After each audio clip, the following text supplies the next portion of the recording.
Howdy, howdy, everybody. Happy to Thursday. What's up, Earning Lobster, Ostro Hands, Danieldo, Enrique K, thanks for 55 months of support. Nicholas Clooney with 22 months. How the time flies. Wrath of Arceus with the Primes. Welcome to the Cozy Sub Club. Business Gremlins asked, I'm interested in hearing your take on Hegemony from our final Regent run. It was up against Celestial Might, and you feel like there were quite a few times where I needed the extra few points of damage. There might have been. I feel like I didn't need the additional damage that much. Maybe there were moments where it might have helped a lot. Entomancer, I think, was one moment where we were short a fair bit. Perhaps the Prism as well. I will say, though, I did really appreciate the additional energy, especially with the Orbit and the Equilibrium. Being able to play Hegemony Equilibrium as my turn, and then being able to play a lot of stuff on the following turn, often worked out really well. That's part of what made Aeon Glass manageable, so I feel like we would have suffered more in our first boss fight without that Hegemony. I did like it quite a bit as an early game card. Would take it on floor 1 again. Yeah, I liked it quite a bit. Janice with a Prime 7, 41 months. And a crowd-pleasing dad joke, courtesy of Worst here. Did you hear about the cannibal that showed up late to the dinner party? They were given the cold shoulder. No refunds. Thoughts on having your wax relics melt when you visit a rest site? Oh, I kind of like that idea. Oh, I like that idea a lot. It's thematically appropriate, right? The heat of the fire will melt them away. And it's something you have more control over. And because you're picking after looking at the Act 2 map, you can decide whether or not to take them based on the number of rest sites you're planning on taking in Act 2. I like that a lot more. Yeah, I like that a lot more. So we've got a clean slate on the streak here. Feels to me like we should use this random character button to determine our first run of today. Want to do some Spire 2 runs, and then later on today, I want to play some more Monster Train 2. Get back into the swing of conquering Covenant 10 runs in that game. So our first run today is going to be with the Silent. The Green Lady. If we lose, we'll do random again. If we win, we'll just keep rotating. Oh yeah, somebody also asked about submitting a game to the Game Vote. So Game Vote submissions are open at the beginning of the month. We do a sort of a 3-step Game Vote process. You can nominate games at the start of the month. Then, if you're a subscriber to the channel, you can do that on the Discord in the Game Vote submissions channel. Then after that, people thumbs up the submitted games to help us narrow things down to a list of 8 total games for the final game vote, which happens in the later half of each month. Then the winning game gets played, of course, and we begin the process anew. But yeah, the main way to submit is to do so on the Discord. So I'll give that one more ping here.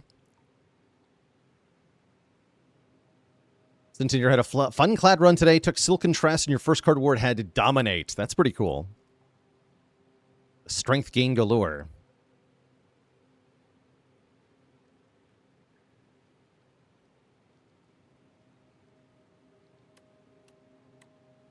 So, we're offered Lava Rock versus New Leaf. I'm kind of a Lava Rock enjoyer, actually. It is frowned upon because of not providing an immediate bonus. However, the payoff is pretty big. 2 relics with no actual immediate downside is substantial. That said, it does look like a rather difficult act with 3, or even if we're ambitious, 4 elites in front of us. I'm thinking 3 with this path here. I like the shop into the first elite here. Make sure we have a potion, and then we have a nice mixture of elites and rest sites, and a straight shot to the end. It's pretty good as far as paths go.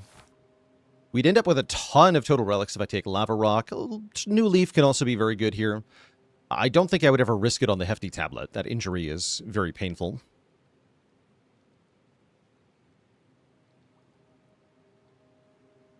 I think I'm going to try out the Lava Rock. That means even if we limp through the act, we'll end up pretty strong going into Act 2, just by sheer relic count. Or if we die, then I'm dumb and bad at the video game. But that could happen too. If I play all my attacks onto the middle twig slime, I could kill it next turn, but it seems like that's probably not going to happen. Let's kill this one instead.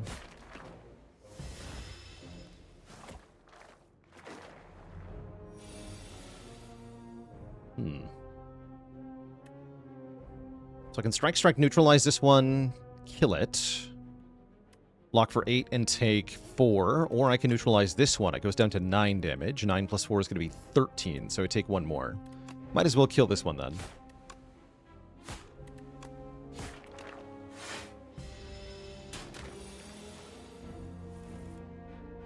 Okay, we can triple defend here. Not a bad opening fight. Rackbar with a prime sub in 28 months. You can imagine me losing at Super Mario Party. I had some good times with the first 3 Mario Parties when I was a kid. Don't think I've played any titles past 3. Hidden Daggers, huh? That's a nice card. I like it a lot more than I like Slice and Deflect. Strike but slightly better and defend but slightly better. That's even arguable on Deflect. But yeah, Hidden Daggers is perfectly fine. Sets us up to discard stuff, gives us the initial Shiv synergy that can allow us to spec into direct attacks pretty well. That's nice.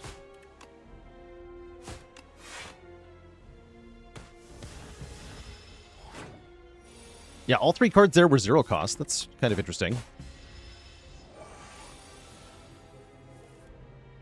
Cool.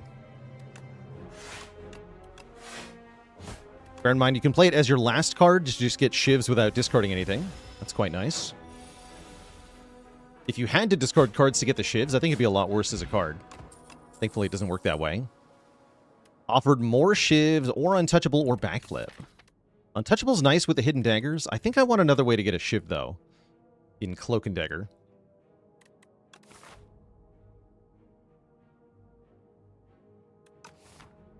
Curious how getting Act 4 will affect Niao Relic picks. I'm really curious to see how much this game transforms from this initial state. We're still in the kind of embryonic phase of Spire 2.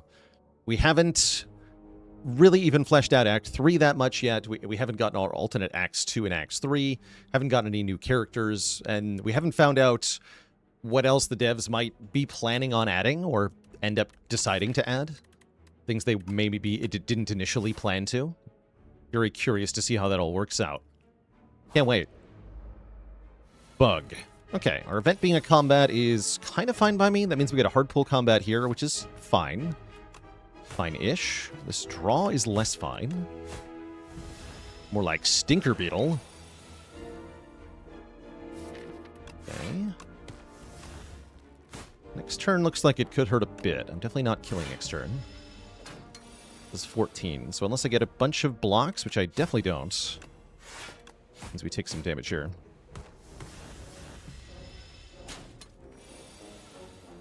Yeah, I'm not thrilled about take 5, but oh well. I am thrilled about a block potion, so we'll call it even. I'm also thrilled about either of these uncommon cards. Leg Sweep or Well-Laid Plans, both are excellent cards. I think the Leg Sweep is especially nice against this boss as a way to deal with the ringing turn. Yes, Leg Sweep for this boss is great. Leg Sweep's also pretty good against the Statue of Limitations as a damage mitigation option.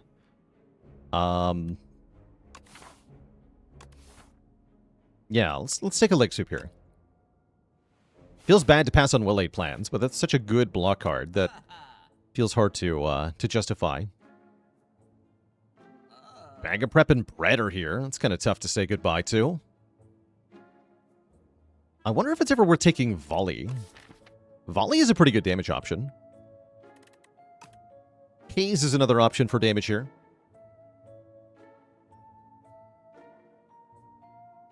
Yeah, I'm wondering about Volley.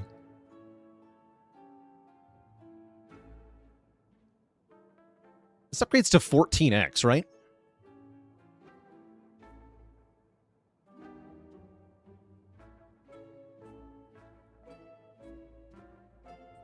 What rarity should a relic that allows you to take multiple cards from the same reward be? I think that should be rare-ish. You could even make it an ancient reward with some other effect. Never pick bread. Is it good? It can be very good. It's 1 energy per turn can effectively be a whole boss reward worth of energy. No consideration for infinite blades here. It does provide damage. It's a little bit slow. It's not good into this boss. I want something with more immediate impact, which is what Volley is providing. I'm going to take Volley here. See how this goes for us. Oh boy. The dreaded duo. These guys just suck. Plain and simple. Leg sweeping you. I think I'm putting damage into this fool.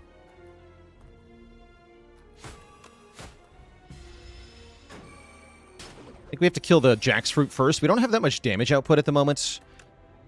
So it is very important to get rid of the scaling one fast.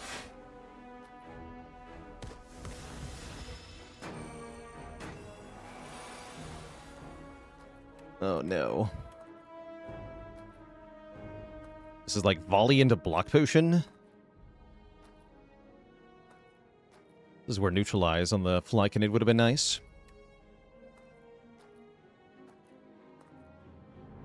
My odds are best if I strike once and then volley for 2, yeah? Rather than volleying for 3. Because then I only need to hit 1 out of 2 coin flips versus 2 out of 3. So that is more likely. Damn it.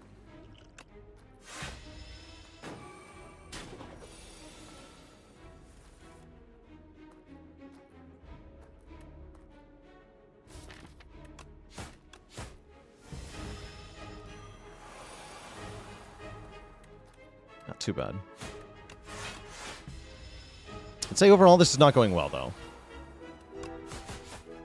With our first elite coming up, we could be dead pretty fast here. I'm gonna take Dagger Spray so I have an answer to the frog parasite minions. I think I'm just gonna die though. From this position. We'll upgrade Dagger Spray. Or Volley. I think it has to be Dagger Spray. Volley is the next upgrade, but I don't think there is another upgrade coming. Ooh, Sword of Stone will be good if I live. If we live. This will be good. A huge if, though. Oh yeah, we're in huge trouble here.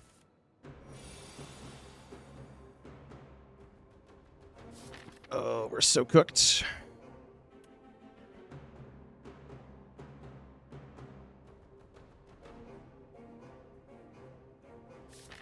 Oh well.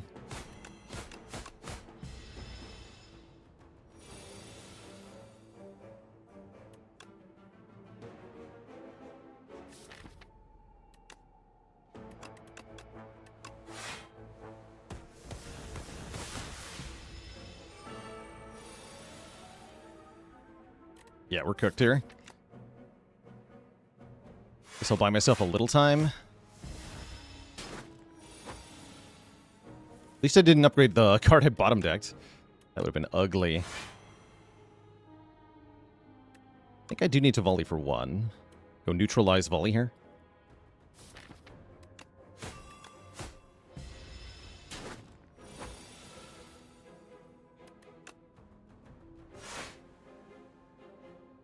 And Daggers has to be last. Looks like we just don't do enough damage.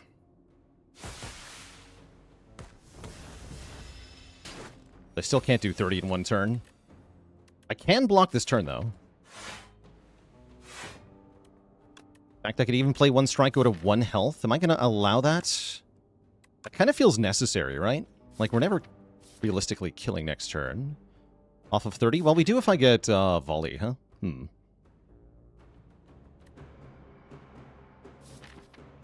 Given that I'm drawing 2 strikes, though, I should just calc 3 strikes.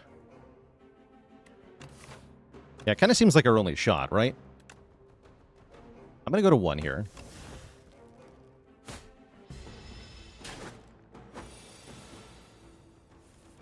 Okay, that's good enough.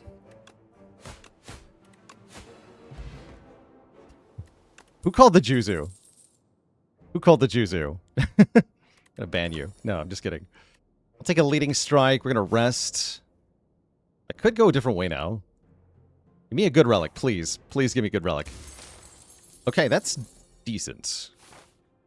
It makes leg sweep do 6 damage. That's pretty good. Is Juzu bad? Juzu does not help me kill the next elite, and therefore it is terrible. A lot of relics are terrible in this context. Ice Cream is terrible. Unceasing Top is terrible. Prayer Wheel is terrible. Any egg relic is terrible. Like, there's a lot of things that wouldn't be good here.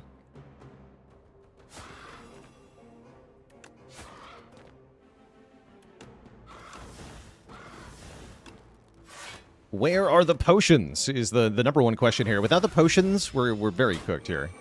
I guess I should have bought a potion at the shop rather than buying a stinky card. Yeah, we're just not doing enough damage, unfortunately. Although the parrying shield can help here. Okay, we do get leg sweep. Excellent. I just need to defend here.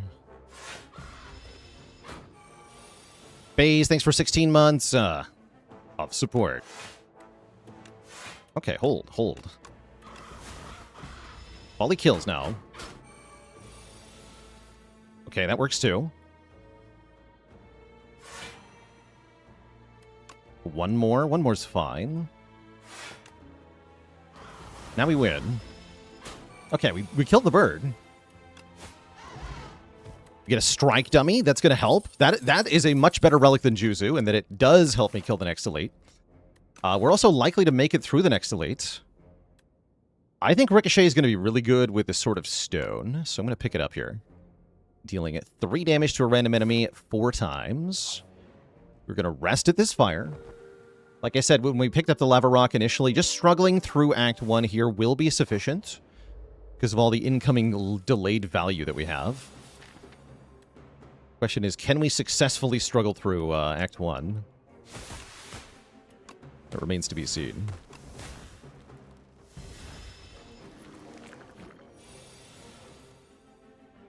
Ollie's not quite enough damage here. Sad. We just go cloak, defend, defend. It's fine.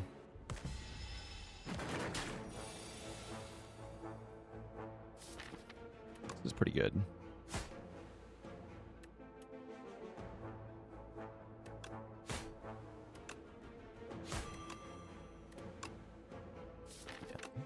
I bet those 3.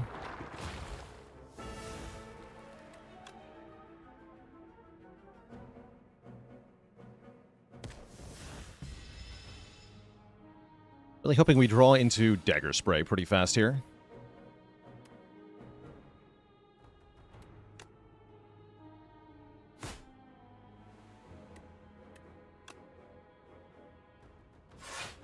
Okay, 3 shivs kills you, and I can strike one of the others. I'll take 1 here. Survivor does 6 damage to a random guy. That's actually just as good, right? No, we should just block because of the shield. Still kill this one. Actually, I don't have to, though. In that case, focus damage on the others? Yeah, get the others down to Dagger Spray range. So make this one below 11. Cool.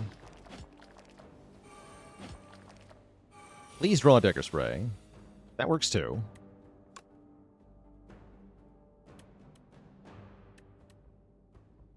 Strike neutralize kills here. Now we want to neutralize this one. And defend? Yeah, take the least by doing this.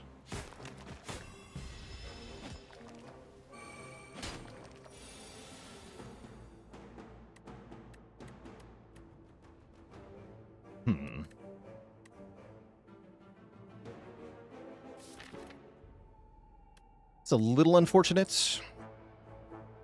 With a little bit more total damage dealt, we could have finished them off with volley here. Sad. I guess we just defend. We're very unlikely to be able to kill this guy. Yeah, I'll just defend. Okay, that's fine, though. We do win. Simply getting to this point is huge. We get a freaking Tingsha. Tingsha is widely regarded to be pretty good. Now we have another potion. And I could take Flechettes, which will slap with Sword of Stone. Although I have a lot of attacks currently. I'm a little worried about the Deer Boss, but that's hopefully where the Power Potion comes in.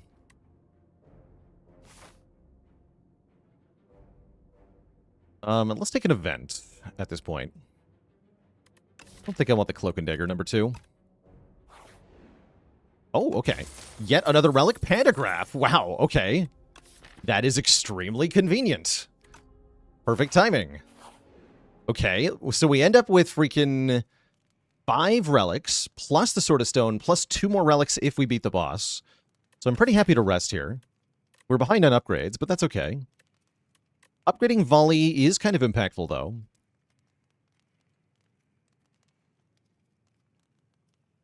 I think I want to upgrade Volley for damage.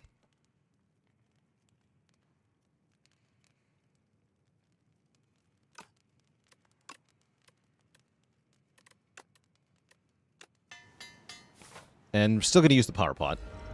Maybe also the Weak Potion. Let's see what Power Potion has. Tracking. Tracking is very good. Tracking is very, very, very good. In which case, I go Leg Sweep into Volley here. Do 28 damage.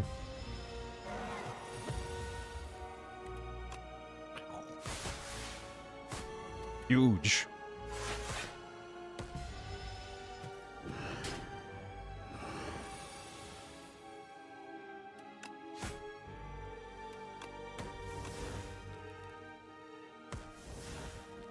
Okay, so we stun it here, yeah? Yeah, we do. That tracks. Could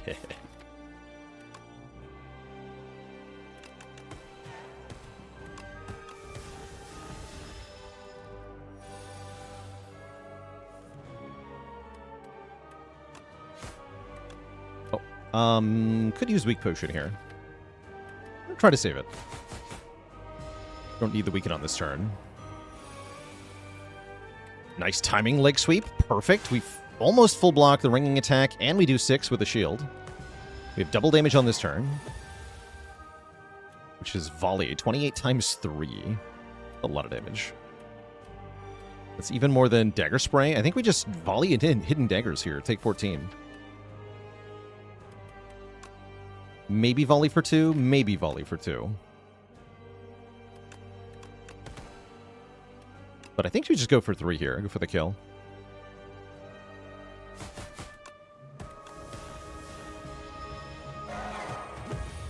And we win. We have successfully gotten through the Act 1. With the Lava Rock, we get 2 bonus relics. Stonecracker and Happy Flower. Those are pretty good. That's going to give us effectively 2 upgrades per combat. As well as more energy every 3rd turn. As well as tools of the trade to go with Tingsha, probably. Although Assassinate is somewhat tempting as well. Can't believe we made it through Act 1. It was pretty tough. The statue fight really sucked.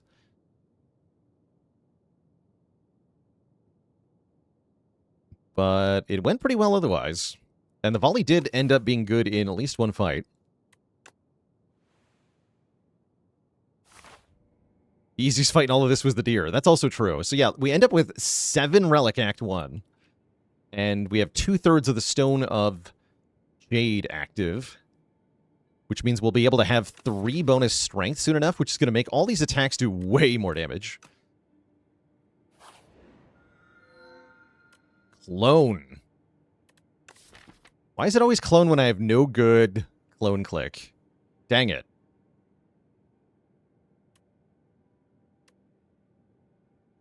I'm totally down for Pale's Flesh, giving energy starting on turn 3. That's pretty good here, especially since we can Happy Flower on turn 1.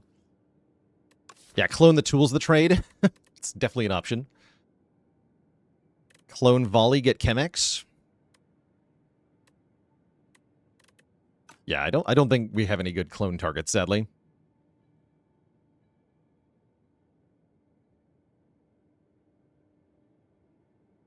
Really hoping to see Clone with Mind Blast someday.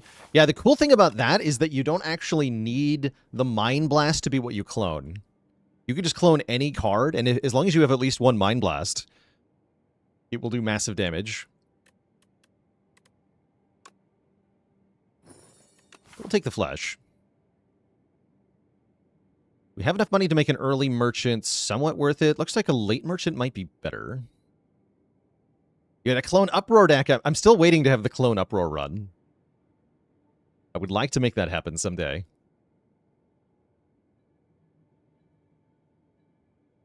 We're fine against Prism, right? Pretty sure. Okay, we can very conveniently block for exactly 16. You'd love to see it.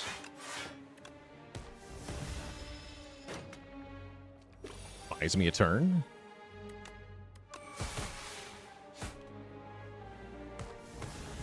Holy Smited, thanks for the Prime sub. Welcome to the Cozy Sub Club.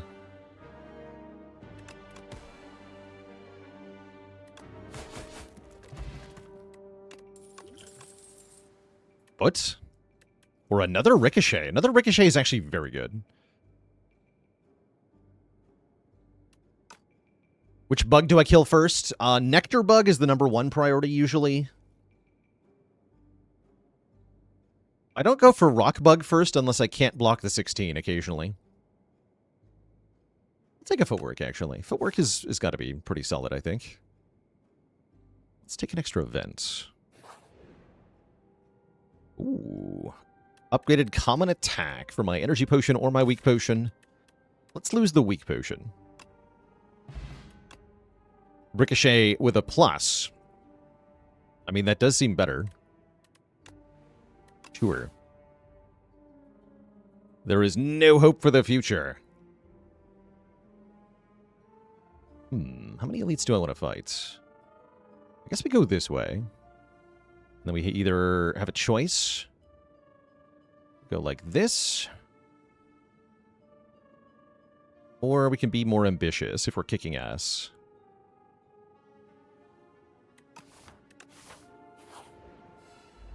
Do want to get the sword activated before the boss, though, that's for sure.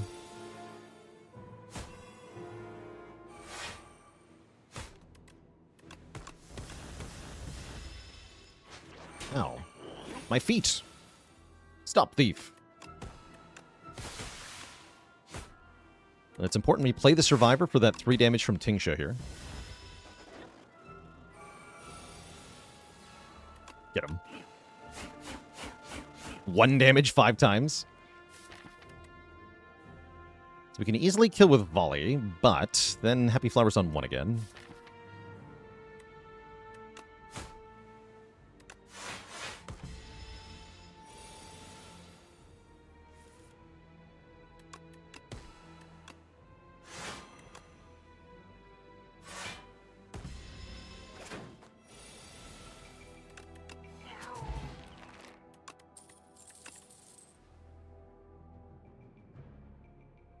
You could maybe take Pinpoint here, but I'm not going to.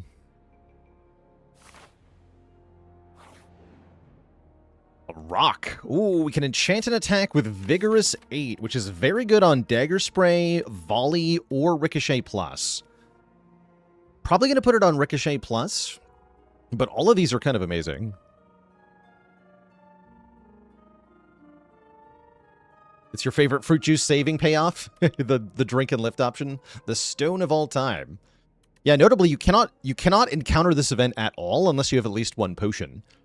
So keeping the fruit juice can be a way to get this event. The volley only gets more benefit if we use it for 5 or more energy, which is unlikely, right? That's unlikely.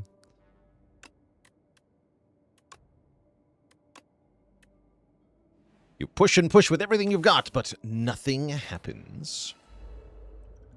Oh no, the bugs! The bugs are here.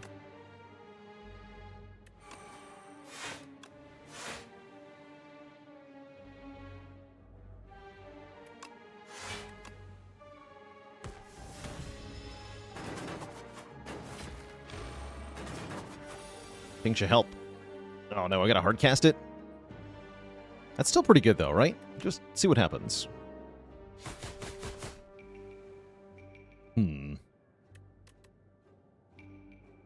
That's not good.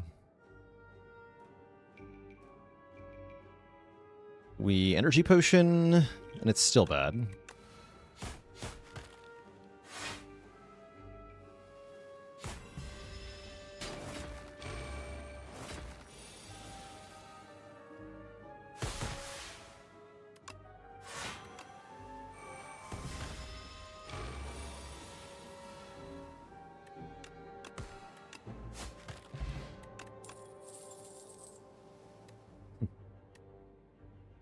Deflect is takeable, but probably this is a skip. Actually, no, I'll take Deflect, I think. No, I should skip because of Prism. We have no potion into the Elite again. What the hell is this run? Ugh. Garbage. Okay, at least it's not the stupid infested Prism, so this should be okay. We have a couple indirect damage mechanisms here. You know, our relics, so we can do damage without getting dazed. I'm going to play these, though.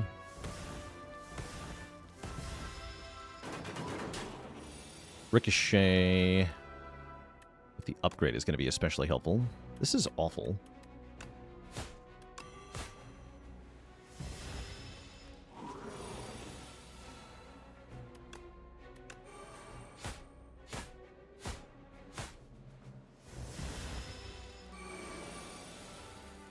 Ah, crap.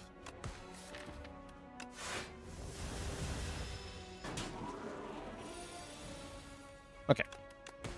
Not dead. That's a crappy draw, though. Fortunately, we get some max health and a block potion. That'll help me stay alive for now.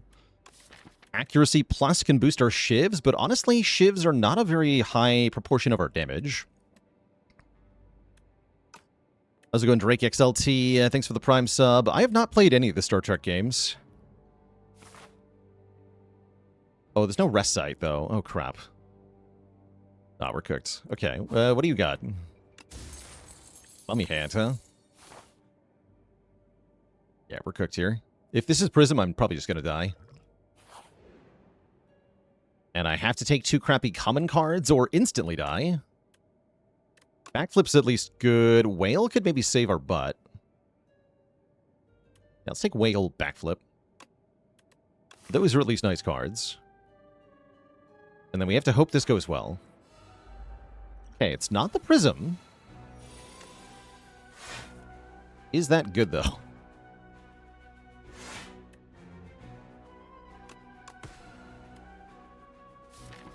Just be dead anyway. I have to play these. And I still have one energy, huh? That's nice.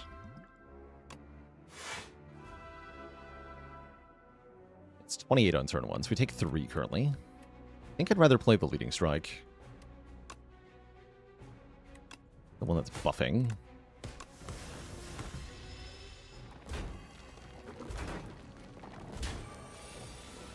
Okay, we do get Piercing Well on this turn, I was hoping. We can shut this all down. Weaken the one that's multi-attacking next turn. And do shield damage. Okay. Just draw the Vigorous Ricochet, please. Nice.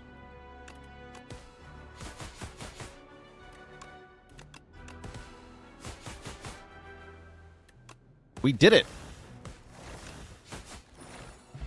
We have activated the Sword of Jade. Now we have a White Star as well, meaning we get an additional rare reward from any other elites we defeat. And we're done fighting elites this act, so all we have to do is beat the Sandworm to get to Act 3 with all this value. The limping continues. I don't know what this rest site entails. I know we're getting a heal from Panagraph, but I think I want to heal anyway, so I'm going to rest, take the event, take the shop, upgrade. That's my plan. Yeah, now with the Sword of Jade active, and a Strength Potion as well, our damage output should be kind of enormous. Got some great upgrades here. Leg Sweep, Footwork, and Tools all feel pretty good, especially Tools, actually. The limping will continue until morale improves. I think when they add Act 4 to the game, the runs are going to look a lot like this, where you're kind of trying to get as much total value as possible at every stage. Oh, hey, speaking of, we got a bonus merchant. So I could look at 2 shops if I want to. I could buy the meal ticket, go to the next merchant. Since I forgot to rest anyway. Now I don't have to if I buy this. Plans are also back. We can go meal ticket plans, go to the next shop. I kind of like that. Yeah, I kind of like that.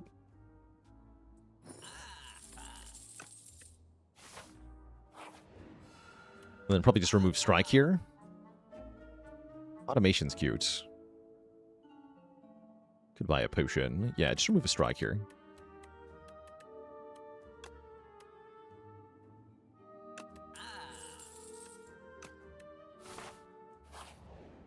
Thoughts on the ringing triangle? That's pretty good, actually. Retain your hand on turn 1. Yeah, I think the triangle can be quite good. Especially with the bonus cards you draw on turn 1 as silent. Would have been really good on this turn 1, for example. This is a miserable turn 1. However, with 3 strength, my strikes do 12 damage now. It barely even matters. Make sure we get all our relic damage here. Got to get over 10 block for the bonus 6 as well. Don't think I need to use the strength potion. We should do fairly enormous damage here.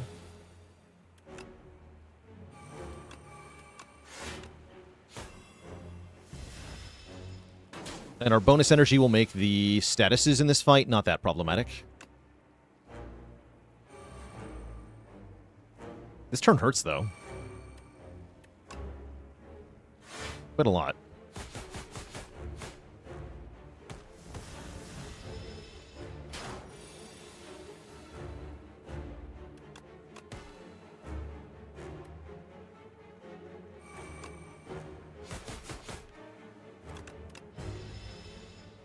We should be fine now, though, that the Well-Laid Plans are down. So I am not concerned here.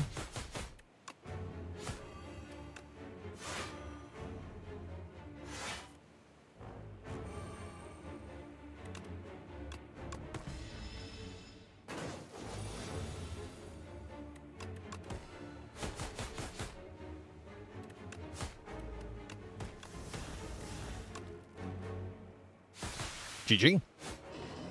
That's just a lot of damage. These rares are a little underwhelming, though. The Hunt, Nightmare, or Knife Trap. I guess we can take Nightmare and duplicate Footwork, or maybe Whale or something. But also just skip.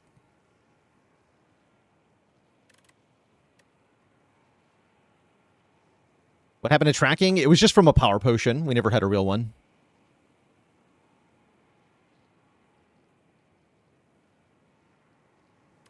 Yeah, I think I want Nightmare. Normally, Nightmare power isn't that exciting, but if you have Mummy Hand, then Nightmaring a power is just really good.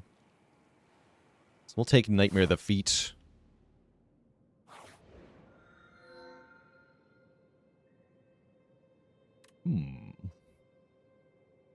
Bali I don't hate. Baku plays my first turn for me with Nightmare. It's pretty bad. Baku does not know best. Will Music Box copy the enchantment on the Ricochet? I think it will.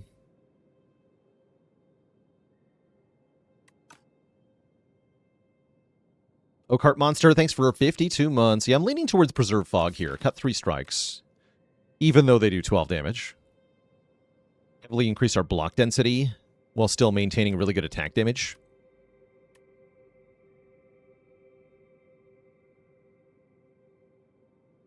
If you play Calc Gamble and have a Sly Attack in your hand, what happens with the Music Box? The Music Box will make a new copy of the Sly Attack. that is in your hand.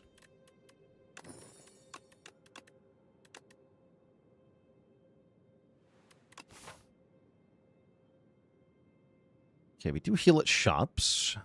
Nice late shop to go to. With bonus rare cards from elites, we are incentivized to fight several of them.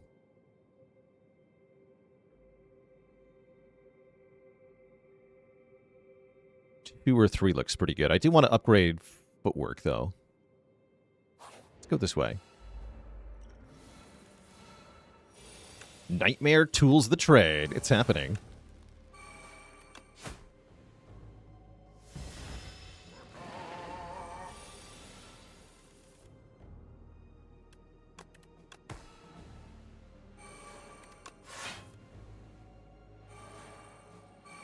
Nice.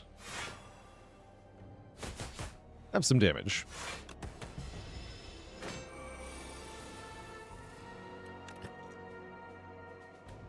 Oh yeah, choose 4 cards to discard. I was like, wait, what do you mean I'm not done?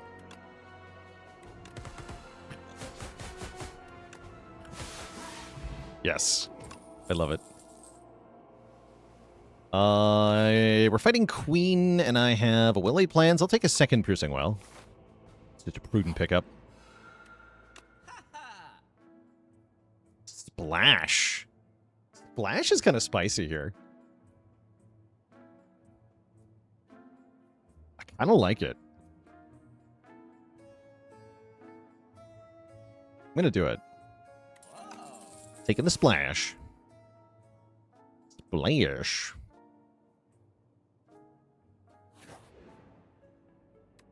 No! I guess we gotta hold on and lose a different card here. I'm not gonna lose the splash I just purchased with my hard-earned money. Hold on. Defend. Yeah, defend can go. There's one strike I'd prefer to lose, of course, but the odds that we actually hit that is very low, so losing a defend is perfectly fine. Hate bridges. I should probably not take too many events, because events suck in this act. Gotta take one more, though, no matter what. So let's get it out of the way. Ah. Lose 15 health, upgrade 2 cards at random, or draw fewer cards. Raise our max health by 20. Given that we're already losing one of our draws to Folly, I don't really want to lose more, so I'm going to go with the Fragrant Mushroom. Upgrading Leading Strike and Leg Sweep. Nice. All for the low price of some health I can get back anyway.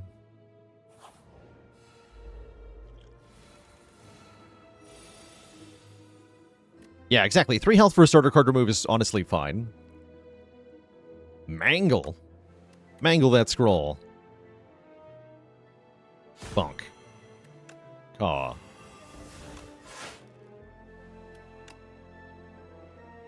don't know if I'm targeting the right one.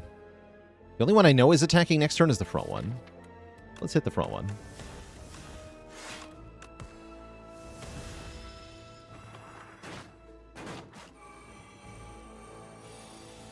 Yeah, the middle one wasn't even doing it. Cool.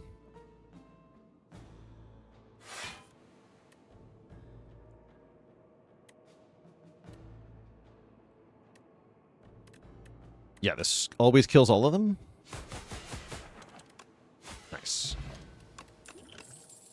Ooh, Tactician Plus in my Tools the Trade deck. Seems pretty good. Acrobatics also seems pretty good, but I think Tactician might be better.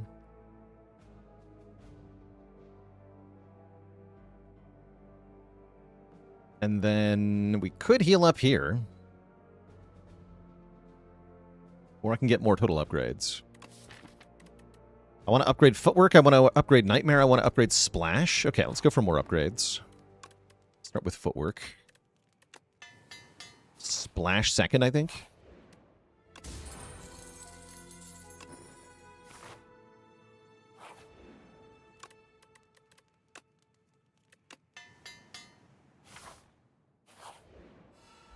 I guess Splash gives us another option for Nightmare target, doesn't it? Okay,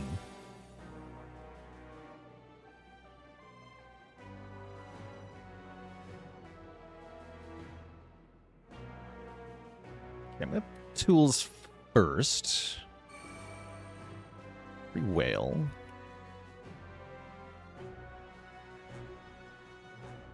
I can do dagger spray, then footwork. And I either make the leg sweep free or the nightmare free.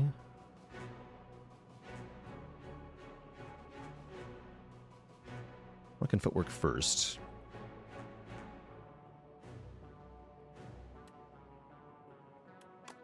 Footwork first.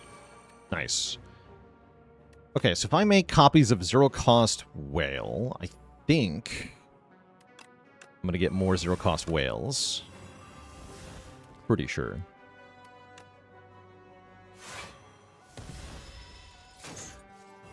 Should have copied dagger spray, actually. Yes, we do get more zero-cost whales.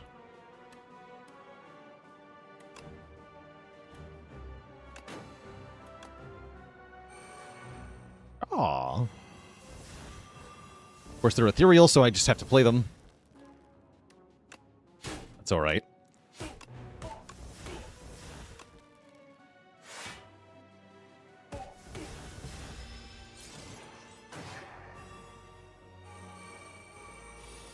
Now we lose all our upgrades, which is definitely annoying.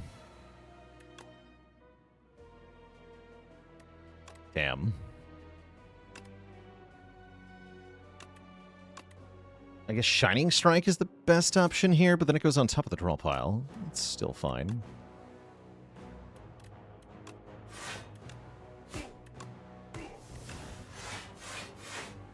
Block pretty well, at least. Yeah, Snap. If Snap doesn't work, of course, because of freaking Austie.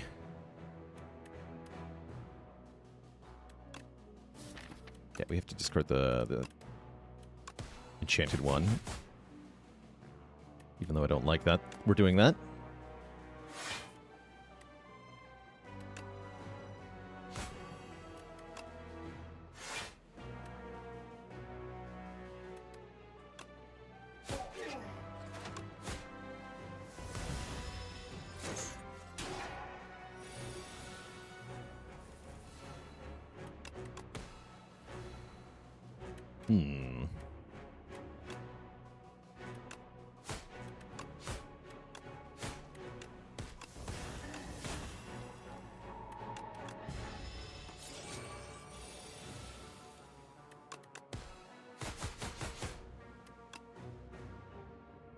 Wait, how did I get 6 stars? Oh yeah, because Shining Strike. Right. Right. Right. Silly me. Yeah, just stalling here for Happy Flower on turn 1 in the next fight. We get him. We get a Whetstone. That's 2 upgrades for the price of 1. We get a bonus rare card, which could be Burst or maybe Grand Finale. What are my thoughts on no artifact for the player in Spire 2? Gives the devs more leeway to design debuffs in general, I think. Might be a good thing. It's also possible we eventually get artifact back in some way, shape, or form. How's it going, Kryptons? Welcome, welcome. Happy to hear you enjoy the Spire 1 content.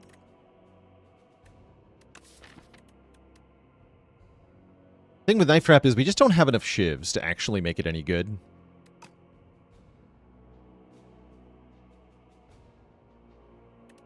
I'm skipping these. Okay, neutralize upgrade is meaningful.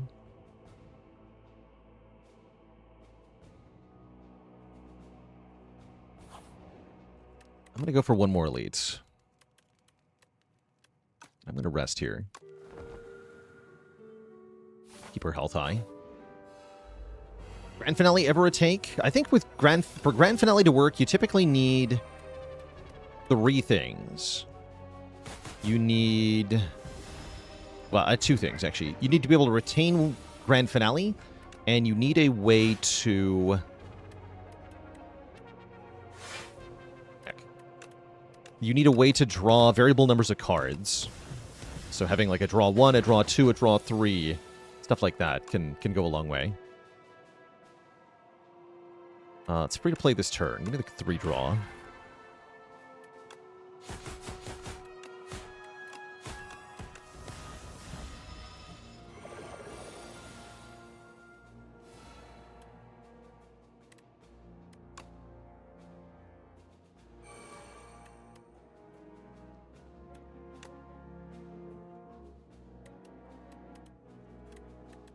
This won't kill, right? We do 20 plus 60.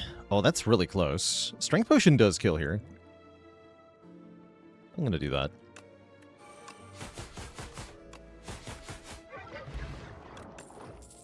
Oh, yeah. Give me the Footwork Plus, number 2. With the Mummy Hand. Now we're talking. What? Are you serious? Well, that's why I rested preemptively. Damn it.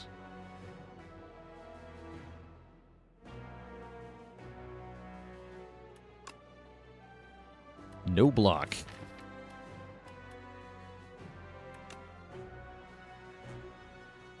Splash for dash, huh? Guess that is an option. But yeah, we're nightmaring tools here. Don't be silly. With 4 tools to trade, I can discard the 4 burns immediately, which is extremely funny. Oh yeah, we also can't get dash. We'd have to get a different character's block. We could get Iron Wave.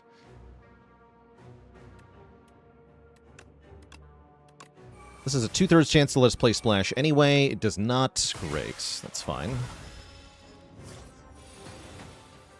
Guess I'll just take 30.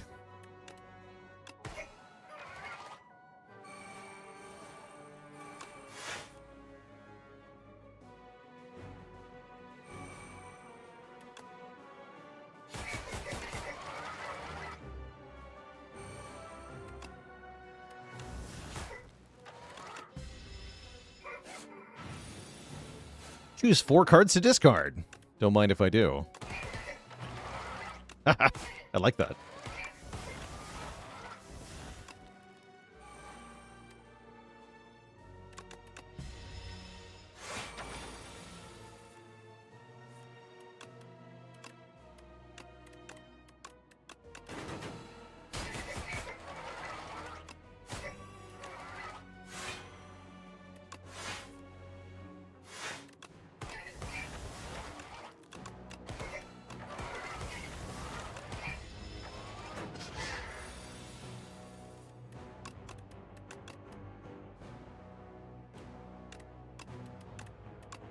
Oh, I do have a defense. Okay, yeah.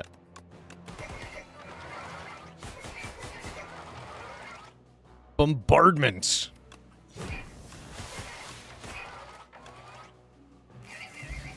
All right, we get a Gorget for defeating the Mechanites. We get an Untouchable Plus, which I will be clicking on. And we get Shadow Meld, which I will also be clicking on. Double your block gain this turn. We like that. I'm going to rest and then heal with Pentagraph.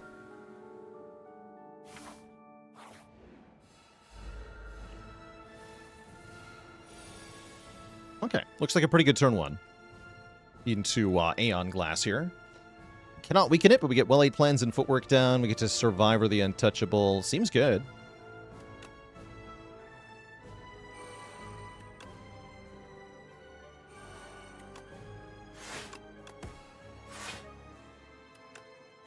Might as well just keep neutralized for now, as I don't want the Wither in my hand. Actually, yes I do. I do want the Wither in my hands. Perfectly block it.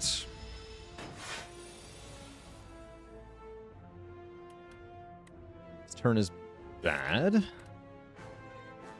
Guess I'll use the Heart of Iron here instead of in Queen. I think so.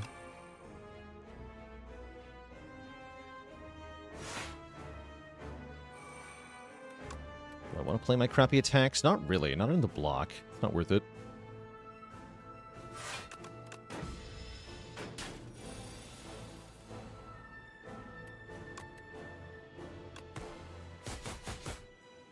Flash is 2 cards in 1, but I think it's still worth playing. I lied. Yeah, skip. Garbage.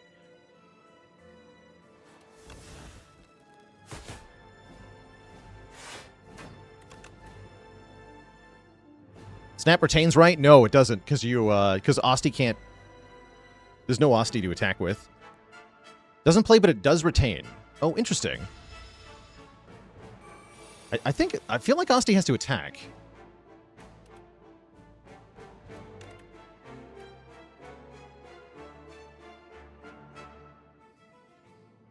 Alright, I think I have a plan here.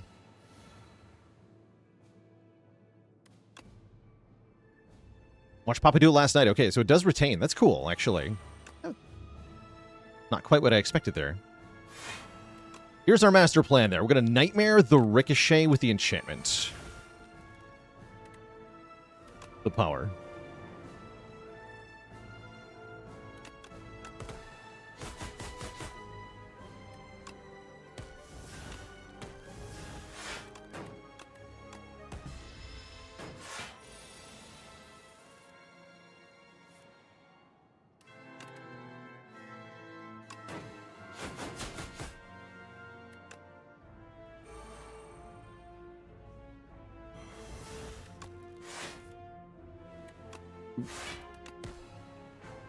Other +1s are mean.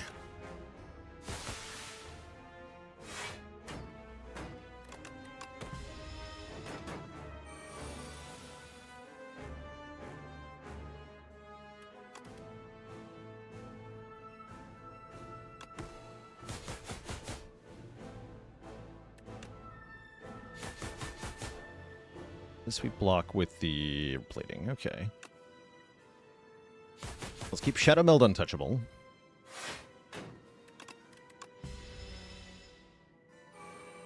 Almost there.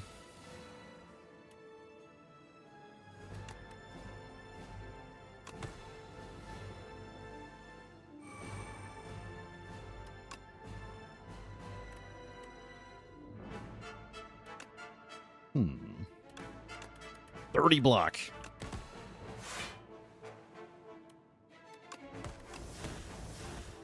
17 times 6 is what number? 102. So that just kills. Easy. GG. Excellent. Okay, actually a pretty good Aeon Glass fight. We only had to use a Heart of Iron. We come out with full health thanks to Pentagraph. As we face down the Queen here. Against Queen, I think we are more likely to Nightmare a different card. Which is unfortunately going to have to wait until second cycle because of this draw. That's pretty bad. Dander with a Prime sub and 75 months of support. Ooh, Cold Snap's nice.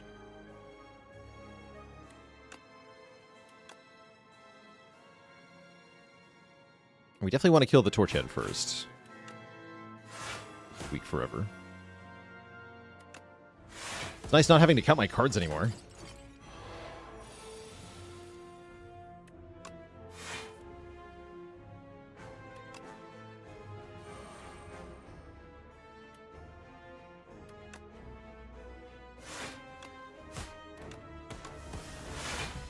Well, I do wonder if I should be damaging Queen a bit here.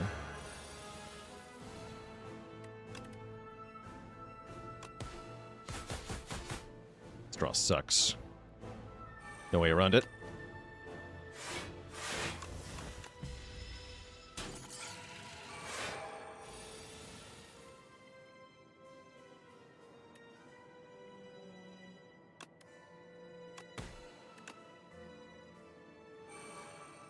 Okay, both footworks being bound is actually good, because I had to wait for Nightmare on one of them anyway. It's fine. We're gonna Nightmare footwork here. Probably.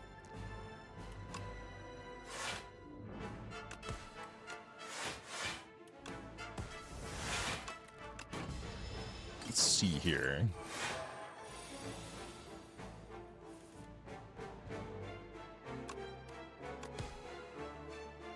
More feet.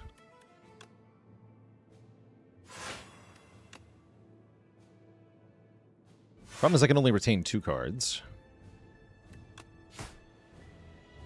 So I'll keep Shadow Meld footwork.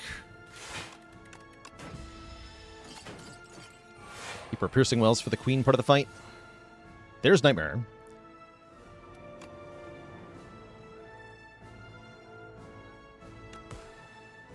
I think I have to wait one more turn on that.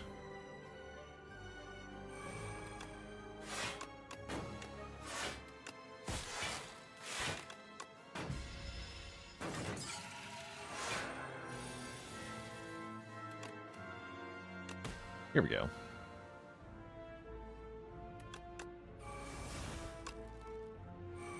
I dream of feet.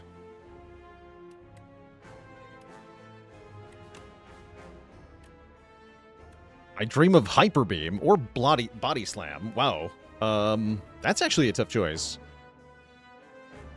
I think I dream of Body Slam. Because I have Nightmare Foot. Yeah, Body Slam for sure. Body Slam is crazy, actually. I'm gonna wait on that. Well, no, we want to keep Neutralized Cloak. Okay, we'll play that.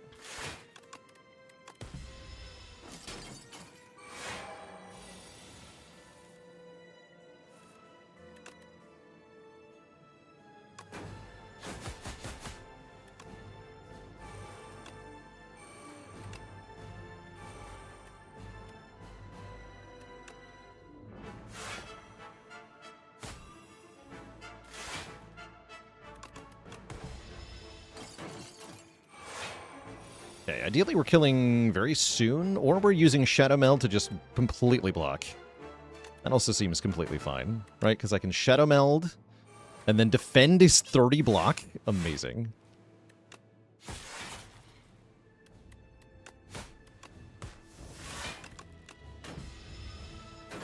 How many feet does this lady have, anyway?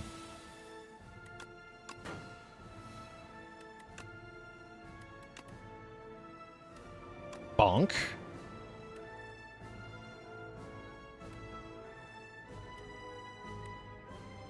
Bonk.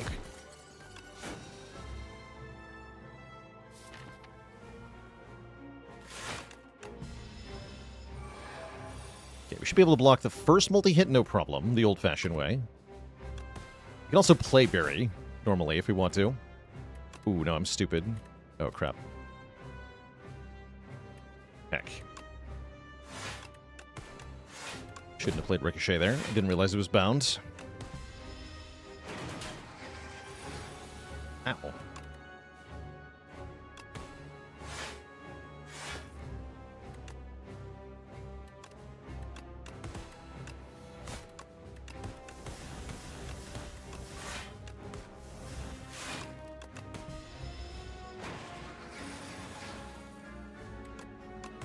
Okay, Splash I will play.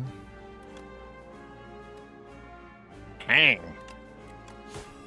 Our late game win con. Hang. Of course. Of course.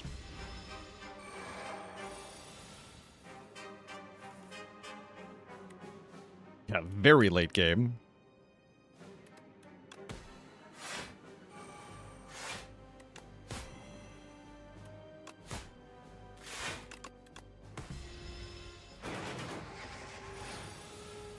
Alright, then we have a slow but sure victory thanks to the power of Nightmare Footwork.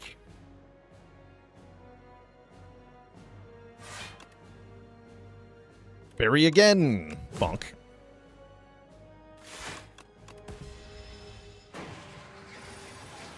Fate wins again.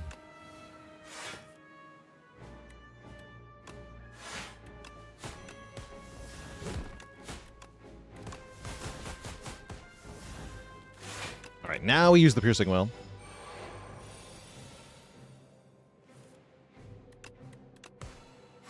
Or no, we just play Berry. Bonk. GG.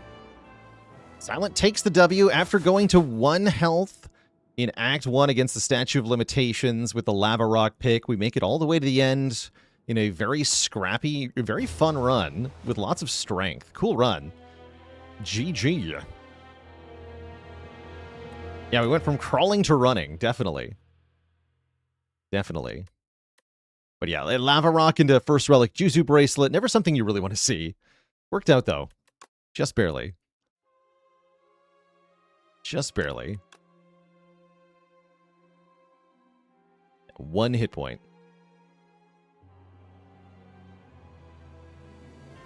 I wonder what the new Leaf transforms into. Is my name a reference to Irish mythology or D&D or just a cool name? It's primarily a D&D reference. D&D stole it from Irish mythology, so both, I guess.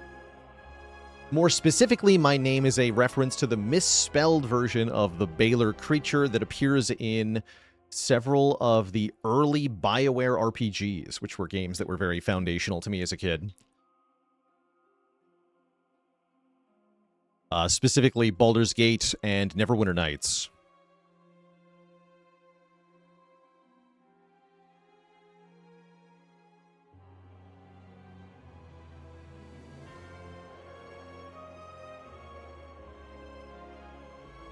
Then I played BG3 on stream, just the initial early access release. I didn't do a proper playthrough on stream, and don't plan to.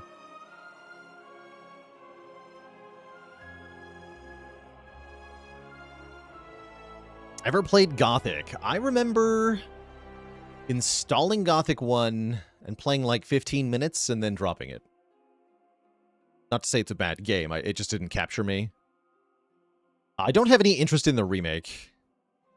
The remake has an unfortunate curse that prevents me from having any interest in it whatsoever. That curse being Unreal Engine 5, which is something that I have come to strongly dislike, having witnessed many of the games created on it. So I've zero interest in anything Unreal Engine 5 at the moment. It all looks like plastic. I do owe the crowd a dad joke.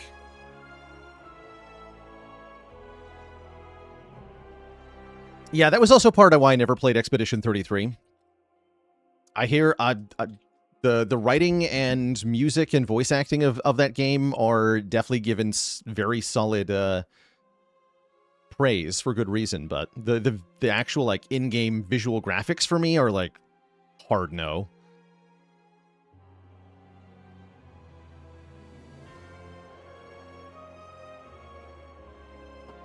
A game I'd probably rather listen to than actually look at.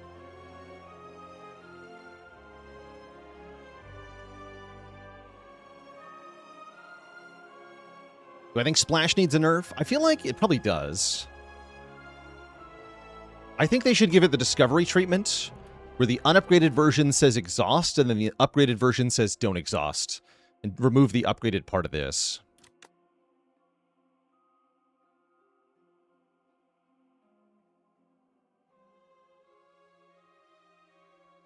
That's how I would change that card.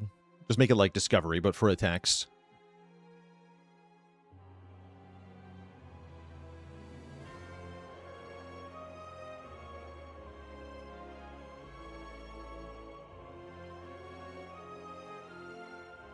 Merlin 5400 with a Prime sub and 16 months of support.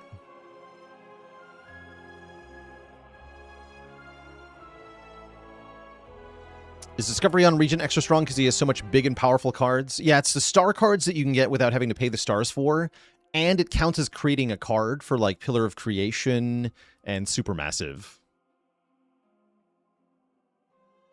So he's got in-class synergy, and he just has big cards to hit.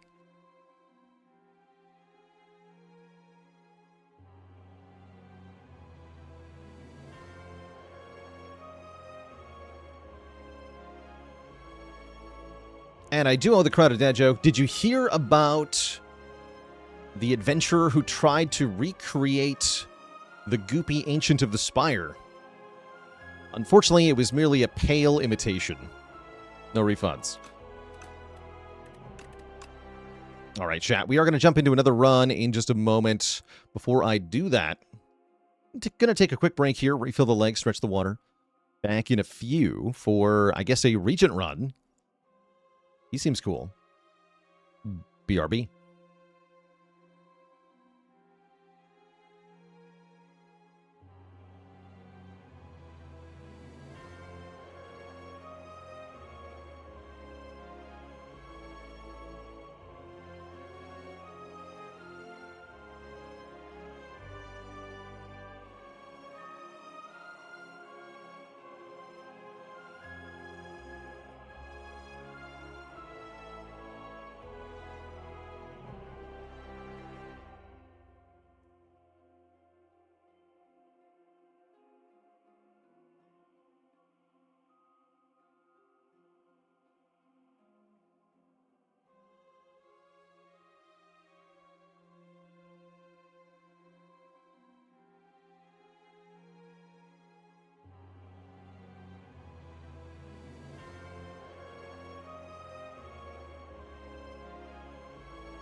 All right, chat, we're back. It's time for the Regentleman. Pickle or pickle with the Prime sub in 2 months. Appreciating the quality YouTube vids. Glad to hear it. YouTube is definitely a multi-person effort. Takes many people working together to create what you see every week.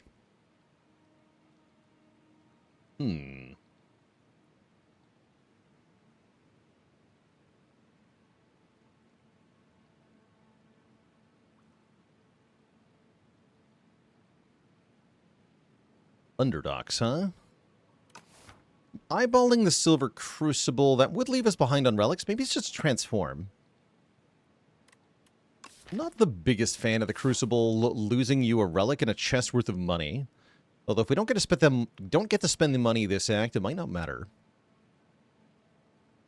The other downside of the Crucible, the hidden downside, is that you're essentially not allowed to skip your first 3 card rewards. And if you see cards that you would have otherwise wanted to skip, you're in a worse position. Doesn't happen very often, though.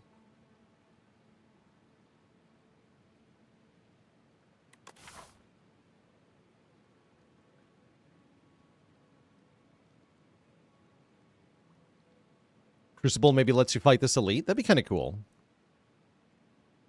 We can feel out how we're feeling here. That would make up... Fighting an extra elite would make up for the Crucible downside, which is kind of nice.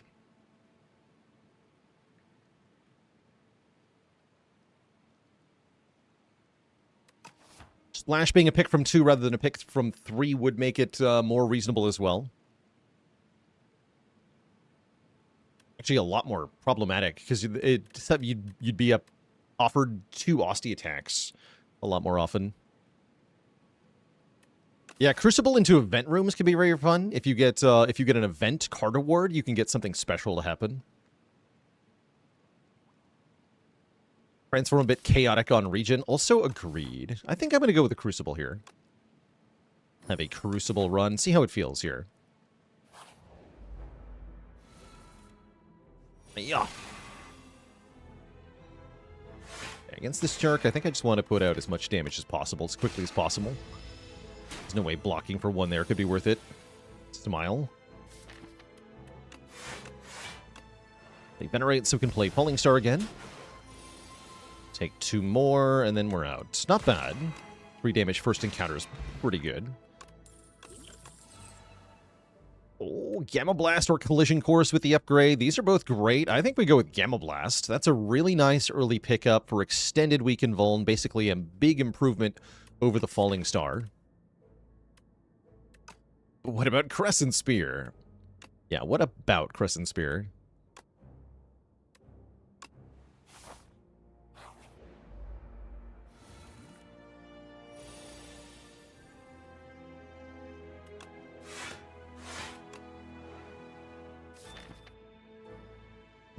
Definitely want to kill the front one next turn with this draw, for sure.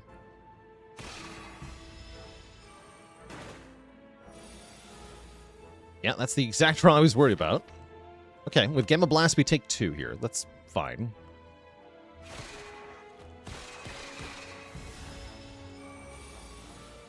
Another pretty good early fight. We get an attack potion. This is off to a very good start. Those are great potions. So the first 2 combats... And more really good cards. Wow, this is actually a hard choice. On one hand, I really want Charge Plus. But on the other hand, because we're an Underdogs, I really want Gather Light Plus. Also, I want more stars to fuel my Gamma Blast. Yeah, I think this has to be Gather Light. But again, all of these are very good.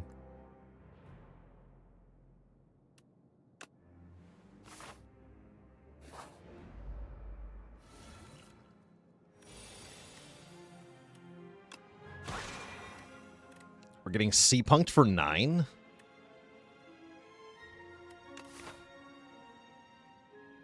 That kind of makes me want to use a potion. I'm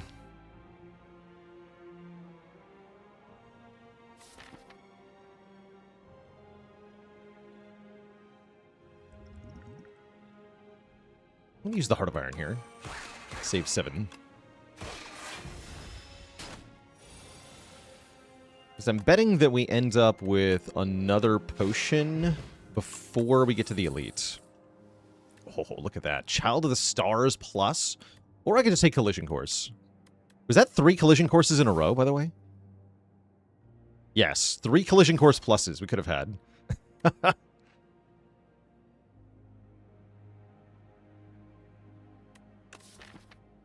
Value Heart of Iron over Attack Pot in Underdogs. Not on Regent. The attack potion's too good. You do value block more than damage in Underdogs, but again, this attack potion is so strong. Don't know if you ever pick Prophesize. It's only good if you've got bonus energy from Orbit or some kind of relic, usually, or Void Form. Without those things, it's not a good, like, Act 1 card at all. I'm going to take Child of the Stars plus here. And I think I'm going to go striding forth into the elite fight here. We are full star build at the moment. You'd love to see it.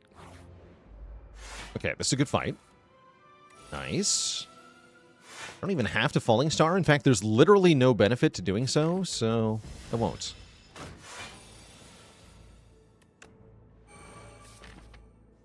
Pretty good draws, actually. So 3 block per star means Gamma Blast blocks 9.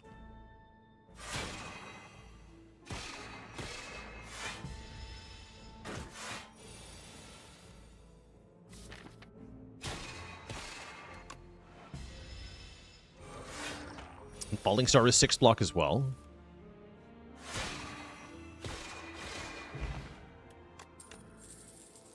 Okay, another Star Spender.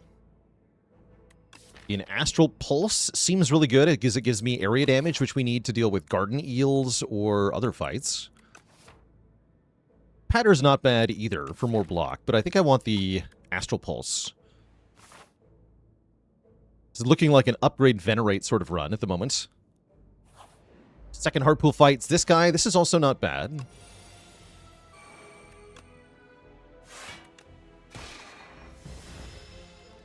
Give me Gamma Blast now. Thank you.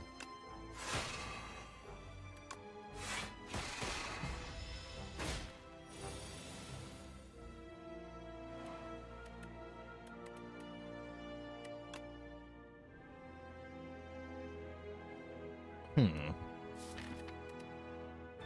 think I want to keep these 3 stars.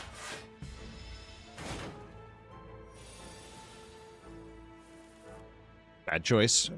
Ow. Bummer. The attack potion's not likely to even save me this health, so we're just gonna tank the hit. Feel very bad about it.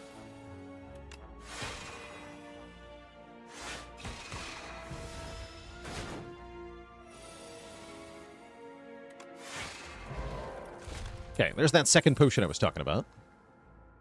More star gain. Glow is perfect. We need more star gen. And card draw is helpful too. Red Shift with 50 months. Thank you, thank you. Glow also becomes a better upgrade than Venerate. Alright, the first elite is going to be Terror Eel. This is why we kept the attack potion. Also, freaking ouch. Damn it. Well, that sucks.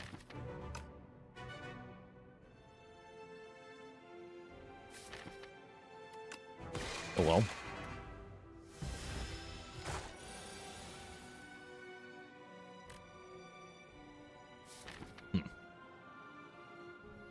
Attack potion time now, I think.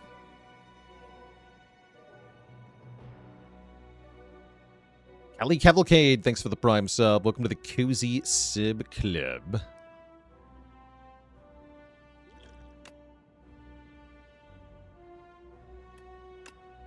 Wow, these are all insane. Yeah, this is why the attack potion on Regent is cracked. Bombardment looks like the best, though.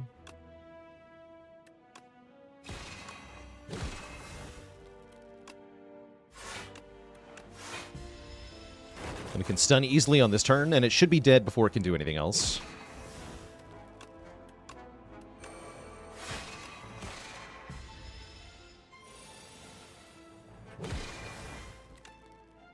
Nice. Get a bag of prep out of that, which was very good. Early royalties is also very good, but I think I got to take this Bulwark.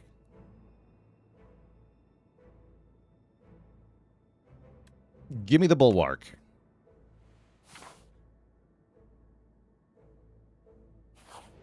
And we're definitely resting here. That's fine, though, because we have many upgrades already.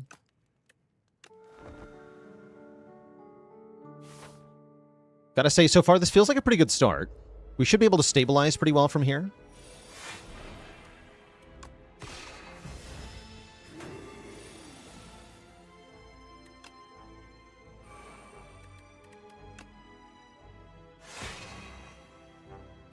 This enemy limits our ability to play skills, but that is not going to matter.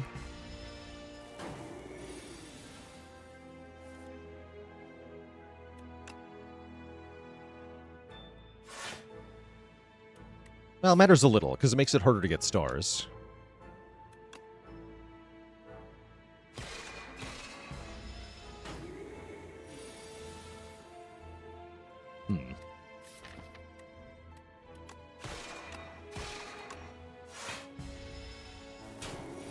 How tough would Act 4 be if you could just go to Act 4 from Spire 1? That's a cool question, actually.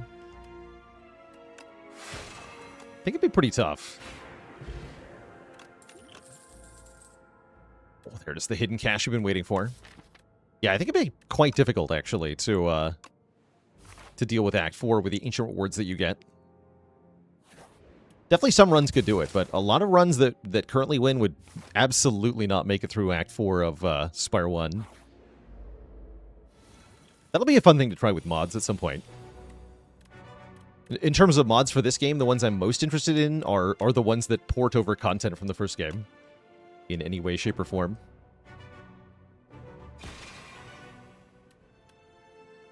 Okay, Bulwark is the... We can Bulwark Venerate, which is better than Gather Light, Defend Venerate. Well, I get 3 stars if I don't play the Bulwark. I also would like to cap damage here. This is a good fight to go for a 4-turn kill. So maybe it's Gather Light, Venerate, Strike.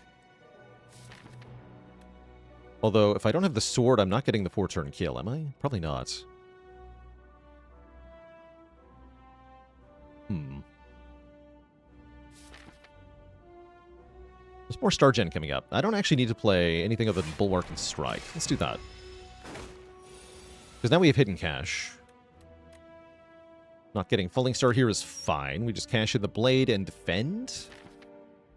And Speed Potion here. Next turn, we're going to struggle to cap damage, though.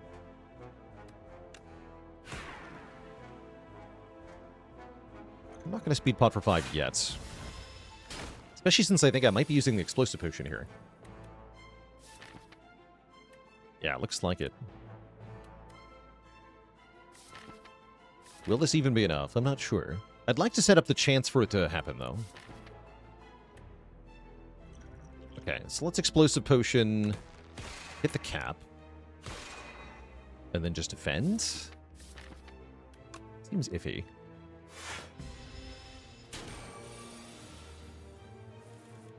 Ah, I'm so glad I did that. Nice. You score the Weak Potion and a Red Mask. Very weak rewards, if you ask me. I take Refined Blade for more Forge. Pretty happy with the deck as it is, though. Maybe a Petter.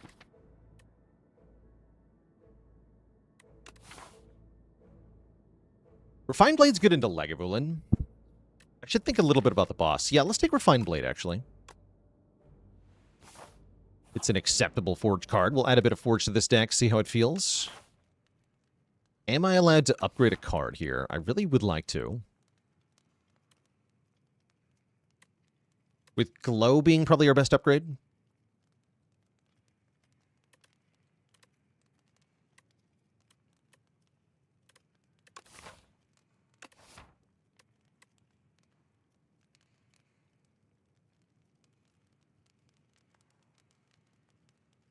Gardeners don't seem that hard. Bulwark is another really good upgrade. Actually, let's upgrade Bulwark.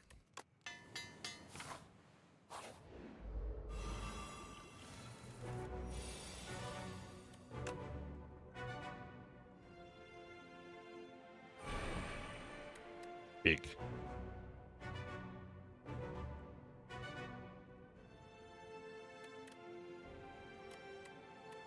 Do one more, huh?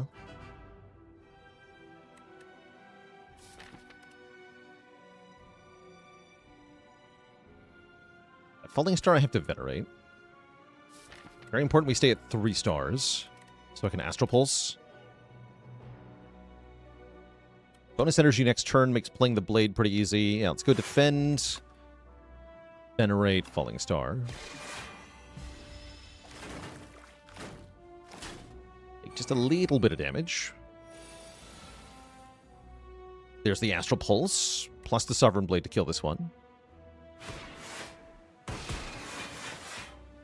Then we can Glow and Gather Light. That's kind of a win-win. Take 0 damage. Going really well so far. Bulwark coming up will full block as well, which allows me to play Child of the Stars or Hidden Cache. If I play Hidden Cache, I can instantly Gamma Blast and kill the front one. Let's do that. Then I can also play Child of the Stars, skip the Bulwark. Strike the next one buffing.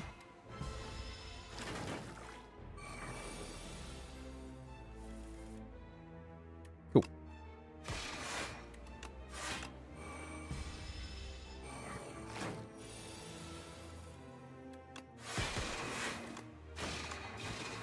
So yeah, that fight was almost completely free. It would have been free if I used the speed potion on turn 1 to save 3 health, but I didn't think to. I should have used it for 5 in the coral fight. I broke my own rule, which is in Act 1, the first time a speed potion saves 5 health, just use it. You're not going to get a better turn. You think you are, but you're not. So, just use it. And let's take a Tyranny here.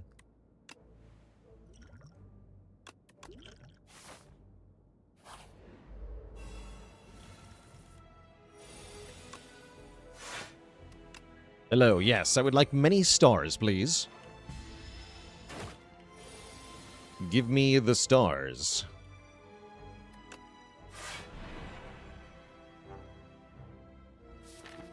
And I definitely want a Tyranny here.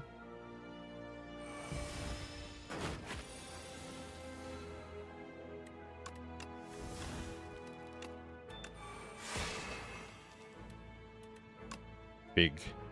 Huge. Okay, Cloak of Stars looks pretty good as another way to spend stars. Yes, I'll take a Cloak of Stars.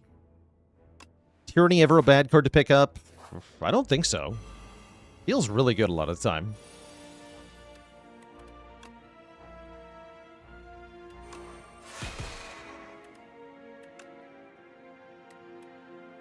Astral Pulse kind of dumpsters this fight. That's nice. Do the same maneuver here. Give me more stars.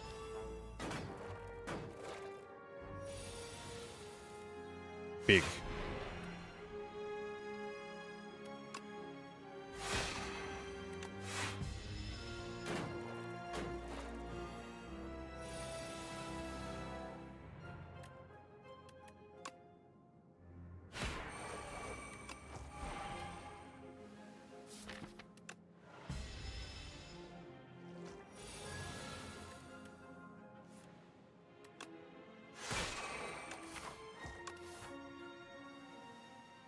Guess I don't need energy on turn 1 against Lagavulin, do I? No, I don't. Okay.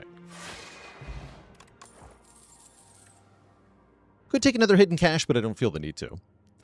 I also don't feel the need to rest. I think this boss in particular we have a really good matchup against, and so there is not much downside to upgrading here. With, I think, probably one of our Star Gens looking best for the upgrade target, which would be Glow. Yeah, I'll upgrade Glow here.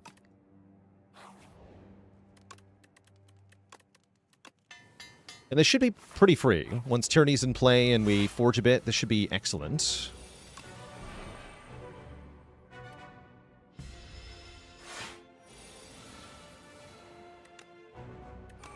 We get to bank up some stars, we get to bank up some forge.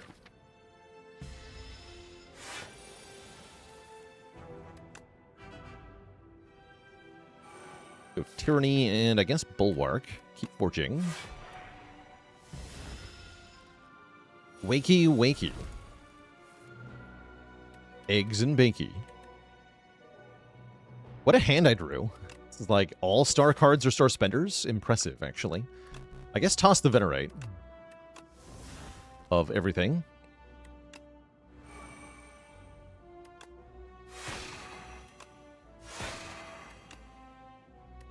And I can actually play Sovereign Blade instead of Gather Light here. Sure.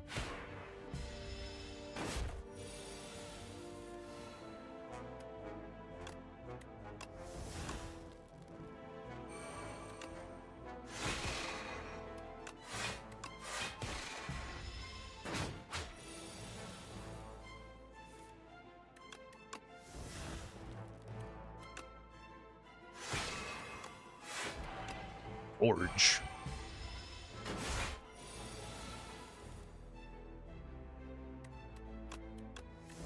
Big.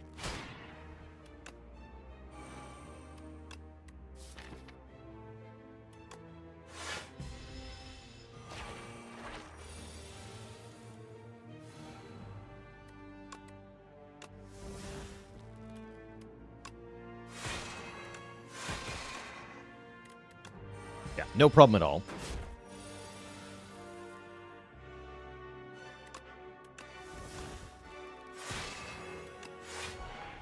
We even get to set up Happy Flower for the next act here. Happy Flower on 2 for turn 1. But yeah, a flawless fight. Pretty cool, actually. Get a freaking Big Bang? You love to see Big Bang. And I wouldn't say the other cards are that good. I mean, Seeking Edge to get AoE Forge is not that bad in this deck, but I already have an AoE option. I don't feel like I need it. Give me the Big Bang. Yeah, clone again would be sweet here. Could be clone. Is it clone? It is not clone. It is energy or draw or relics. Those are the options. Honestly, 1 draw per turn goes really hard in this deck. I might take Pale's Blood.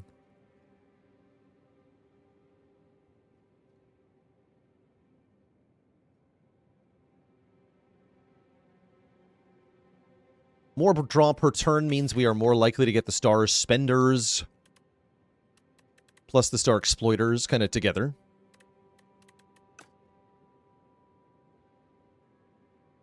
He always takes blood. Yeah, when I do the Ancient Relics tier list, this is going to be top tier. I think this is one of the best Ancient Rewards in the game.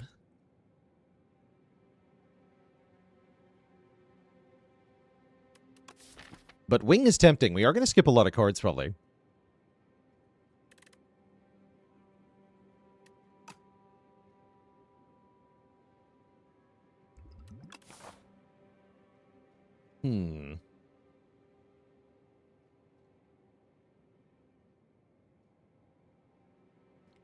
We also want to hit a shop. Shops are definitely badly placed this act. Kind of annoying. I do see that our path hits no events.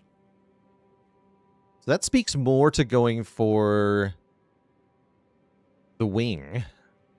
Stacking all these additional things.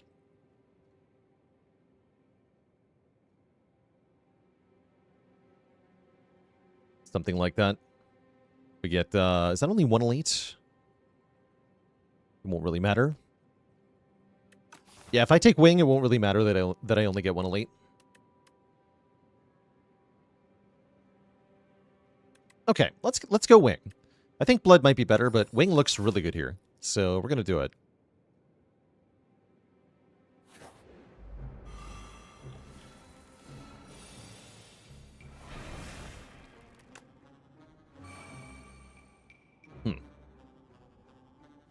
Okay, hit the one that's buffing. Could even kill it with the blade here? Might as well.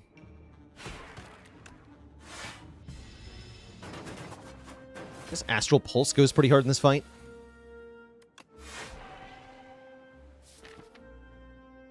Yeah, it does.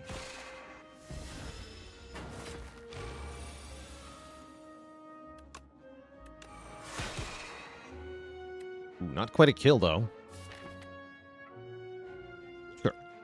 Let's throw our weak potion away. I'm okay with that.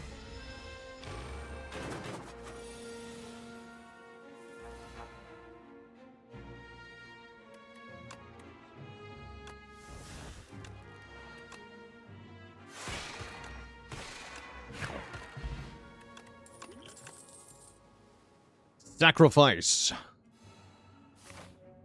Anything unupgraded probably is getting sacrificed, as we already have a very functional deck. There's not a whole lot of need to add more stuff right away.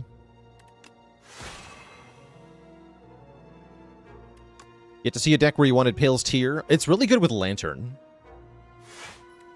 And a number of other things go pretty well with it, too. Tears are maybe a little bit better than they seem at first glance, because you lose 1 energy on, say, turn 1, then you gain 2 energy every turn thereafter, but you have to keep not spending 1. So it's kind of like 1 energy per turn, except that you're allowed to spend that additional energy on the ultimate or penultimate turn of your fight. Or any turn where you just happen to need that much energy. So you can...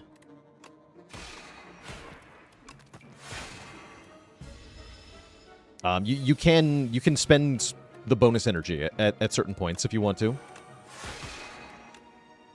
Ow.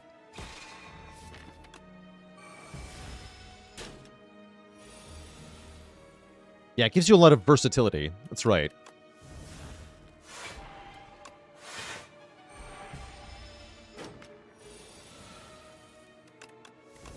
Setting up Flower again. Give me a relic. We get the game piece. When we play a power, draw a card.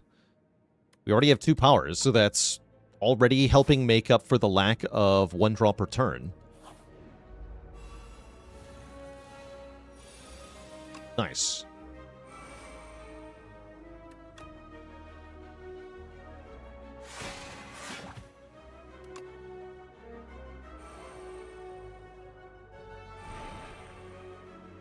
Guess we'll go Gather Light.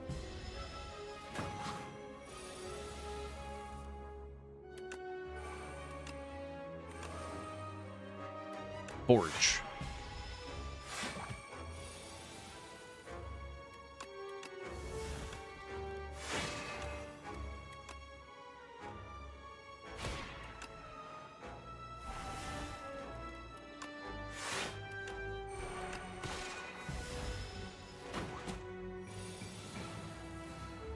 Sword. Nice. And again, we'll set up the flower on purpose again.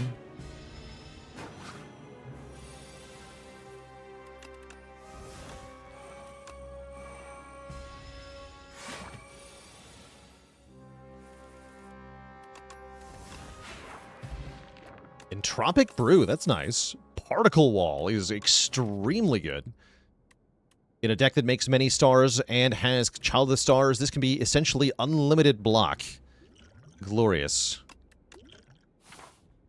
My god, it's full of stars.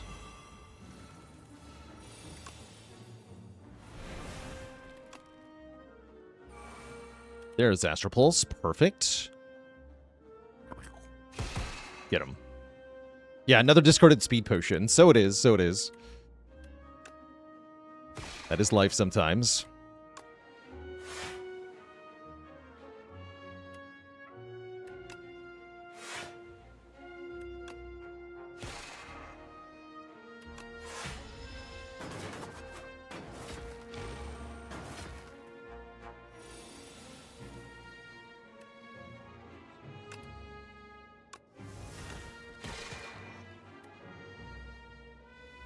Child of the Stars, Gather Light.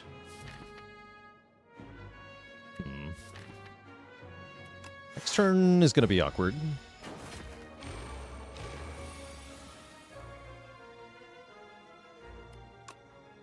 Okay, we got Venerate, though. Venerate into Gamma Blast, into Strike, kills this one, and blocks for a lot. Particle Wall blocks for even more, but can I kill it if I do that? No, I can't. So it's better to Gamma Blast. 9 plus 9. That kills this one, right? Yeah, 9 plus 9 is 18.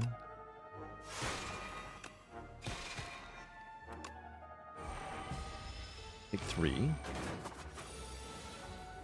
Speed potion, come back. Get rid of this.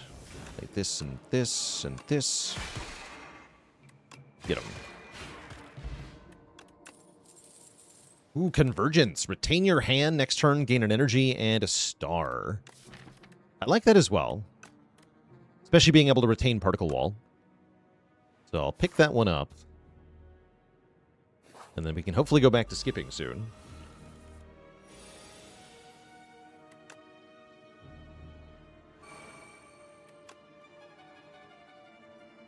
Okay, Convergence into the stupid turn is kind of cool.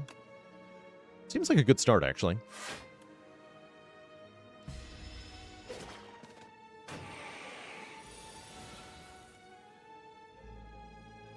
Nice.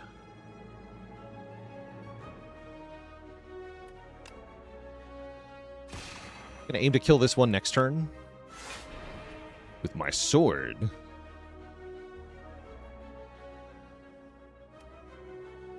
Do I Astral Pulse as well? Yes. In fact, I can kill it right now. But then I take 10. We'll kill it next turn. We know the blade already kills, so I can just play Toxic Toxic or Toxic Gatherlight.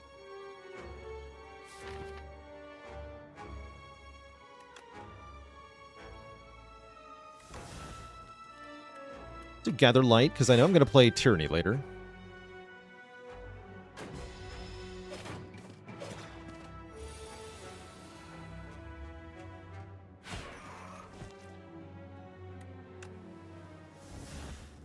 Take 6 here? Am I okay with that? I am. I think. Actually, no, I'm not. No, I lied. These don't help.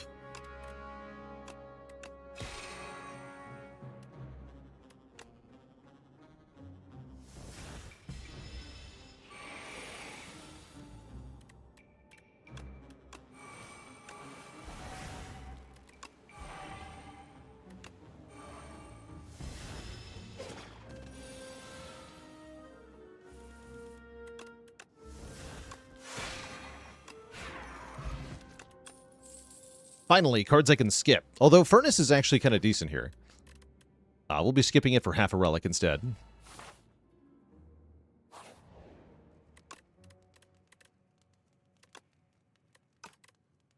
think I want to upgrade Convergence for more stars, but I'm not sure. I think so. Okay, we're almost at the shop. Just one last fight to get through. This doesn't look too troublesome, especially with Child of the Stars turn 1. Good. Very good. And falling a star here. I don't think I want to yet.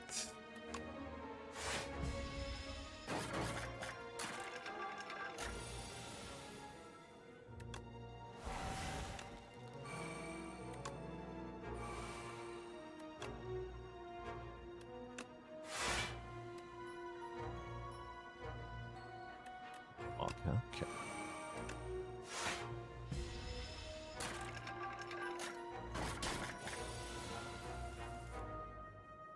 Get rid of Strike.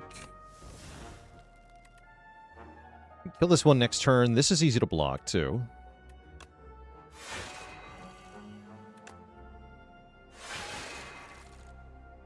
Cool. In fact, I can just kill it now.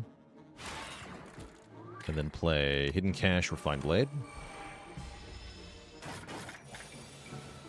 Bust open the Entropic Brew? Not a chance. It's my retirement brew.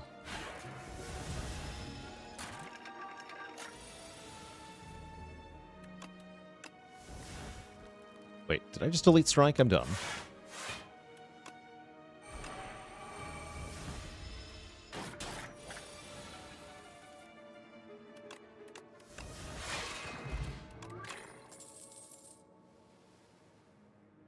Yeah, all for the flower setup. Don't worry. Now give me another relic. Mercury Hourglass. All right. And Venerable Tea Set. It's nice for here. What's up, Merchant? I'm probably going to buy the Pantograph. I like Spectrum Shift quite a bit, usually. I don't hate this Know Thy Place. How do I feel about Gnarled Hammer, improving the damage of 3 attacks?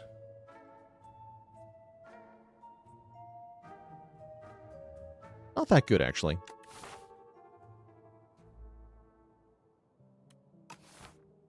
Panache, Make It So. That's a fun combo indeed. We're not playing that many cards a turn. Well, we could have Particle Wall. We could have Panache, Particle Wall, Infinite. That's funny. Lose a strike. That's valuable, too. I think I do want Spectrum Shift. Gives me a thing to do in the late game. That seems nice. Well...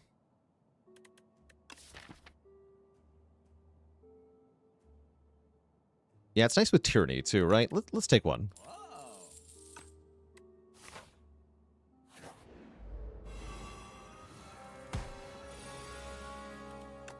The stars. Big.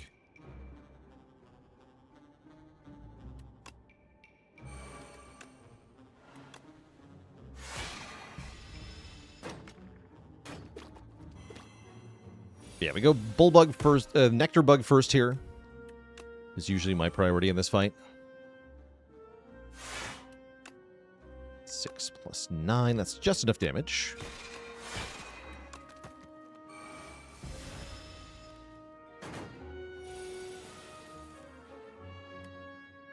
$28 is not enough damage. Yes, it is.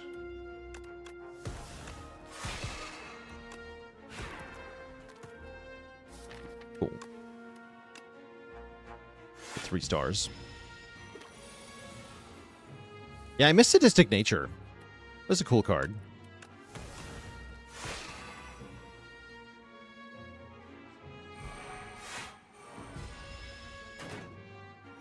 Okay. Next up is the Elite. No, not quite. Actually, next up is the Rest Site. So I don't want Happy Flower on 2. I want it on 1. We kill now. Black Hole. Whenever you spend or gain stars, deal damage to all enemies. That's pretty good. Second Particle Wall is also pretty good, but I'm taking Black Hole here. The damage. Oh, I see. We could go for the Elite because of the T-set. But then we lose half a Relic. I don't think I care to do that. I don't want to lose half a Relic.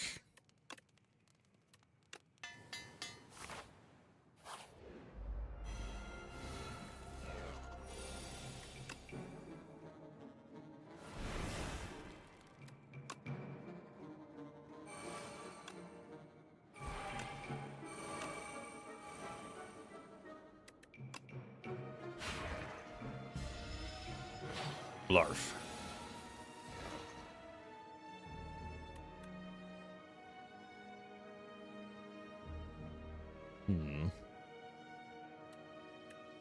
Astral Pulse is kind of weak here, huh?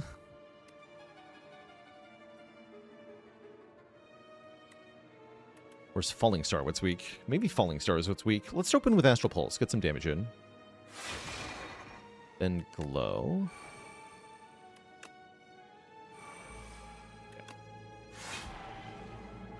Fine.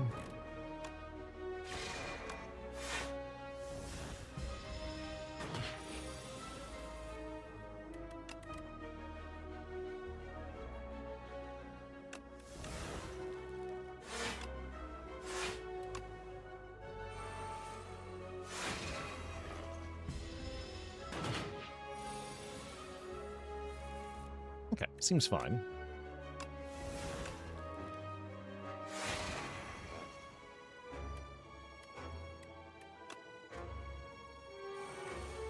Oh, this kills, right? Yeah. Clean. Give me half a Relic.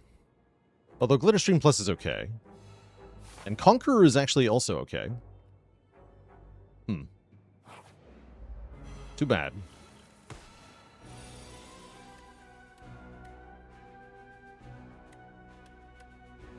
Okay, block just fine. We also draw 1.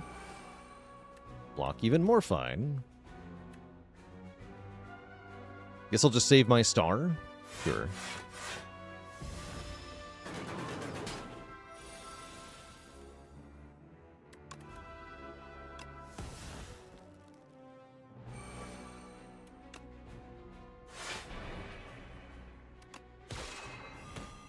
Skipping both Hidden Cache and Glow is a little annoying here. Convergence is good enough, though.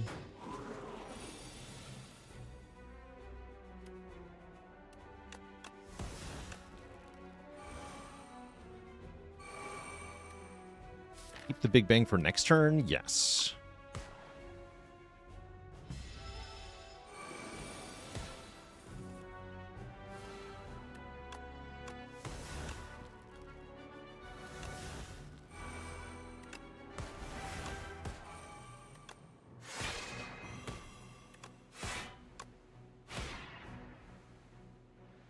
Pretty good turn.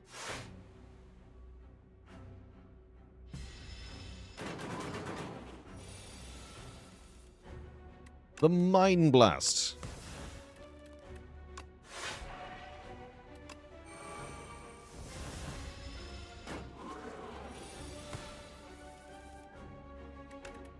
The 0 damage Mind Blast. The power.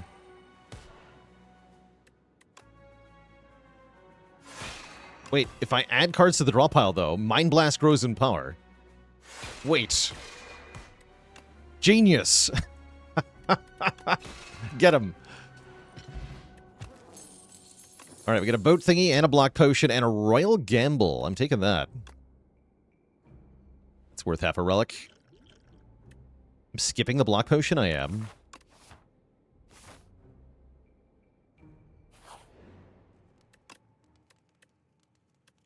I have too much energy now. Oops. Set up Happy Flower wrong here. That's alright. We'll have a gigantic turn 1. 6 energy. I'm going to use the power potion in this fight for a little bit of help here. Orbit, Child of the Stars, or Neutron Aegis. Orbit looks alright. Orbit looks perfectly alright. Thanks to Tyranny, we can take the drawdown, and I think it's fine. Right? I think that's fine. Refine.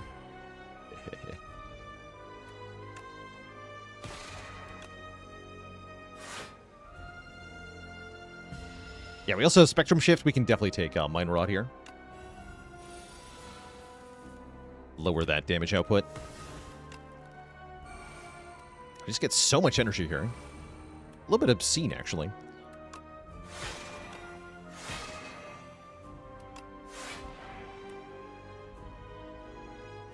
Yeah.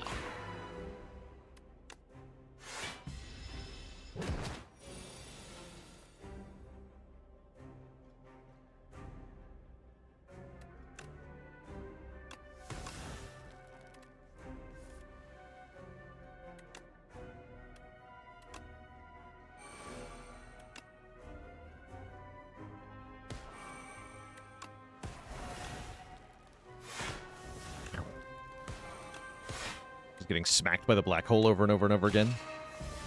Good.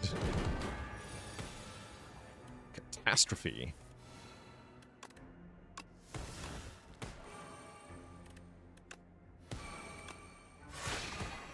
Do it. Strike plus Gamma Blast. Notably not costing me any stars. Good.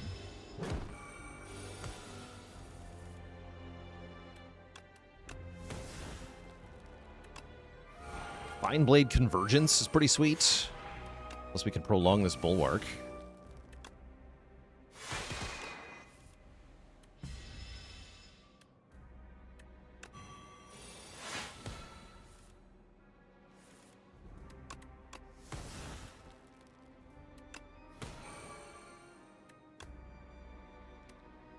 Block as much as I want all day, basically.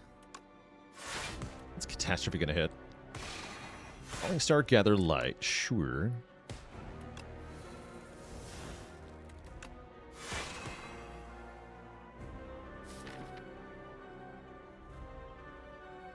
get all the attacks in my hand? I can. Oh no, wait. Sovereign Blade. Foolish. Forgot that's an attack. Oh well.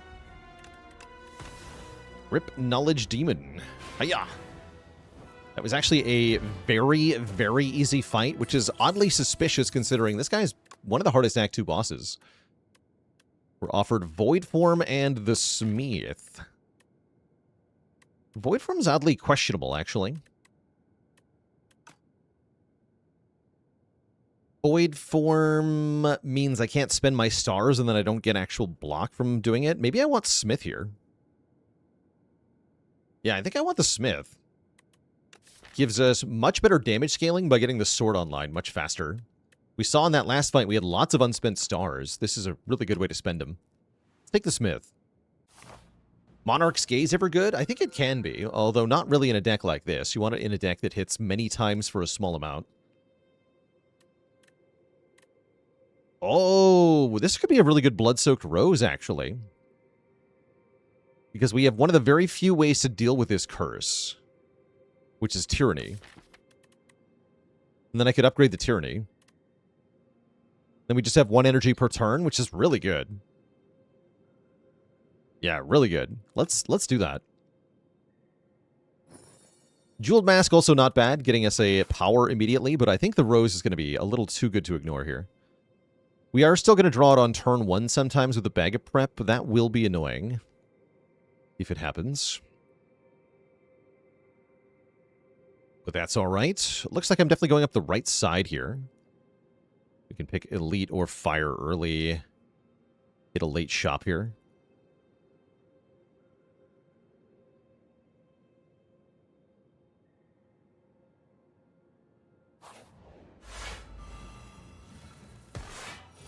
Yeah, if you have Tyranny and you see Rose, you just click it. That's right.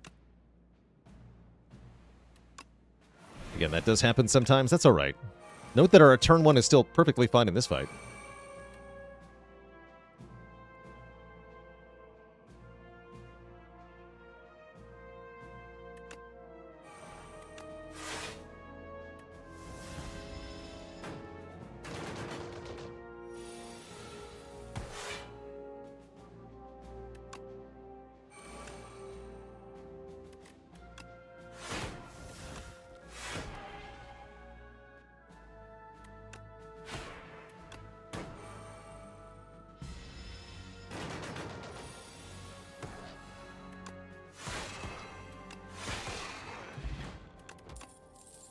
Sacrifice.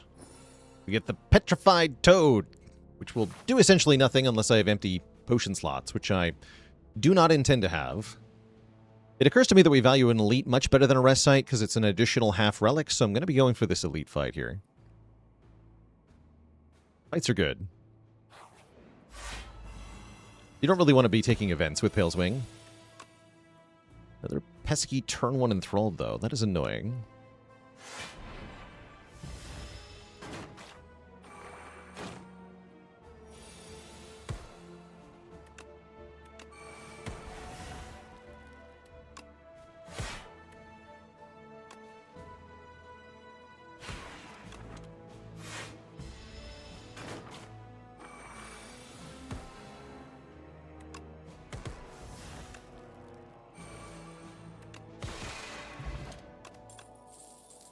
Sacrifice.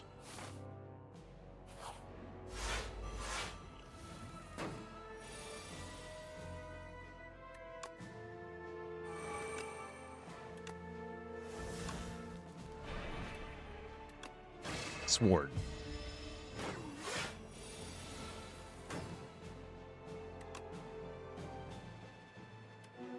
It's looking tough.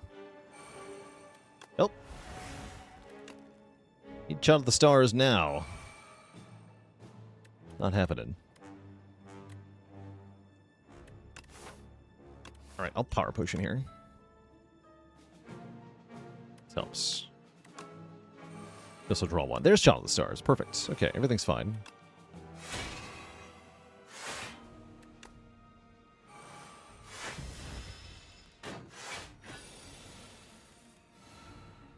Would I be a willing cult member, IRL? I feel like I'd be a willing cult leader. More than a cult member.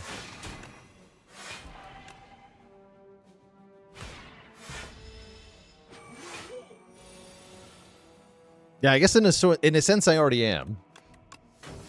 Such a thing. Call.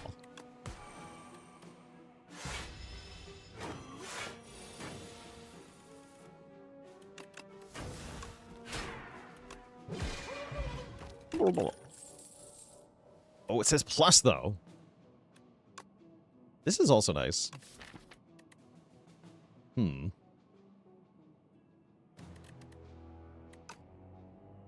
know what? Give me this furnace. Why is Demon Form so trash in Spire 2? It's a lack of things to use the strength on. That is the core problem. There's no heavy blade. Where is the heavy blade?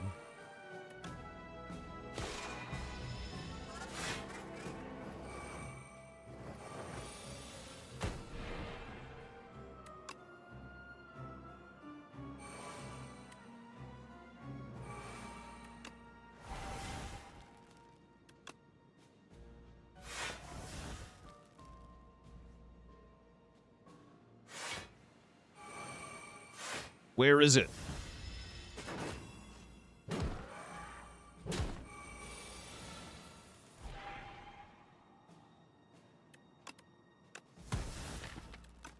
Black hole on the bottom is kind of bad. I think we're still fine, though. Well, kind of, sort of.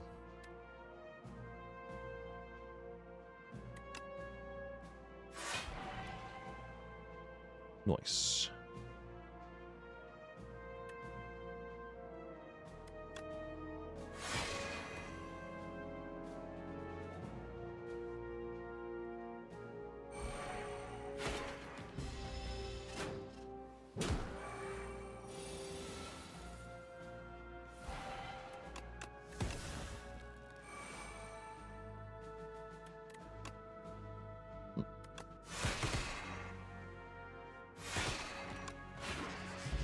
Nice. Okay, give me another relic. The Book of 5 Rings. That is never going to do anything, probably. But it does get me closer to another stuff, so I'm sure it's fine.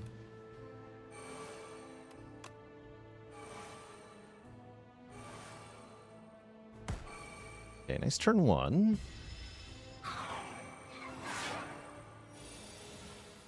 There's that pesky enthralled. That's hardly the only problem with this turn. You just draw very badly here. We take a bunch of damage and there's nothing I can do except pop the Entropic Brew. Does this warrant that?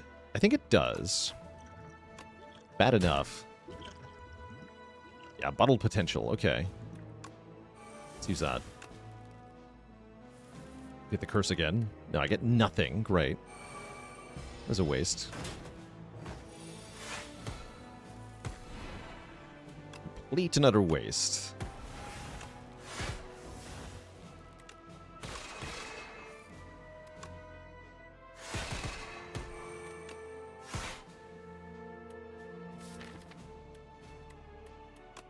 A little damage here.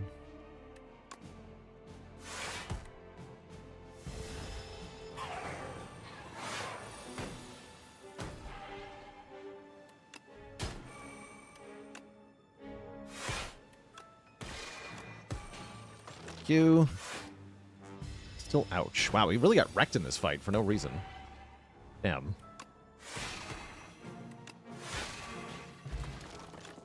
It was miserable.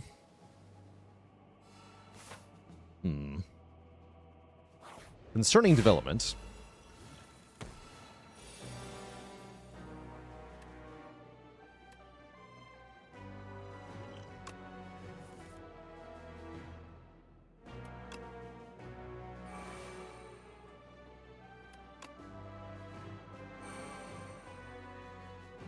Okay, we can Convergence Particle Wall. That looks pretty good here.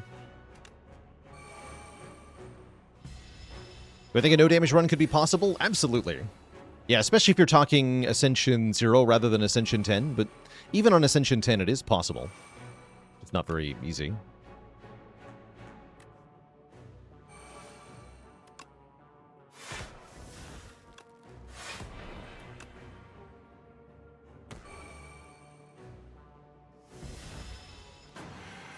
Okay, I feel pretty safe now.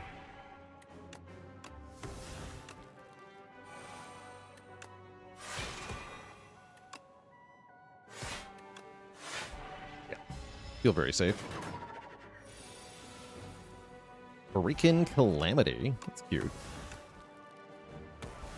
Well, I felt safe. Now I don't. Play Calamity to draw one card. Great. Good work.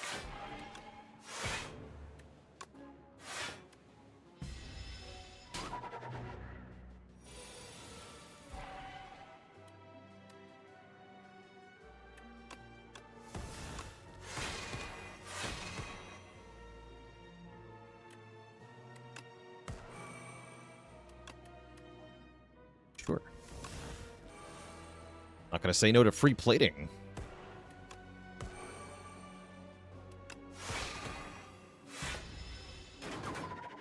Oh, yeah, my giant sword kills. Good.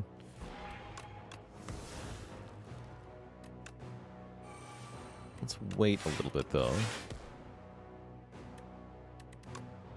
Oh, Happy Flower is on too. Never mind. Kill. Regalite. When we create a card, get 2 block. That's quite excellent. We also get Tungsten Rod. Whenever we lose health, lose 1 less. Not bad. Definitely not bad. It occurs to me I can get more relics if I go this way. I'll think about that. Ice Cream. Oh, there we go. Energy is now conserved between turns. That one is pretty spicy.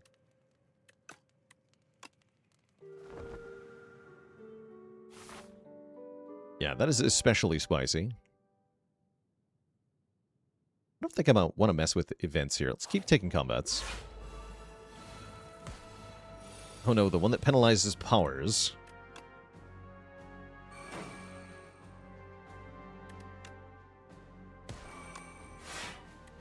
It's a terrible turn 1. Throw a rock at him.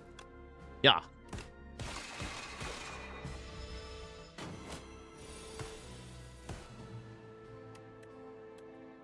Oh no, what have I done? Ah, garbage.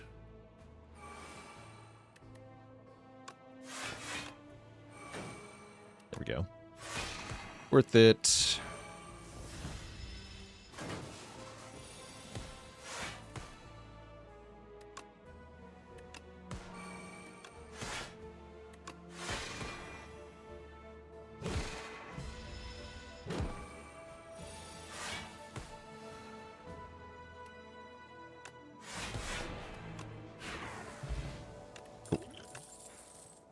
Okay, we'll take Conqueror Plus.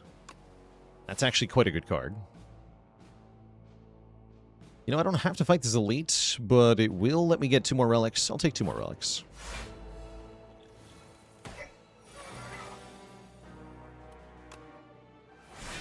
Yeah, I like 2 more relics.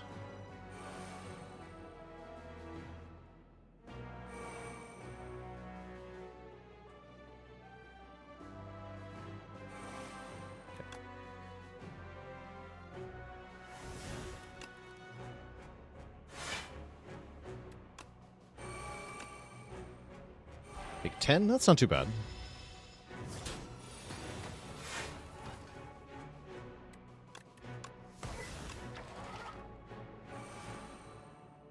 Unfortunate. I would like to play Eternal Armor here.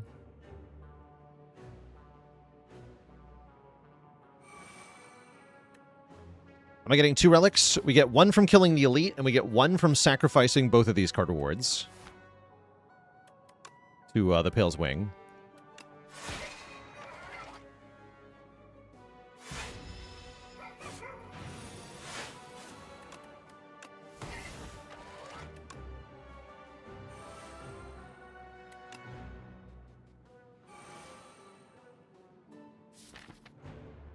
card on top.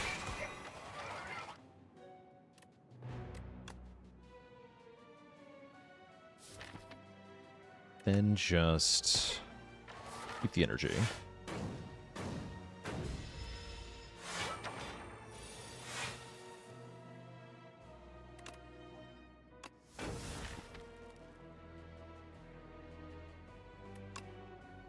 Goes on top.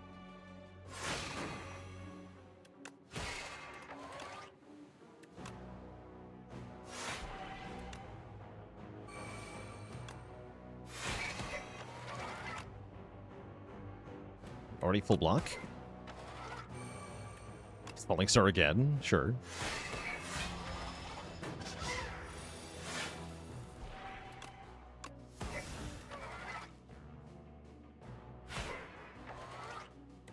Order.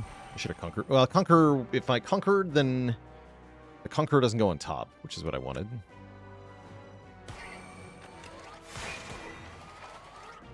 But I want the Sovereign Blade on top, so I can keep playing it at every turn.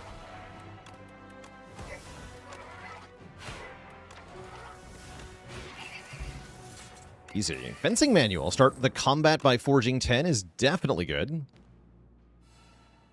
There's one relic and another half relic, and here's the other half relic. By sacrificing this reward right here.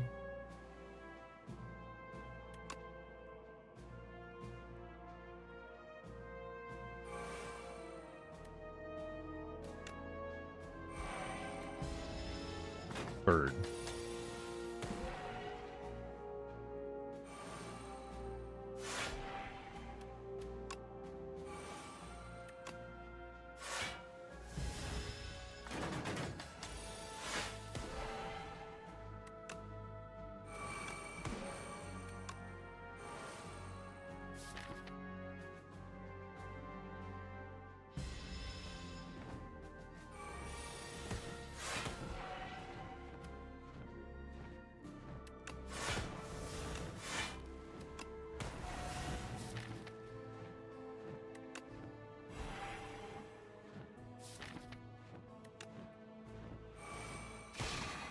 Nice.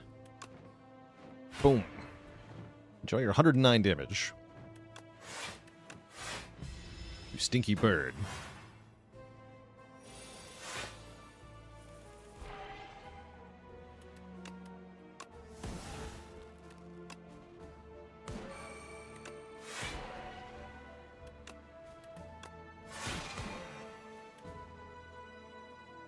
More smithing.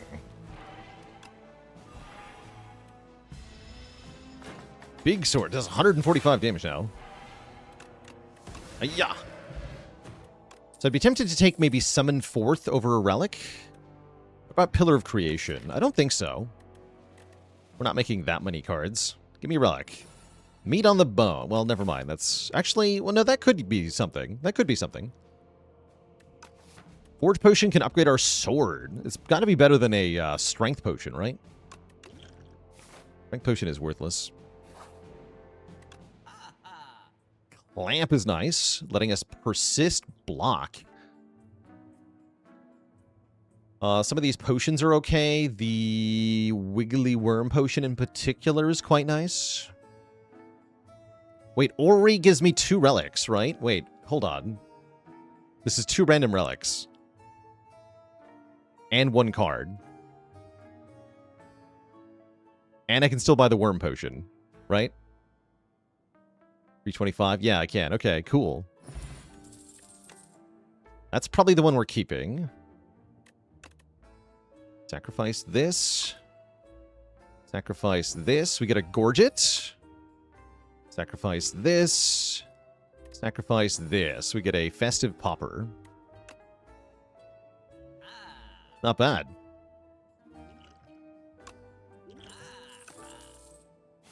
Not bad. Then I'm going to rest, since even with the Pentagraph, we're not getting to full HP without resting, so we'll rest here. That means I never actually got to upgrade Tyranny, which is annoying, but really not that big a deal.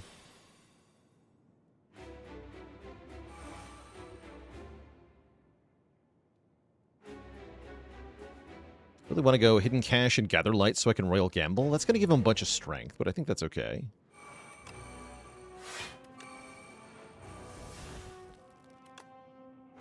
I think.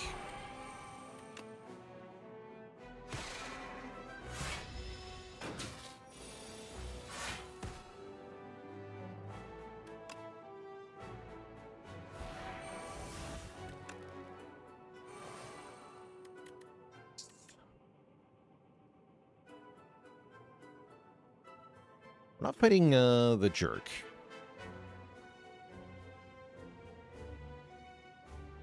Ever we're taking 4 cards there to heal from the Book of 5 Rings. That's a fun question. I hadn't even considered that option.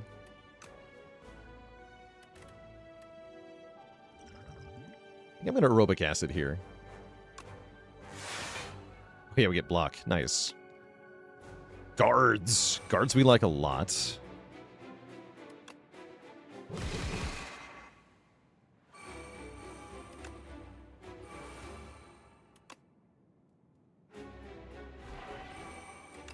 Although it's going to give it even more strength. We have to kill next turn, which we can easily do. In fact, we can basically almost kill right now. In fact, I can kill right now. Just go Astral Pulse Sovereign Blade. But it's better to guards.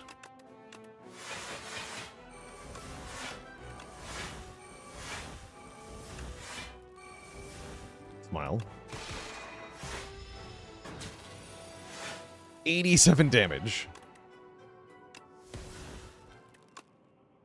Is a bit ludicrous.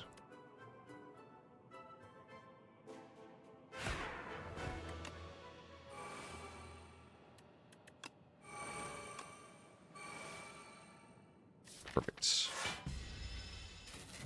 Very good draw order with the Enthralled here. Wait. No, never mind.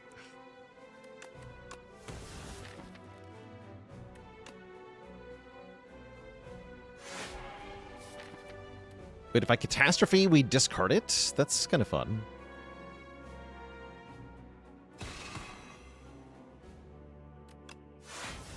Oh, Purity works too. Sort of, kind of. If by works you mean doesn't work. Then yeah, Purity works.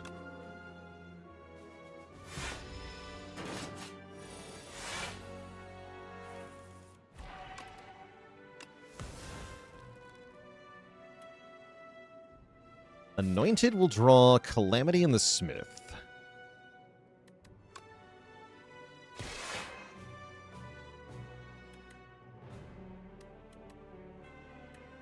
Sure.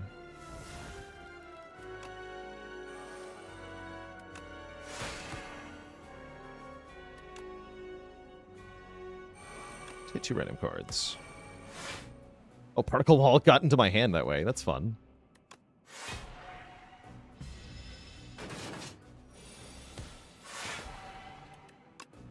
Jackpot.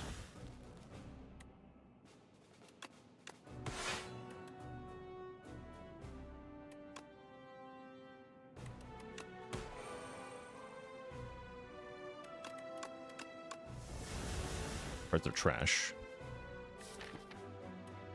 They don't need those. We got Jackpot.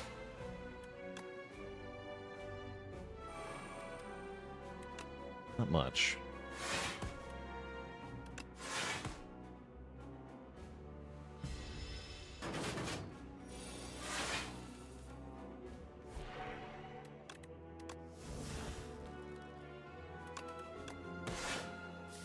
Stop giving me Rend, I don't want it. Thanks.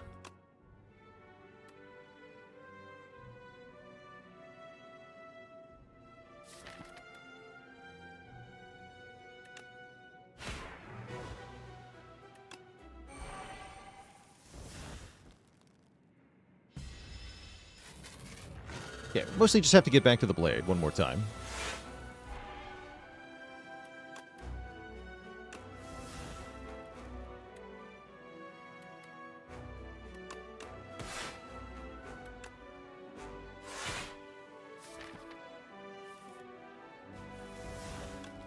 There we go.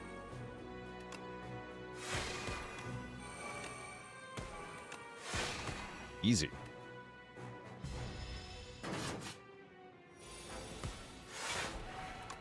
Panic button prolong is pretty fun.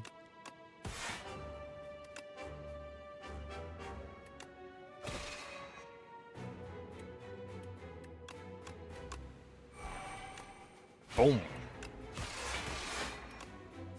GG.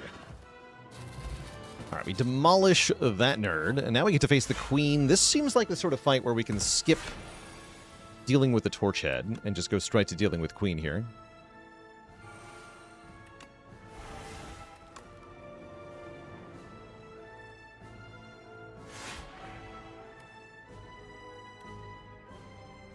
Do a pretty good sword on the queen here.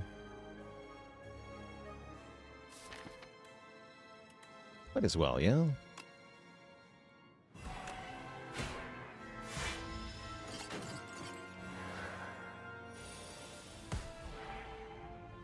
Oof. Well, guess I'll just die. That's fine. We get to bank a bunch of energy with ice cream. I think it's fine.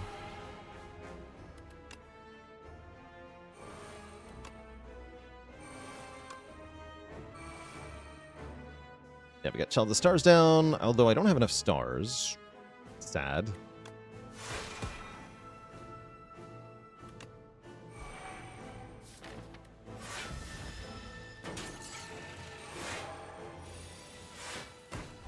Ooh, Eternal Armor.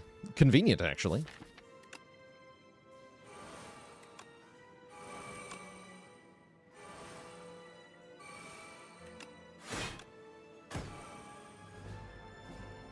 Cool.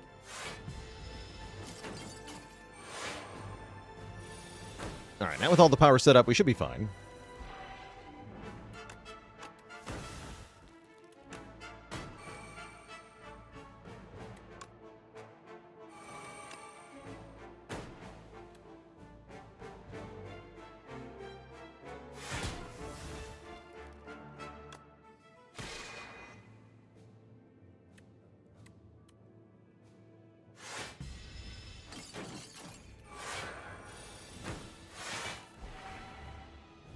Goodbye.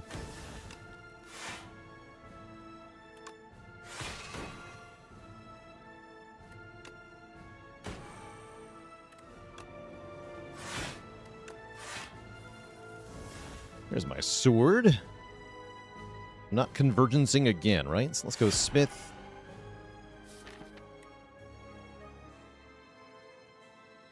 Fine Blade. Conqueror. 196 damage. We can Bulwark for even more. Let's Bulwark too. Boom.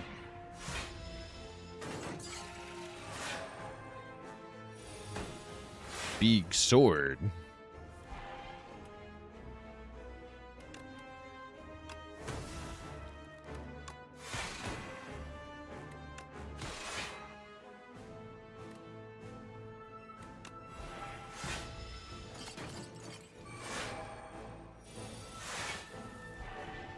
Where is the sword?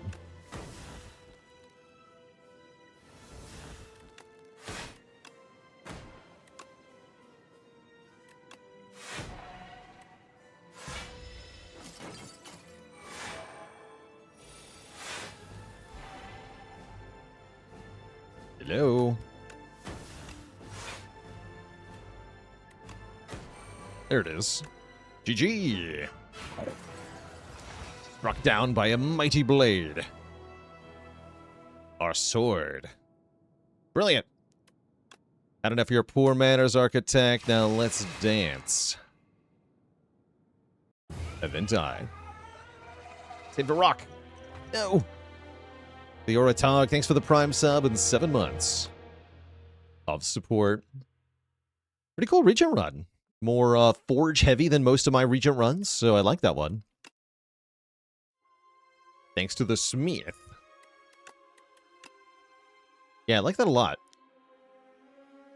I think Forge is kind of a natural inclination for runs that are facing Lagavulin at the start. So that worked out really well. And I would say the Wing worked out really well as well, giving us tons of good relics. Especially with the Ori. Buying Ori to get 2 more relics was very fun. Yeah, each act started with just 5 fights in a row. That's right. And each time I took very little damage to the 5 fights. Except for the random Lost and Forgotten fight that did 35 damage. That was dumb. Why was that so dumb? Was that genuinely the most damage I took in any fight? Oh my god, it was, wasn't it? Yes, it was. This was the highest damage taken. Lost and Forgotten here. Bizarre. And that's with 3 potions used. Next up, we're going to play Necrobinder is next up in rotation here. I do need a quick break first, though, Twitch chat. So I'll be back in a bit. Don't go nowhere.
Alright, chat, we're back.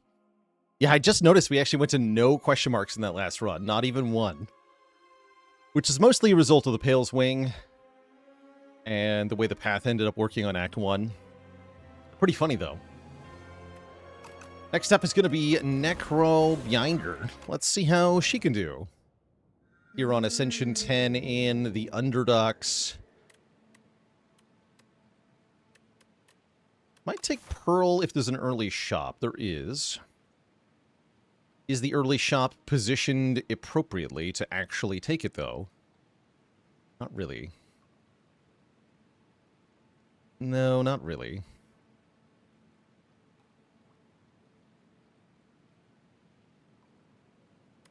That to me sounds like I want the Silver Crucible then.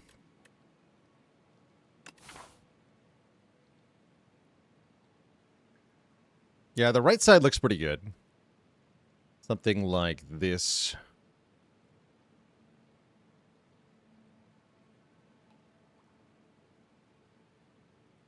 How does Echo Form and Void Form work together? Ooh, that's a good question. I don't know how that interaction goes. Yeah, I have no idea. I'd like the option to go to the shop, but I probably won't. We'll see.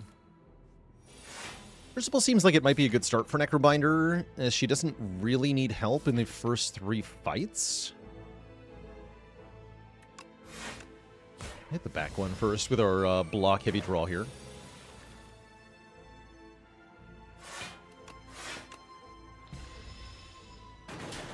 How much do I push for early events with Crucible? Oh yeah, I'm supposed to do that. I should have actually gone this way.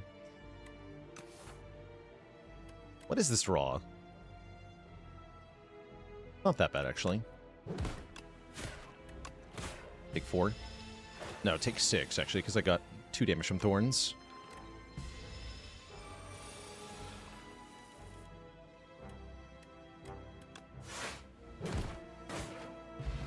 Acceptable. Okay, I'm a big fan of Grave Warden Plus. Necro really wants block cards that block for more than 5, and this one blocks for a lot more than 5. So I'll be taking that.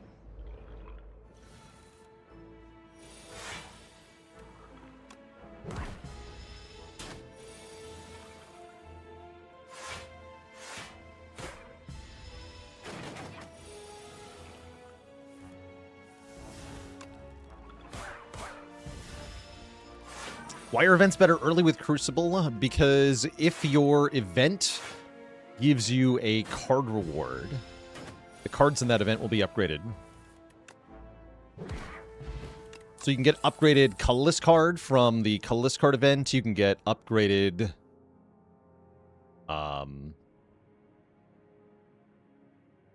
you can get upgraded 2 common cards from the Cheese event. That one's particularly good. This is either high 5 or negative pulse. I like pulse quite a bit here for some area effective damage. High 5 does it, but more immediately, which is valuable.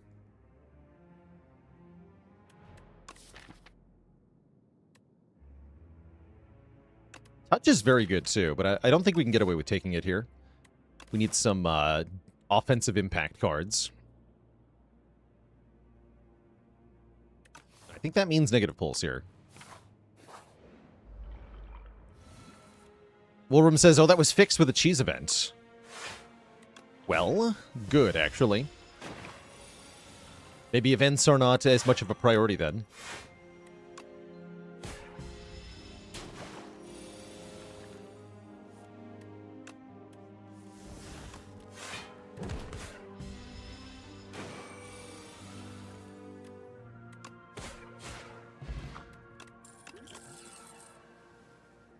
Okay, I'm a general fan of Reap Plus. Most of my winning Necro runs tend to start with this card.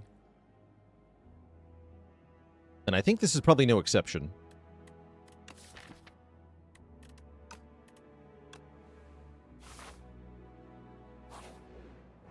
Ooh.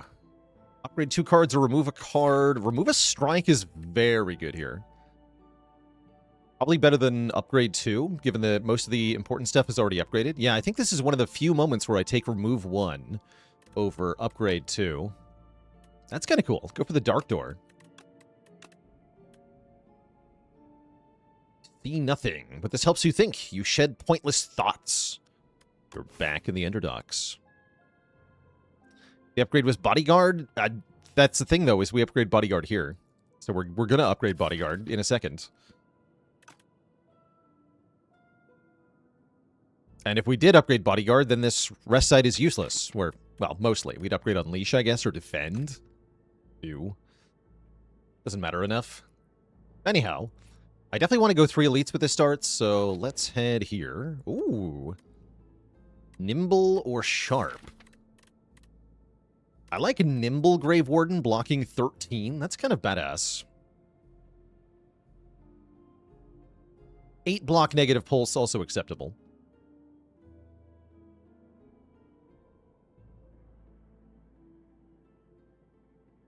An event that moves you to the other act location. That'd be kind of cool. That's trippy. Yeah, Page Storm Withdraw 2 would be cool. I think I want my best block to be blockier. Let's go Grave Warden. And then upgrade Bodyguard.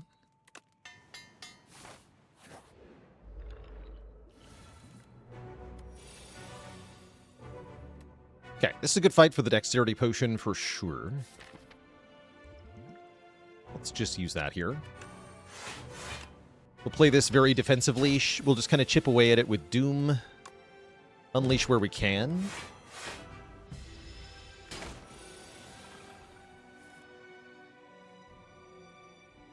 Reap is kind of dead weight in this fight. We're only going to play it at the end.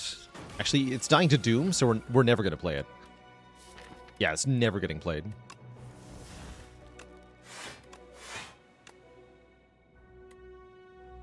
$24. I think I do want to Unleash here. Take a bit of damage.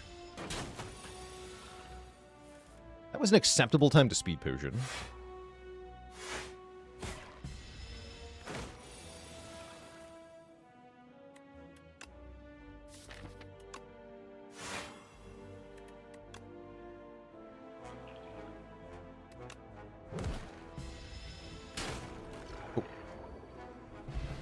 We get Cloak Clasp. A very good first relic for Necrobinder in the Underdogs especially. We get block based on the number of cards in our hand at the end of turn, which makes anything with Retain a lot better. I'm also down for this Defy for Weaken. Defy is good. The Doom Elevator.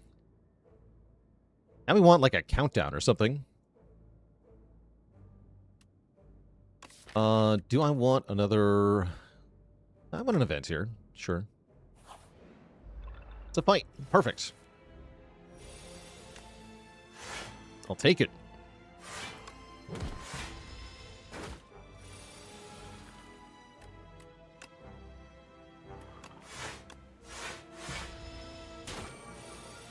Oh, it does gain strength from hitting Ostia. I see, I see.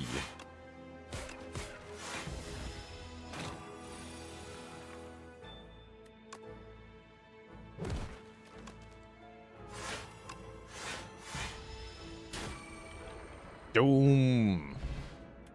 Ooh, Duplication Potion. Great with our Reap. I could take another Reap, or I can take a Wisp.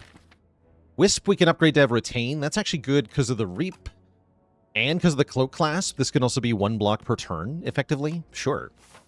Why not? Empty. Feels like a pretty good start here. We should have no trouble with whatever this is.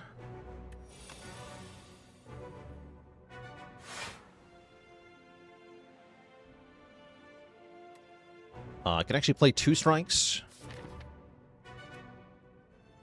I'll be killing this thing with a Reap, though. So let's strike this one and this one.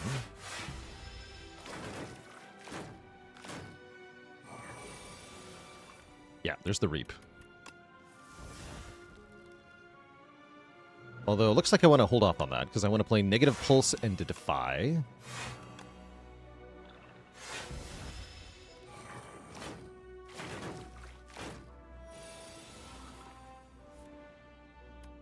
Nice.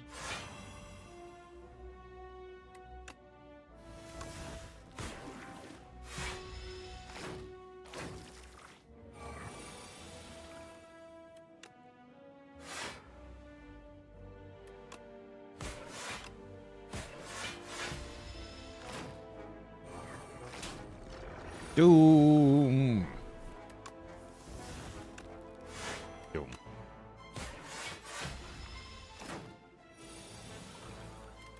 Doom. Another defensive relic, the Red Mask.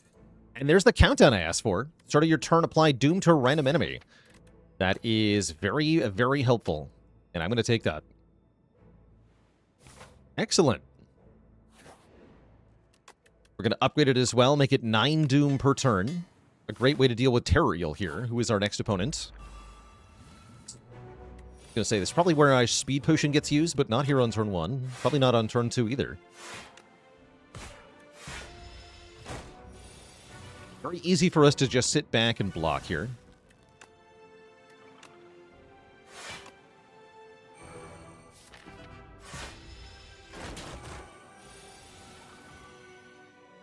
Although this turn is bad. Unless I do pop the Reap, which is an option. Maybe that's my play here.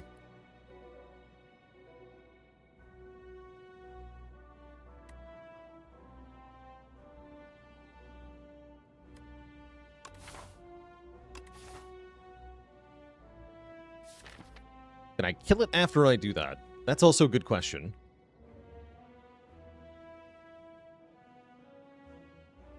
Take 3? By Speed Potion, negative pulse, we get 11 block. Plus another 5 block. Is 16. Actually, I don't take any damage, right, if I Speed Potion here? That's fine, then.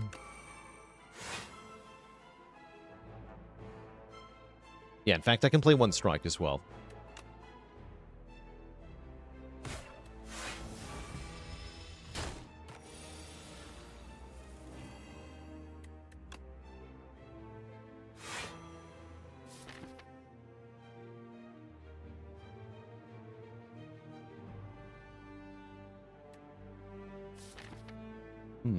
Okay, next turn we can just block.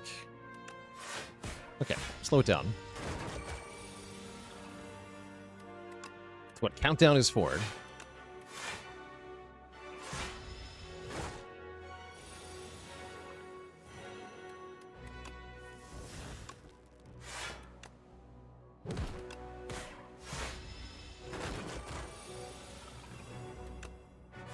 fact, we might even just kill it in the first phase here.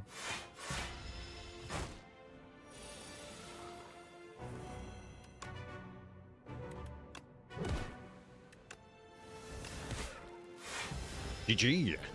Doom. Get a Kasari Gamma? That's not going to do anything. Delay is excellent. Is there a way to exponentially scale on Necro? I'm sure there must be. No Escape is the main way, actually. Yeah, we got to 1 billion Doom using No Escape.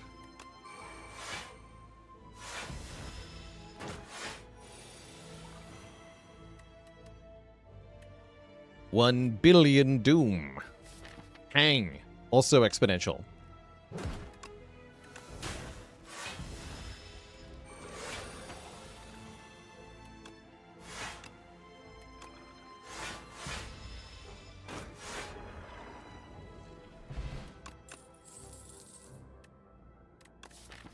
I think this deck wants another negative pulse, so I'm going to take it. We get to upgrade the Delay. Very good card.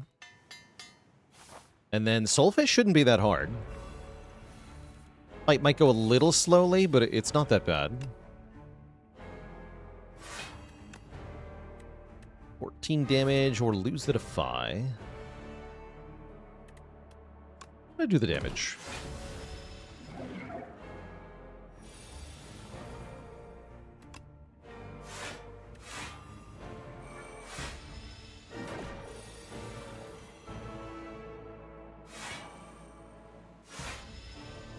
Like that we get a lot of free turns in this fight where we can play the Reap. Go Reap and then Soul to draw back towards Reap. Nice. Okay, really good start so far.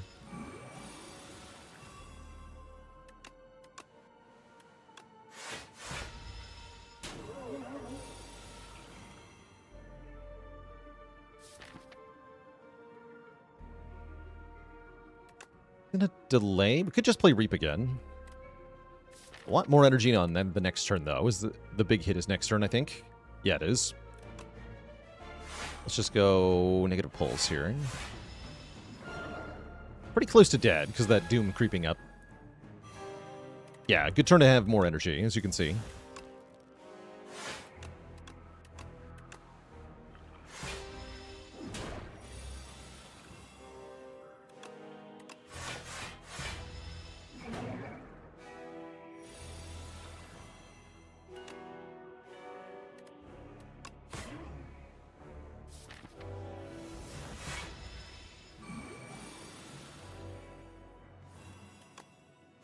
Overall, pretty good draws.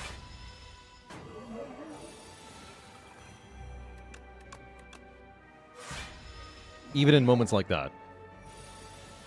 It's kind of a good draw. GG. Take 1 damage. And the fight is over.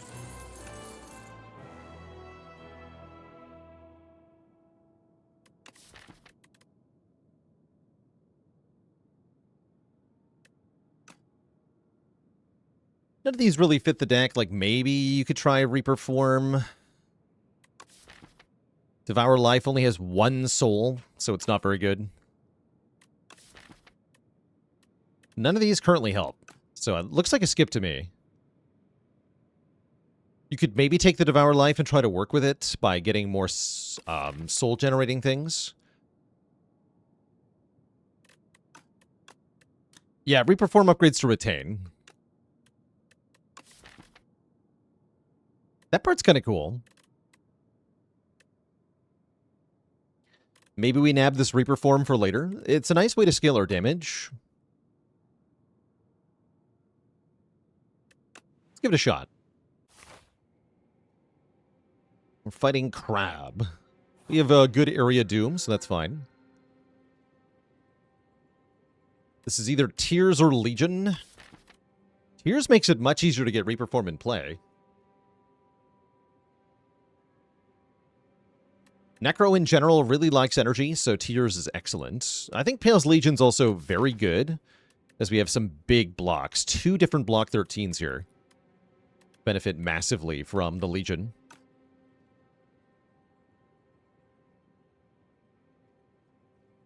But I think it's Pale's Tears. Evertooth? I don't think so. I think the only way you take the Tooth here is if you had Frenel Lens from Act 1. Then you could remove your defense and bring them back at block 10. That'd be cool. But we already have everything good upgraded, so there's no reason to really take the Pale's Tear. I guess we could still upgrade all 4 defense in this method, but it's not that exciting. Yeah, Wisp lets us proc the Tears. I think Tears are going to be good here. Let's get to a shop and see how we feel. Probably this one, and then we fight potentially this Elite. And then we fight guaranteed another Elite. That's kind of spooky. I'm not that afraid of the Prism guy, though. We have good answers to that. Elite. So there's no reason to fear.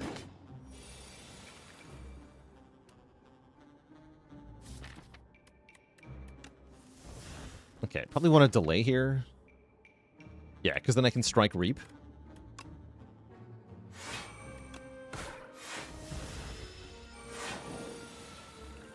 Oh, I should have left energy floating.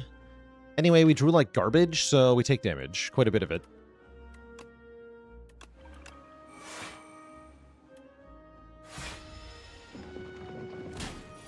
Ouch. At least we can now break the block.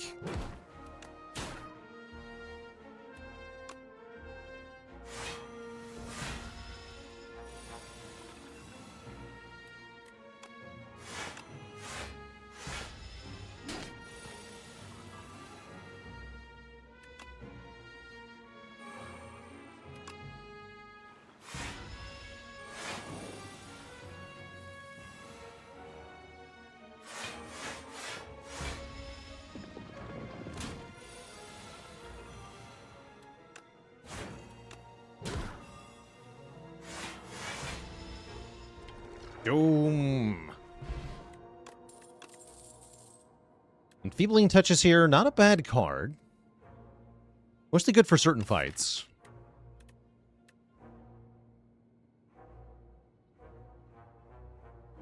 Frontal Lens ever a take? Oh, yeah. Yeah, the long-term reward is quite substantial if you add a good number of block cards to your deck. The added block will more than make up for the lost max health. Why do I not play the strikes? Because I want one block from Cloak Clasp instead.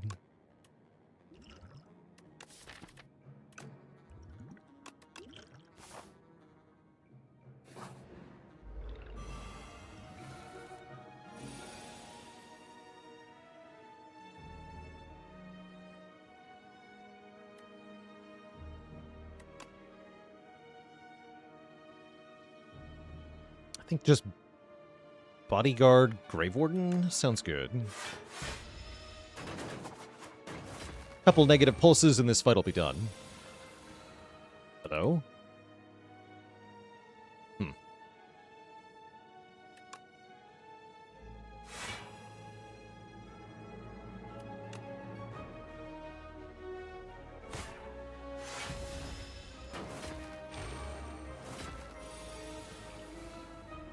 Nice.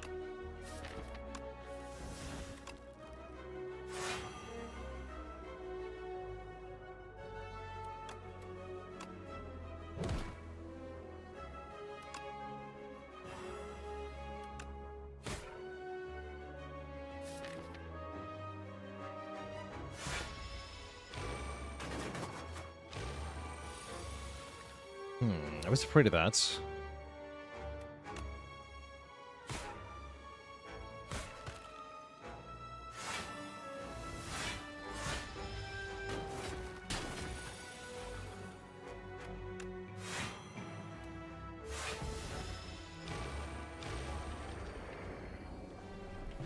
Okay, pretty bad fight. That's okay. This guy shouldn't be too bad. Unless the draws are atrocious, which they might be. They certainly might be.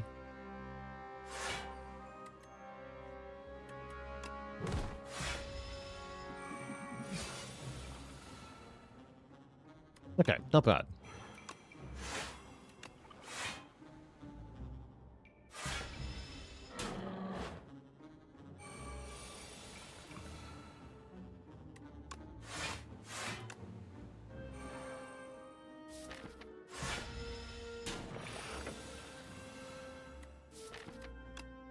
Delay next turn is perfect. Just do some damage here. Didn't mean to spend all the energy.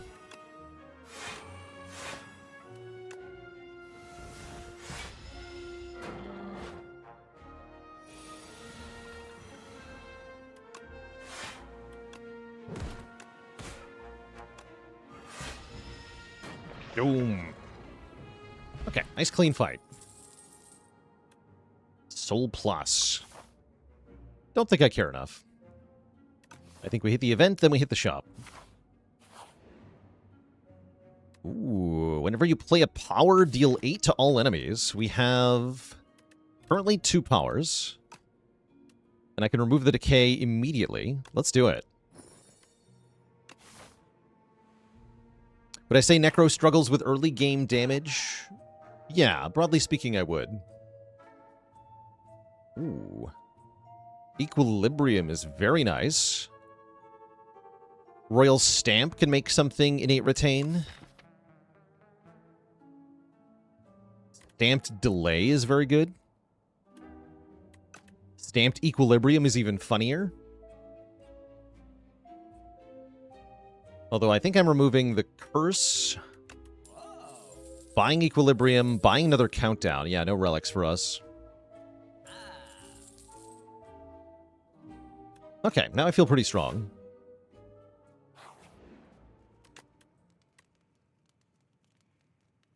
Upgrade this.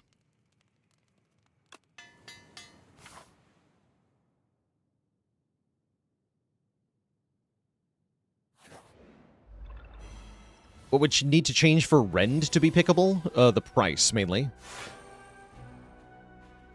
Yeah, the price is the problem.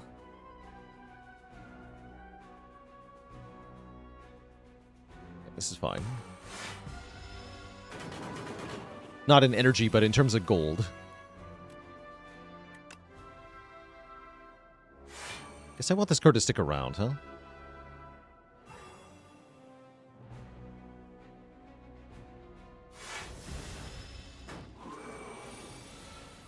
The bees.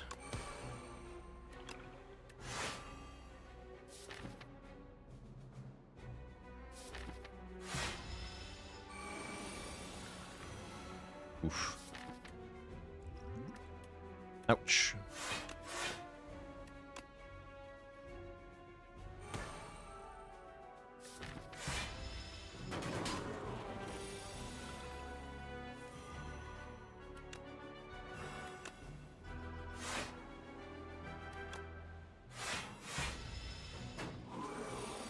Then we wisp.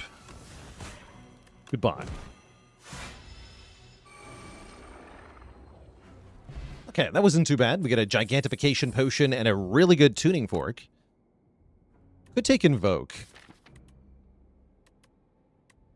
Don't feel like I want to, though, because we are already kind of invoking every turn with Pale's Tears.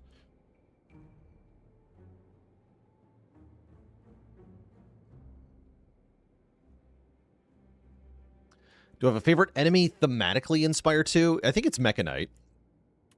Murgle with the raid. Welcome, welcome, everybody. You're joining us for a run that took a Reaper form on purpose, plus a couple countdowns. We got a very Doom and defense-heavy Necro build going. That now has Strike Dummy. The power. I'm also going to have an app. Let's see, I have no longer any fear of the Prism, so we can fight 3 elites no problem here, I think.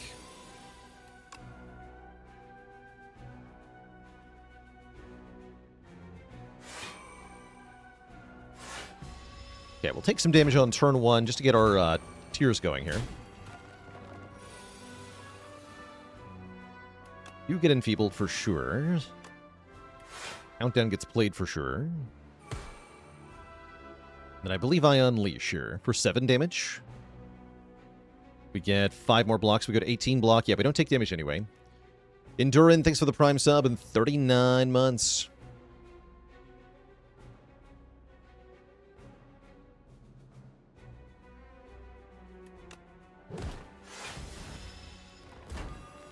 Oh, I should have used Strike Dummy. Although we were weakened, right? I think that would only be 6.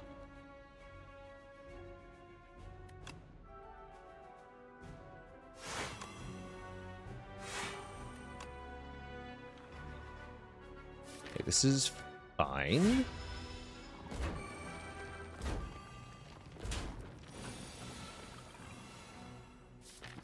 This is not fine.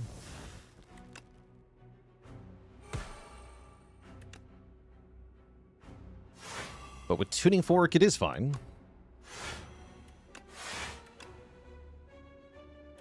I can also Reap to just kill one, which seems rather prudent. Although you do kind of want them all to die at the same time, otherwise the Doom gets annoying. Perfect. Okay, that went well. Hang is here as a secondary damage plan. I don't think I need Hang. Although, wait, Hang works with the Reaper form. Huh. Sure. Yeah, sure. Why not?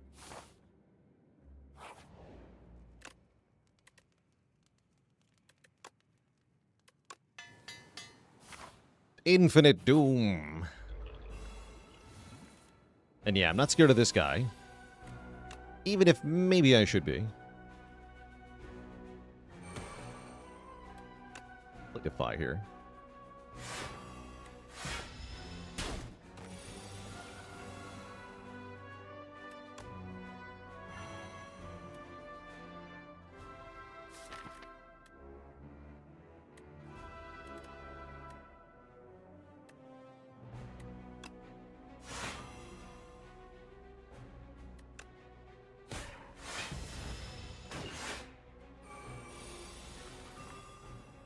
You just play the Reaper form with our turn? That seems fine.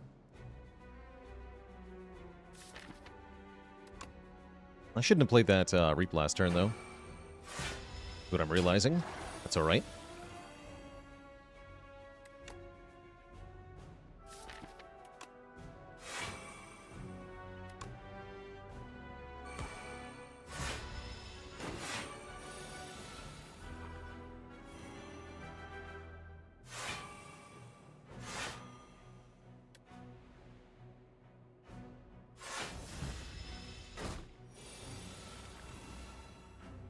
Ooh.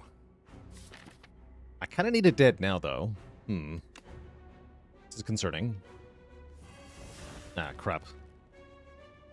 I have to Gigantification Potion a strike here, I think? That'll work, though, yeah?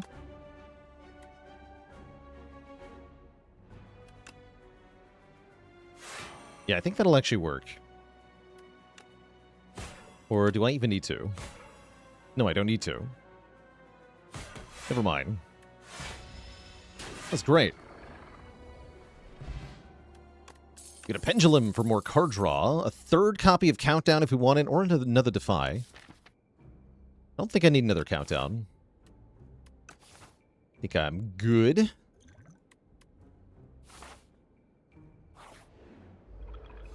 We'll go through one more fight here. Nice Tuning Fork.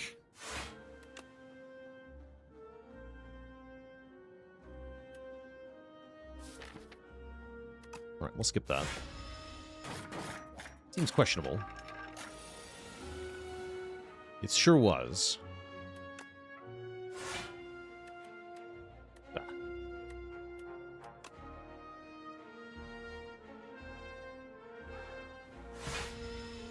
Let's take the block rather than playing the strikes. That's fine. I was planning on resting anyway, so this is not a big deal.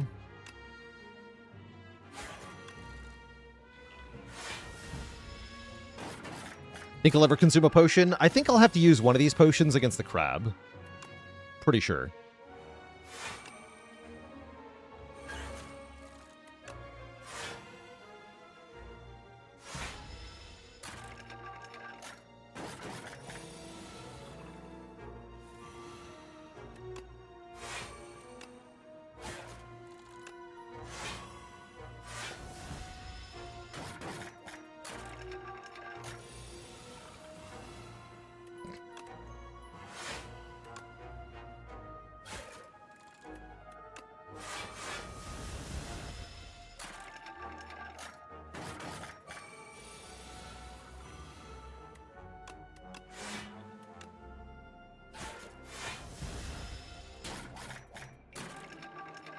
Doom.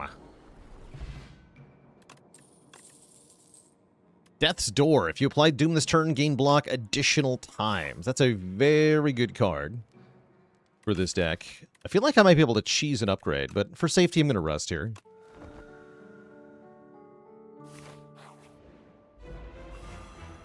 But yeah, with the countdown, it's kind of free.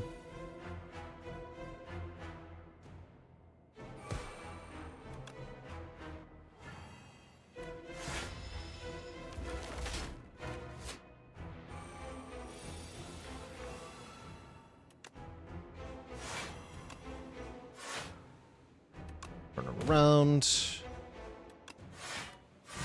Perfect block, not bad. I can turn around, Defy, and then play Reaper form. Might as well. Don't take any damage.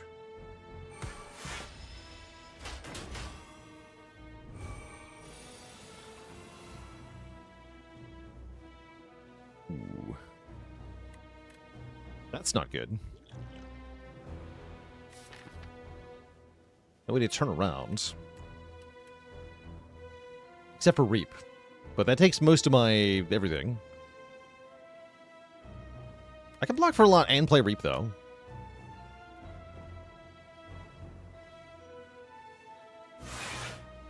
Seems fine. Use one of the potions here. I don't think I need to, though.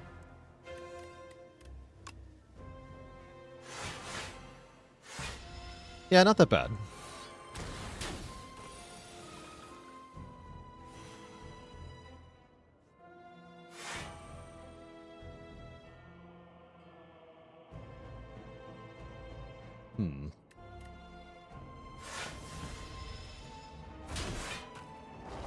Glad I rested.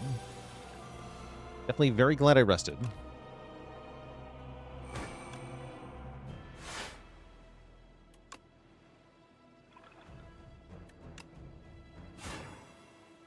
A7.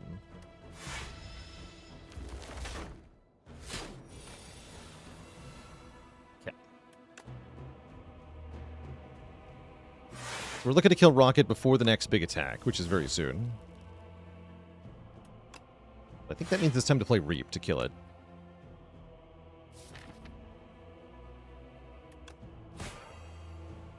Didn't actually quite do it. This is where I said I should have used a potion, perhaps. I think we'll be okay, though. Yeah, I'm gonna play Strike here. Actually, Hang would have been one more. No, Hang would have killed. I'm dumb. Thankfully, it doesn't really matter here. Well, yeah, it doesn't really matter here. In fact, it delays giving Rocket's Crusher strength for one turn, so it actually benefits me to do it this way. I'm sure that was on purpose.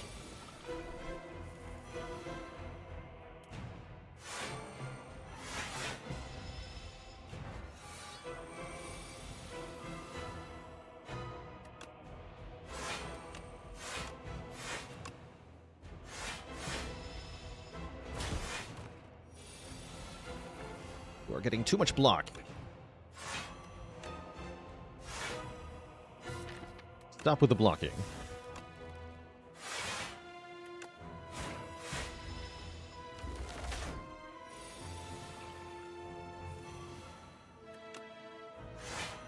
Kind of interesting how little we used Hang, though.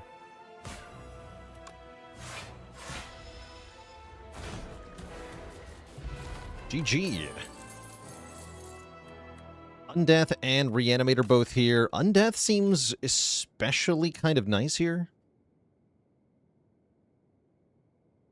I don't really want Squeeze.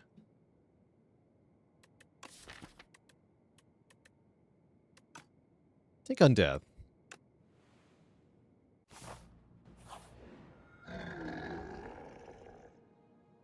Gain 7 block is definitely welcome here.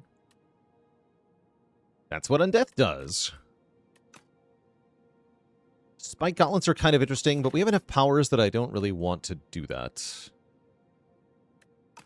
Ever take the Claws? I think this is a very bad Ancient Reward. I'd love to be proven wrong, but I think this is one of the worst of the Ancients.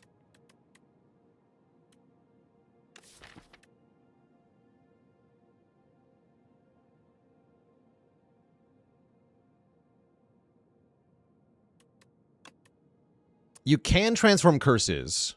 Yeah, you love the idea of the claws. I think they need some kind of tweak. The problem I have with these is that by the time I get to Act 3, I don't have energy to spend on these. I've got to play my blocks and my powers, and then I should be winning after that. I want to play crappy attacks. Attacks suck.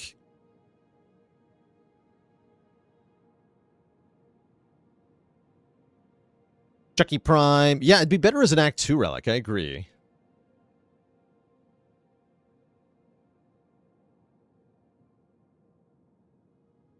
How many events do I want? Events in Act 3 are kind of stinky. So maybe the answer is 0. 0 events. Yeah, I'm down for 0. 0 is a good number. Surely I'd never get bit to death by a bunch of scrolls.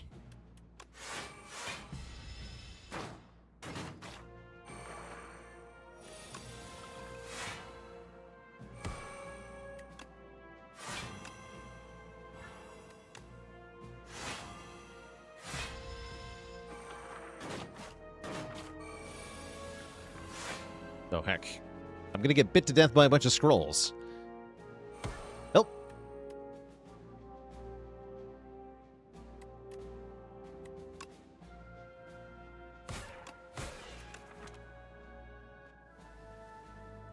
I guess I'll use a potion on Undeath. That's kind of lame.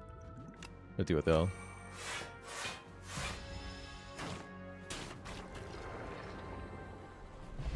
There, I used a potion. Happy?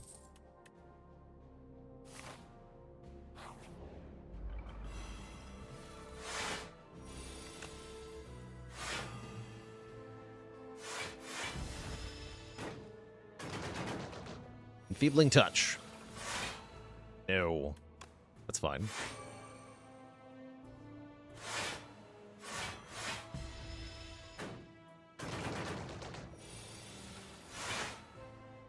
Bleh.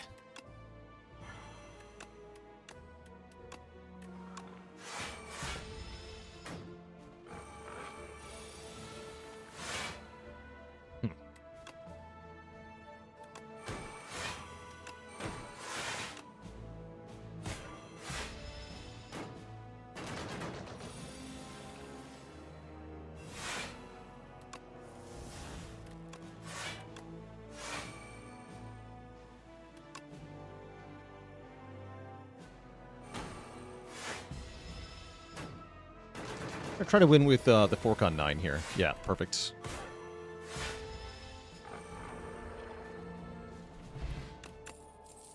Sleight of Flesh. When you apply a debuff to an enemy, they take damage. Everything I do is doom, yeah? Great.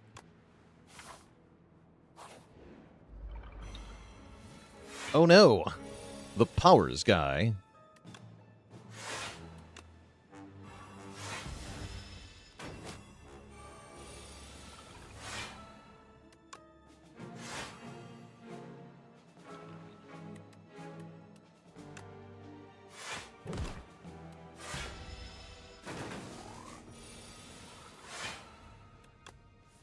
Anyone but him.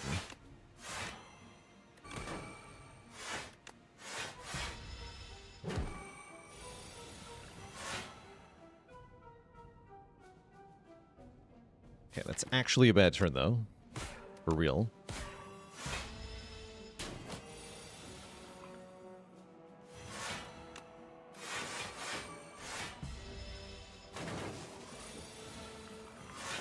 There we go.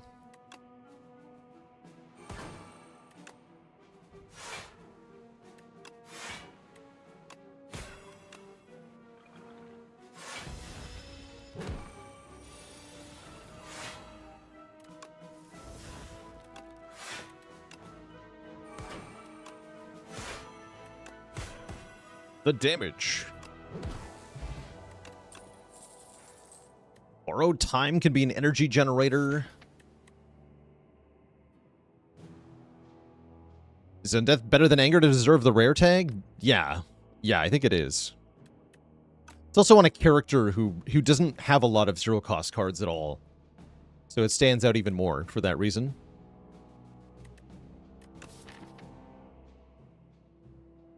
Yeah, after turn 1 we do have lots of energy. Maybe I don't need borrowed time.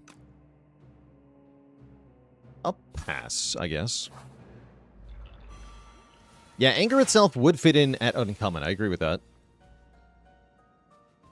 It would be just fine. Play Reaper form here? I think I do.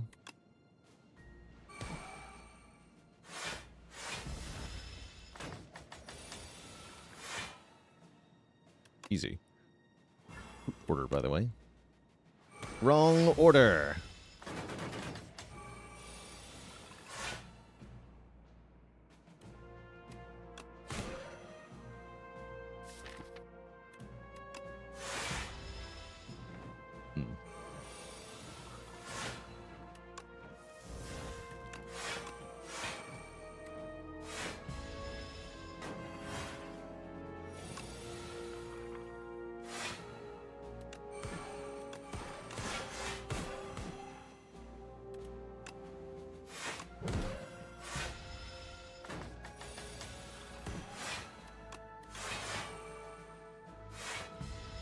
Yeah, really liking the delay equilibrium combo.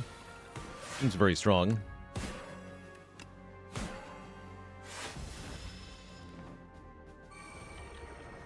Doom. Berry? I don't think I need berry. Not now that we have Sleight of Flesh.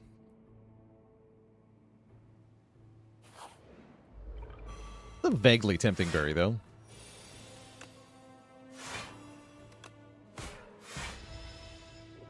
Lore.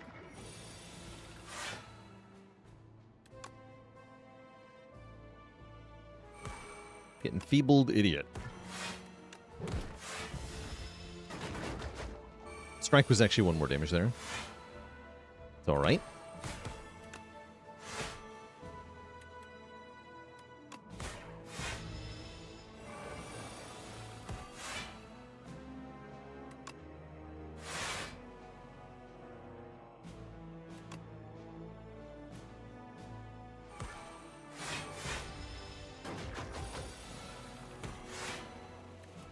Boom.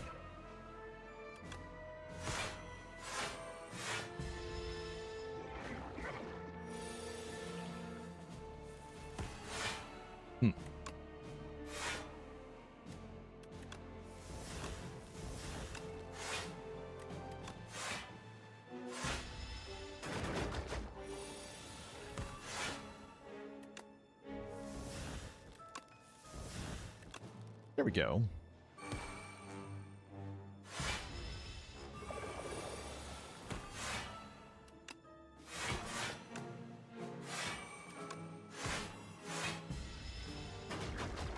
Doom. And skip. Alright. Well, the Blight Strike with Strike Dummy, actually half decent, but it's still unupgraded and therefore pretty uninteresting.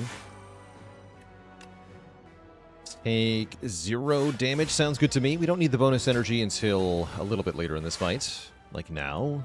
Oh, I got it anyway. Good. We can go Reap, Bodyguard. Sure.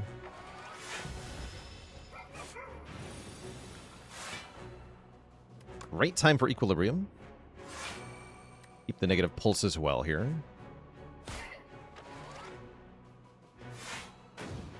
Hopefully we can break through the artifact and apply Doom and then block with Death's Door.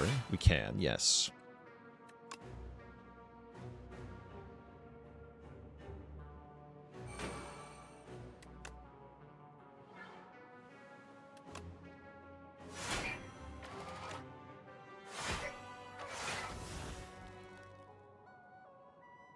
In fact, I don't even need the Death's Door, so I can play Countdown here.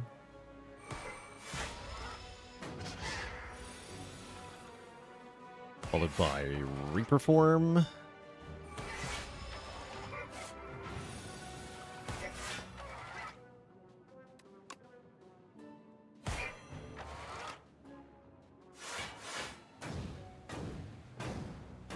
Okay, second big hit. This should be the last one. Not great, but not terrible.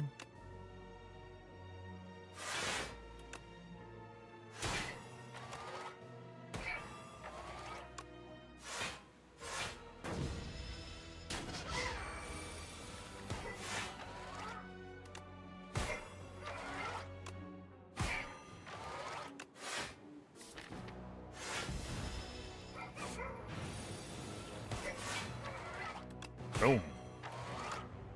GG.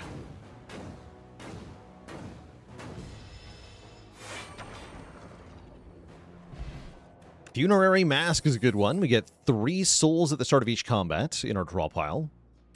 We can take another Enfeebling Touch, and honestly, with Test Subject Queen as the boss pairing, I will. So that we can just stall these two forever.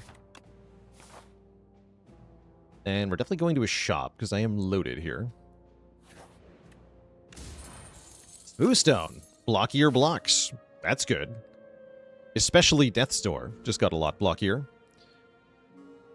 We'll take an elite now. Yeah, the OG bosses. Old school bosses. That's right. No.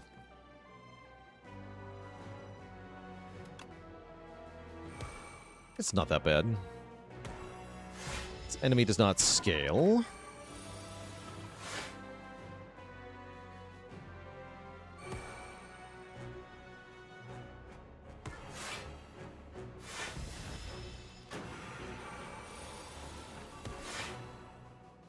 Okay, that's my Swift Potion for sure. That's more like it.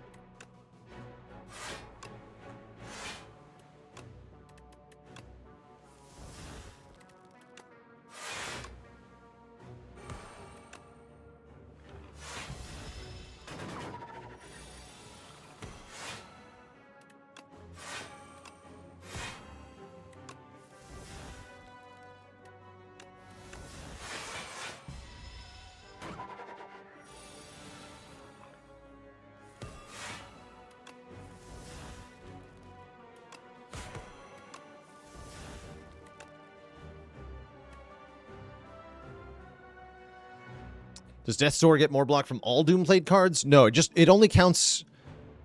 It only checks whether you have or have not done Doom this turn. So it doesn't care how many times you've done it, just that it's happened at least one time.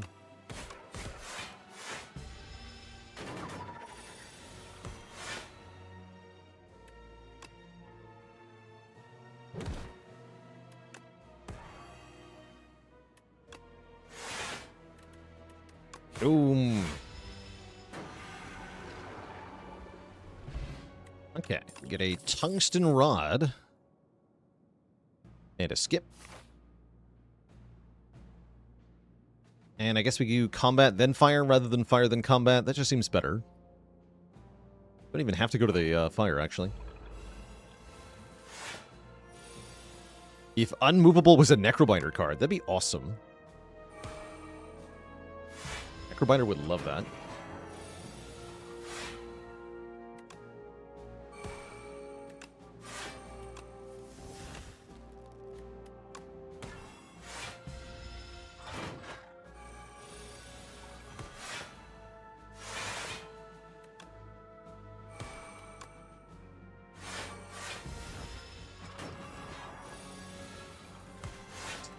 Stall.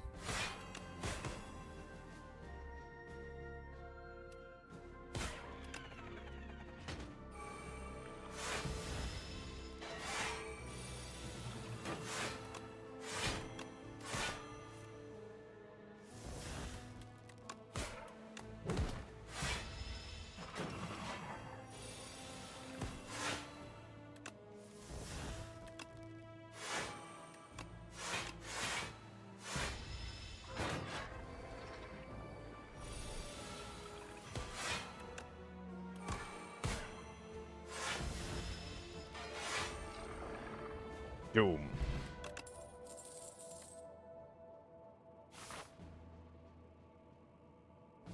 Okay. We will upgrade Slate of Flesh. Still can't believe this card says 13 on it. It's a bit ridiculous. The Shroud, when we apply Doom, gain block. That's pretty good. Deathbringer is not bad for Doom and Weak. That's also 2 debuffs for Sleight of Flesh. Anchor is nice for block on turn 1. We could also just remove a card. Punch Dagger Hang. That's fun. Oh, that is fun.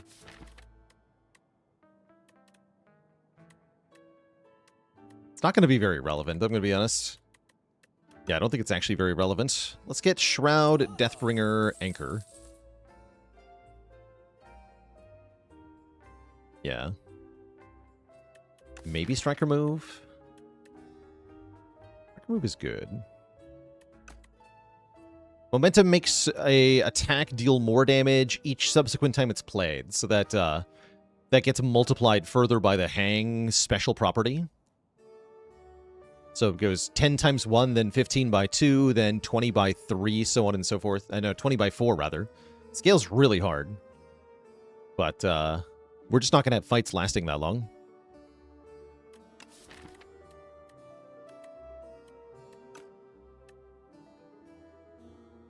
Okay, I'll just take block on turn 1.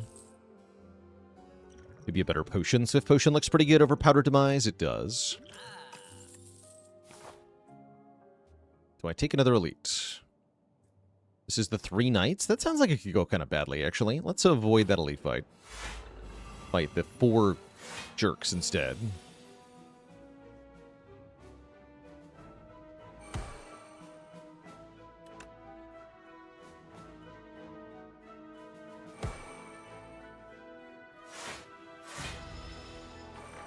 Monks with the Prime sub in 17 months. Wow. Oh, Deathbringer, go! Dead. Right-hand hand is kind of fun.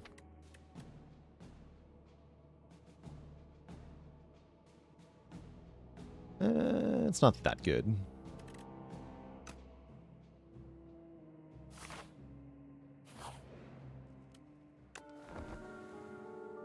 Okay. First up, Test Subject. I think I'm more afraid of Test Subject than I am of Queen at the moment. Double Countdown turn 1 seems like a pretty good way to get started here. No bodyguard, just intern. Ooh, that's a stinky draw. Okay, swift potion time. Probably. Yeah, probably. Okay, that's more like it. Reaper form. A shroud.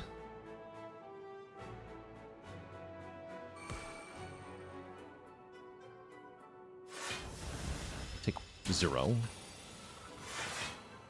Bit of flesh is here. It's a little bit late though, isn't it?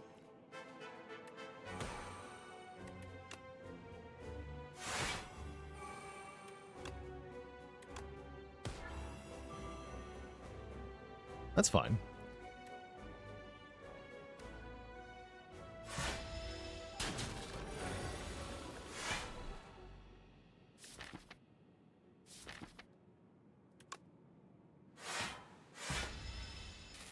Okay, I think we win the fight from here.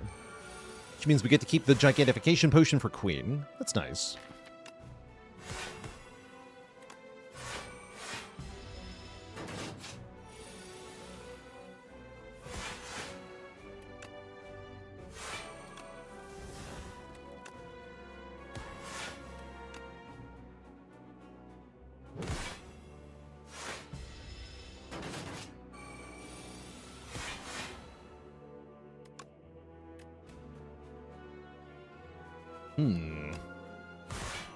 Okay. We just draw into the other enfeebling touch. No, we let it go like a maniac? We let it go like a maniac. Okay, I gotta block then. That sounds hard.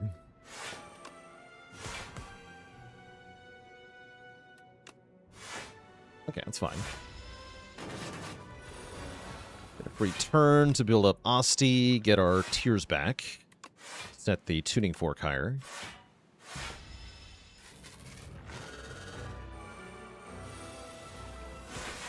Let's see, I only apply 1 doom with attacks, right?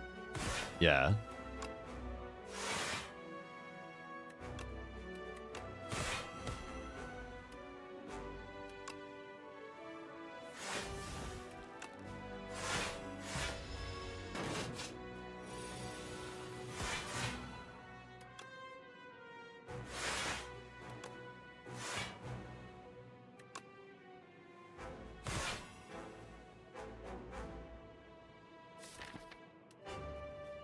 Let's keep enfeebling touch here.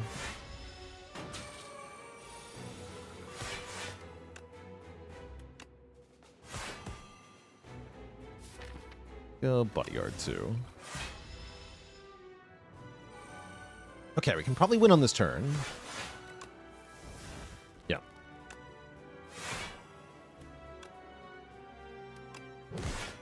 Easy. Doomed. 1 boss down. 1 to go.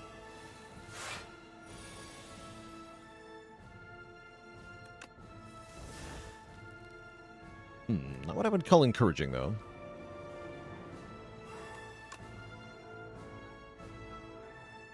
Guess let's EQ here. Hold on to delay.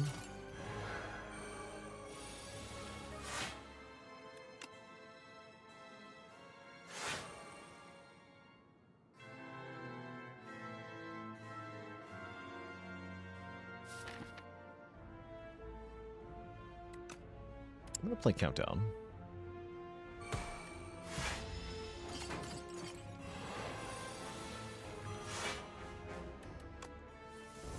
Nice.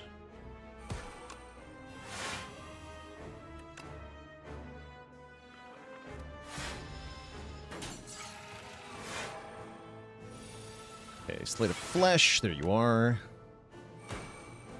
Play the Countdown. Hang goes on the Queen for sure.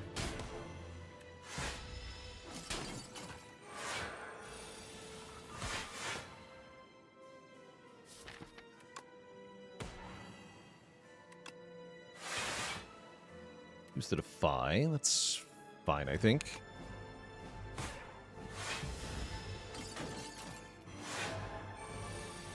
Yeah, we do have to stop the Torch Head soon here. It's going to hurt us for quite a bit of damage.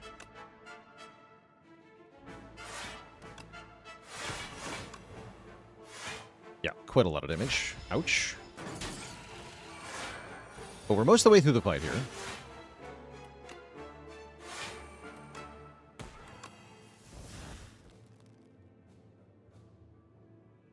I'm retaining, okay.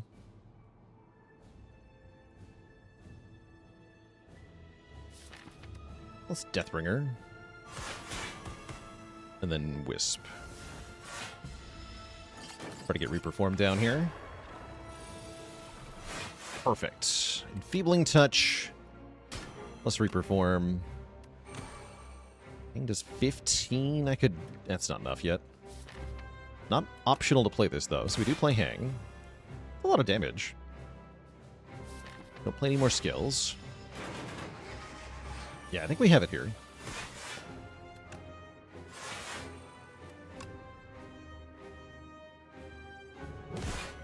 Yeah, next turn we win. All we have to do is Gigantification Potion into Reap here. We do 74 damage plus 74 Doom. Boom. Plus 13 damage. GG.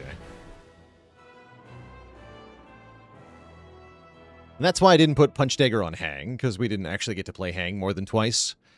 Architect, you killed my parents. Now die.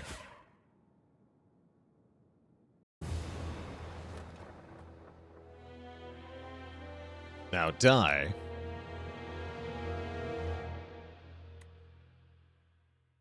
Excellent. Pretty solid run. Very good start. Led to a very solid victory in a pretty Doom-based deck. I like it. I like it.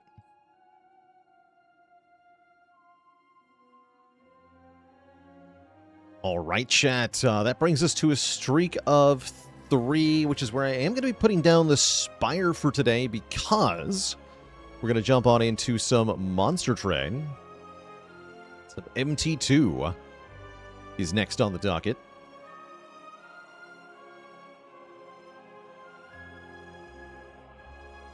Before that happens, I do need a quick break here, Twitch chat. I just got to close some windows because I see it started thunderstorming.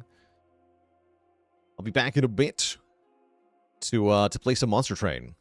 BRB.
Alright, chat, we are back.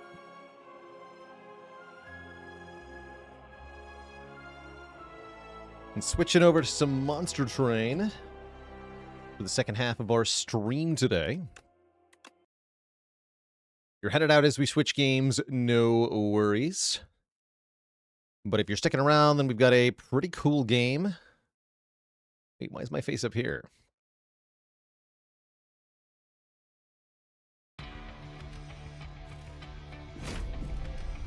Is Monster Train balanced? Not nearly as much as something like Spire is.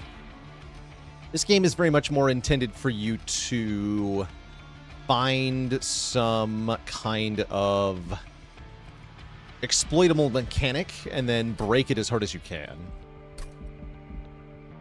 We're at, yeah, 108 out of 264 clan combinations have been finished. Maybe we can get 1 or 2 more done today. Got like another 3 years of Monster Train content at this rate. Going up says, played the same seed, but ended up picking Maul was your main damage. Cool. Very cool if you made that work. Doubly so if it's on Ascension 10. Let's see here. I'm going to start a new run with... The game's on sale. Cool. Yeah, 30% off. Not a bad way to get a start in this game. We're going to use the usual mix of random primary clan, random secondary clan, random Pyre Heart. In this case, that turned out to be Pyreborne Underlegion, which is perhaps one of the best, or if not the best, money-making clan combination in the entire game. So this could be really interesting.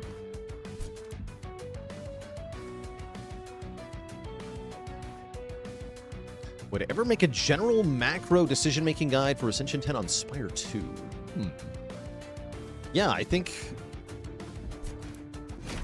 I mean, that's kind of what we're practicing every day when we do Ascension 10 runs, but... It'd be kind of neat to sort of step back and try to properly consolidate that.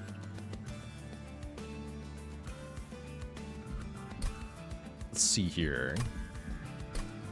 So, our starting combo here, we have Bogwurm's Growth, allowing us to permanently add capacity to a random floor. That's good because we have a big chunky hero in this clan. And another big chunky unit to start here, the Greed Dragon. Let's look at the champion variants first. Okay, we do have the Enchant Avarice variant, which I'm kind of into. This means that any unit on the same floor as Lady Gilda will gain money whenever they strike something in combat. And I think we can use that to a massive advantage with the Bogwurm's Growth. So let's take this.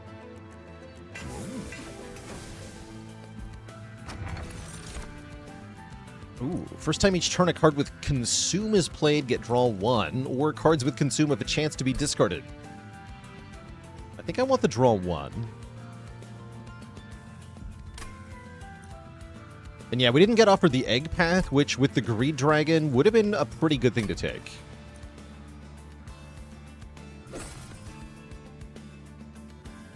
Somebody who loves Spire, what's something that would instantly draw you into this game? Spire meets Tower Defense is kind of the premise I usually go with on this game.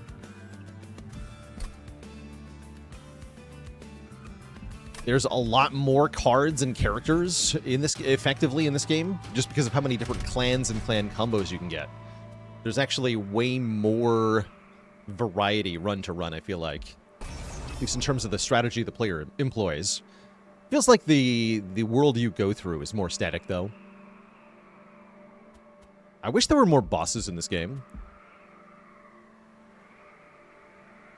So we're going to take draw -1 to get even more money. I'm sure I can handle that. Regrak joining the almighty list of channel cuties. All hail Twitch chat. Got a new cutie on the list.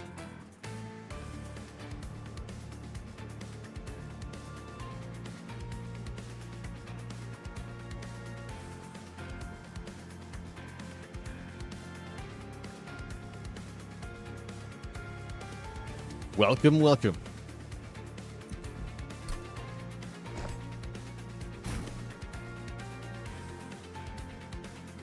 Okay, so we put Gilda on the bottom. With the whelps and such. Use the whelps to get money. Dragon on the second floor. He won't be that strong. Better than a shield steward, but only barely. So, every combat begins with a deployment phase where we get to deploy units from our deck onto the battlefield, like so. A lava armor Lady Gilda, I guess, can be a thing here.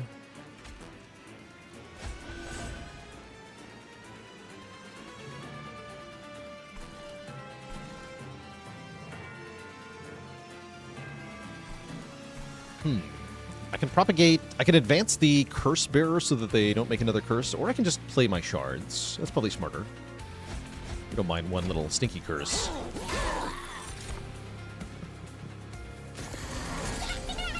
So every unit has 2 stats. Attack value with the swords here, health in the heart. The enemies attack first, always attacking whatever unit's in front. And then your units will go second. Okay, I'll put this guy behind. This enemy's like a loot goblin. We get bonus money for killing them, which we will do. Every turn you see the expected change in a unit's health shown in a little bubble next to their health bar. A red X means they're dying for one reason or another.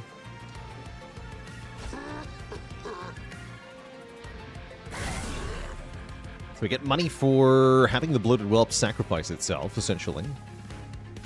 Put you behind. Perfect.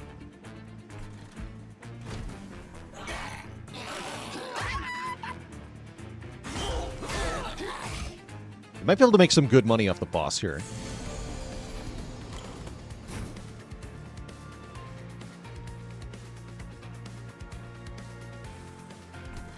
Yeah, I think so. Okay. Put lava armor on this guy as well for safety. Kill you.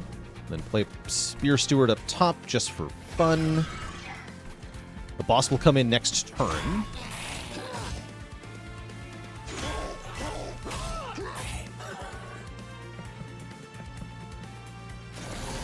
Unlike the other enemies, bosses don't move up to the next floor after a single turn. Instead, they have a property called Relentless, which means they'll keep fighting on one floor until one side is entirely wiped out. Oh, nice. We're dunking on this boss and making tons of money. This is great. Yeah, this is really good.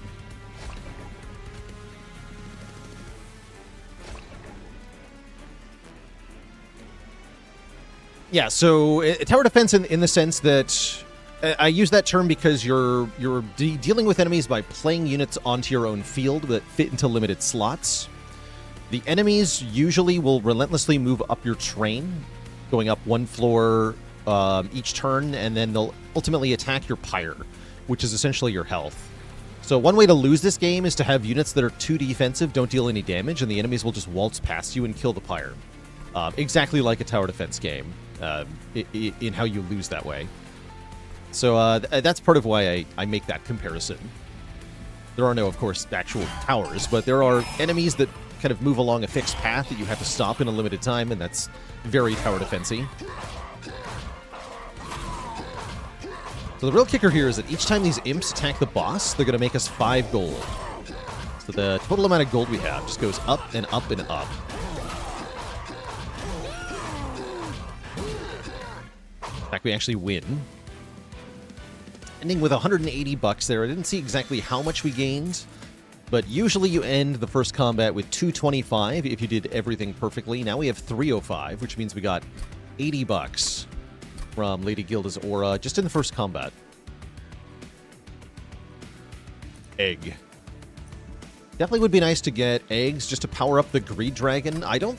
At the current pace we're getting eggs, it's likely that I'll never actually use the Horde. We'll just power up the Greed Dragon to be super strong. But having a way to get that going is pretty important. The Infectory. Spawn one when a unit without troop dies. That's very nice. Especially on Lady Gilda's floor. I like that quite a bit. Oh, that also works with our sacrifice imps, right? They sacrifice themselves. They don't have troops, so they'll spawn a minion. That's great. I'll definitely take Infectory. And the usual choice of Pyreborne, Banner, or Merchant of Steel is here. Or rather, you choose which clan we want and which merchant. Merchant of Magic, upgrade our spells. Merchant of Steel, upgrade our units. And almost always I'm going unit upgrades first in this game. Again, the enemies will just kill you if they're able to walk past your units, so having your units able to do enough stuff to stay around is kind of important. And things like Endless can really help with that. Ooh, Endless. Endless on the Greed Dragon is especially good. As every time we resummon the Greed Dragon, it will benefit from its on-summon effect, so the stats will keep going up and up and up, which makes this especially good.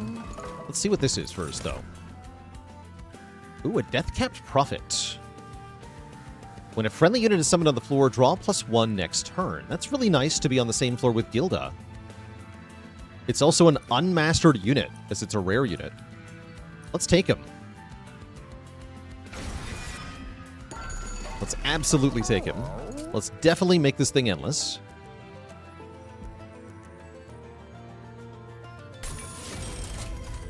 And then I might reroll looking for... what?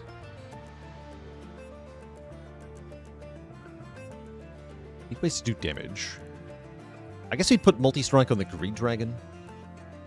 How do you know if a card is mastered? That'll be by the border of the card. We've currently got this, like, spiky wing border, which is a bit fancy. What other ones do I have unlocked?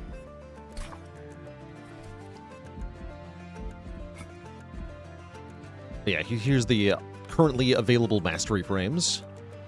Let's try this one out.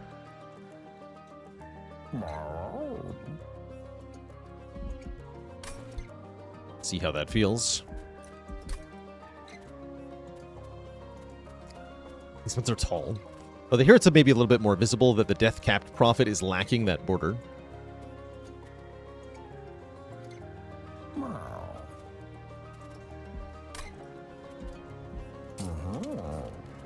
I like putting health on the Prophet. I really want to roll for Avarice, don't I?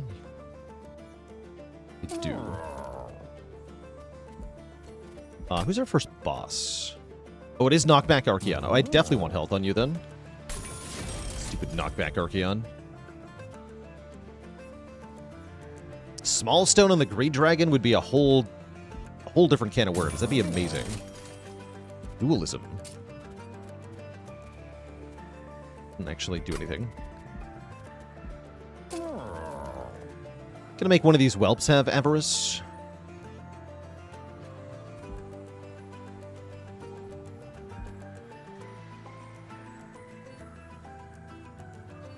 Unfortunately, Dualism not doing much here.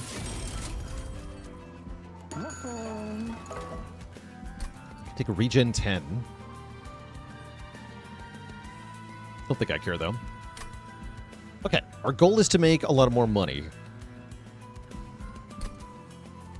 We do have enough money for one remove. That's true, and we're going to make a lot more money, so... yeah, let's purge one card. In Monster Train, you can buy as many removes as you want in one shop, so I often wait until later to start removing cards. But it will benefit us to lose one card here, one Spear Steward. Makes this next battle a little bit more consistent. I fully expect to have plenty of money. Oh, nice. We got more capacity on the bottom. Perfect. Guess where Gilda's going. And I think I want the Death-Capped Prophet in front of her. I think so. Lord. And I don't even play these.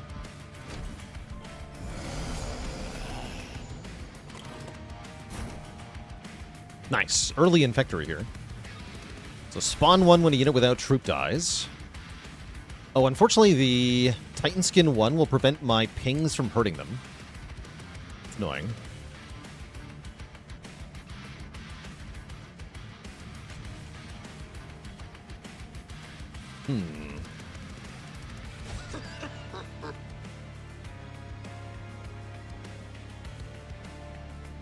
K2 will kill this guy. I would like for him to die. Take 1 to the Vengeful Shard. I don't have energy left to play it. These are like curses. You either pay 1 energy or you lose 1 health.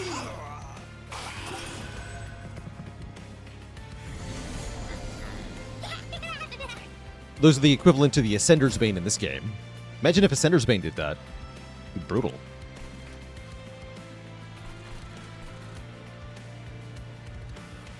Okay, definitely want to Golden Touch this guy. Might take some pyre damage to this Flagellant here, which is a little concerning.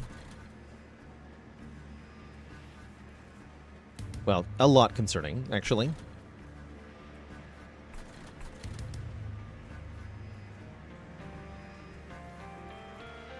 Guess kill the healer doing 15 to it. Yeah, that's probably the best play.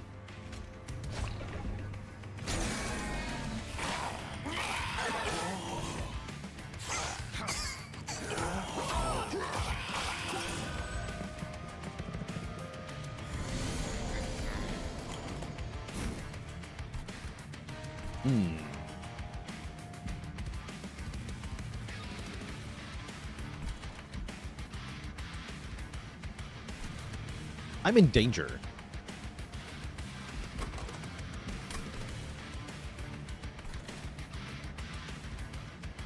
Might just have to take the 11 here. Because I need to worry about this wave, too. And this wave. Yeah, I think I just take 11 here. And accept that we're not able to finish this guy off.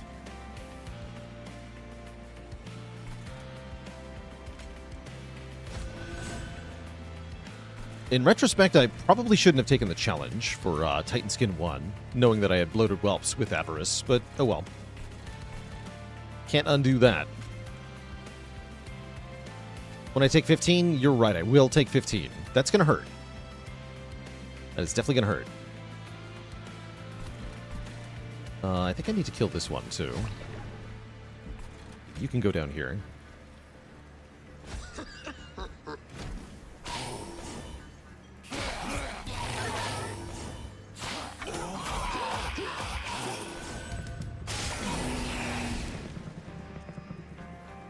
Because we're not beating the boss on the bottom floor, are we? I really don't think so.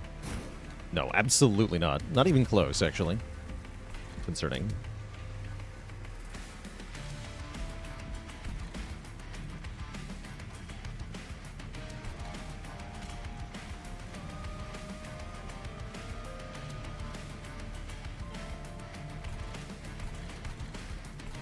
Okay, Shield Steward won't fit anywhere except the top. I don't want him on the top, though. We can do this without the Shield Steward better.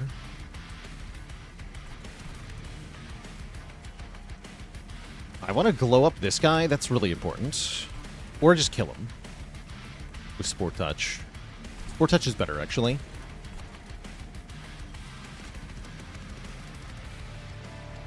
Ping these two. Spore Touch here. He dies.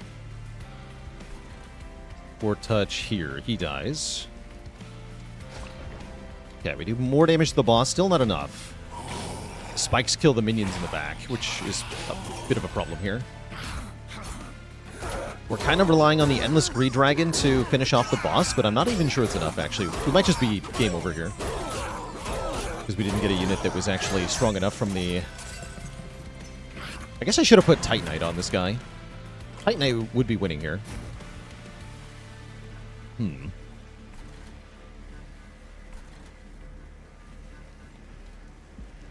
Yeah, Titanite would be winning here.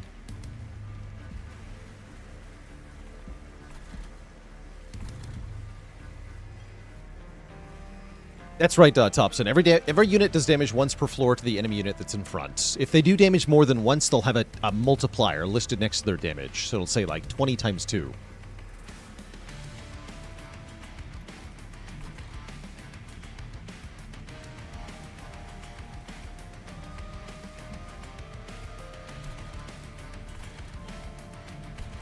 Okay, we are in huge trouble here.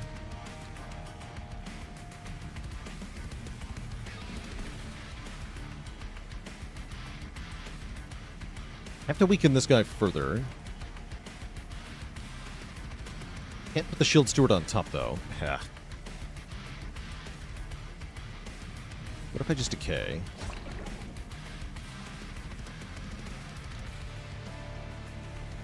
Okay, that'll ensure it only hits the Pyre one time. Then here I could do like a Bloated Whelp wearing a Lava Armor to get some more Pyre Gel on Legion here. That's kind of important.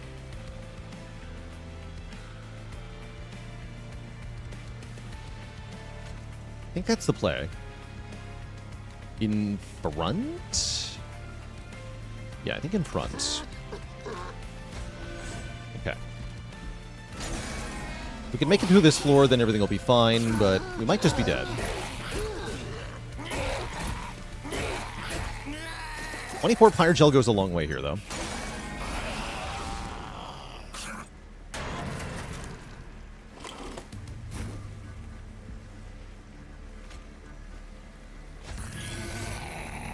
Yeah, that should be enough. Spore Touch hits twice. Spear Steward only hits one time. Bloated Whelp only hits one time. So I think it's Spore Touch. Perfect. Okay, we lived.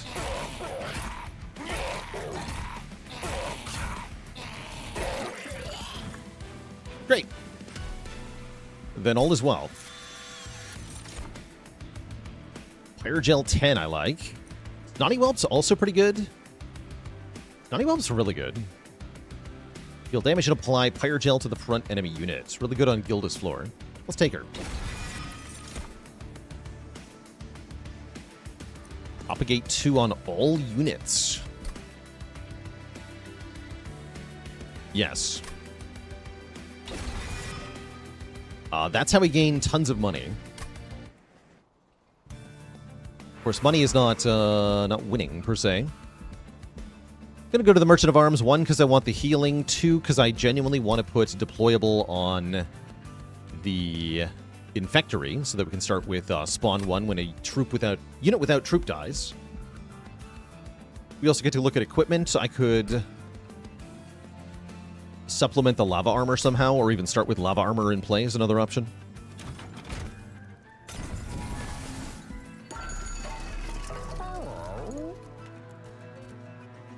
Meat Shield lava armor is a nice combo. We don't really have a good tanking unit yet, but this equipment is a good tank.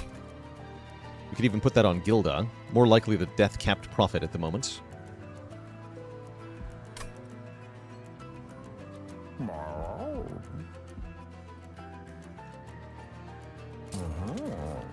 No, yeah. Put deployable on the Infectory. Buy the Meat Shield. Do I want Stasis Crystal? Yes. Our Enchantora still works while stasis, right? So we can stasis Gilda?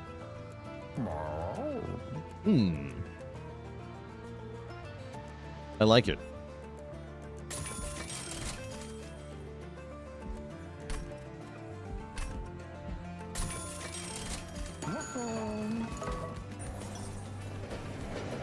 And we get an event. Jimbo? No, Hep. Ooh, we can install Spell Sanctum on the second floor, Boiler Room on the first floor, where we can get Hef's Hammer, equipment that gives us more capacity on a kill.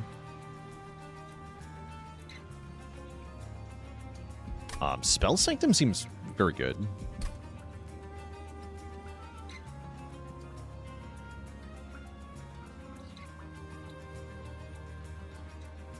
Emu Like Bird, thanks for 75 months.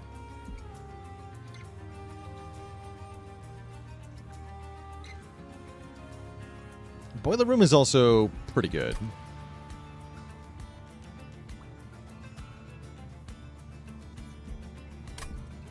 Let's take Spell Sanctum.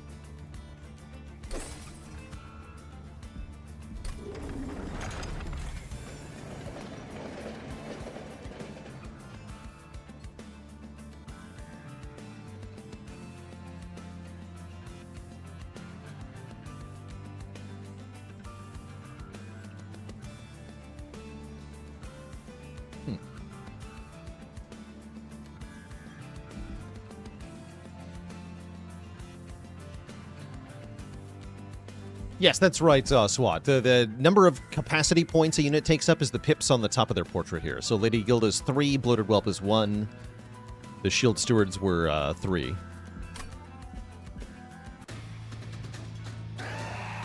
Alright, let's see what we do in our first major boss fight. This is Archaon. As a major boss, he is present on the battlefield from the get-go, which makes him very annoying. So we're going to try Lady Gilda on the bottom. Deathcap Prophet in front.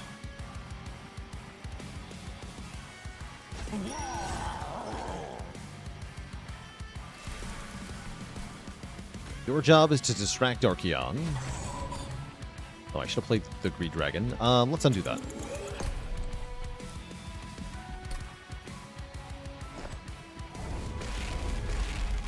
Actually, I guess I want to put Gilda in front. She'll get knocked back. No, let's have Gilda here. Yeah, like this. And then you go here. It's decent stats. We don't actually have that much unit damage, is the main problem.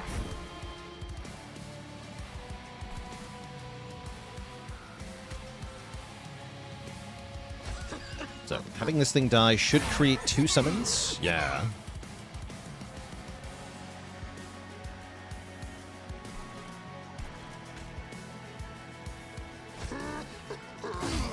Which also makes me money.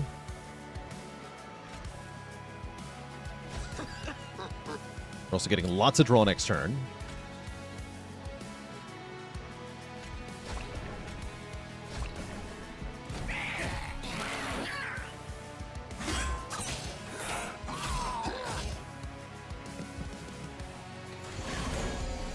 Okay, this enemy has a penalty it'll apply to me if I play a spell on this floor, which is annoying.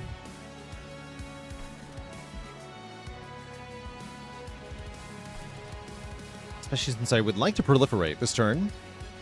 I think I also want to play the Stasis Crystal, which would mean taking 2 damage. Yeah, where's Pyre Tap when you really need it?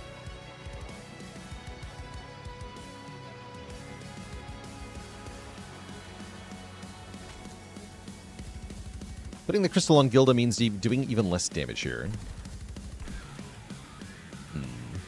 Maybe I don't want to do that.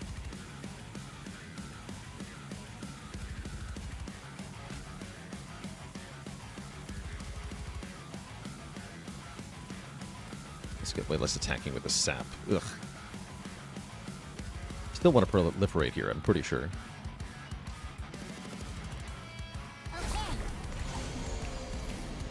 Oh, that drew Golden Touch? Oof. Don't think I can Golden Touch here.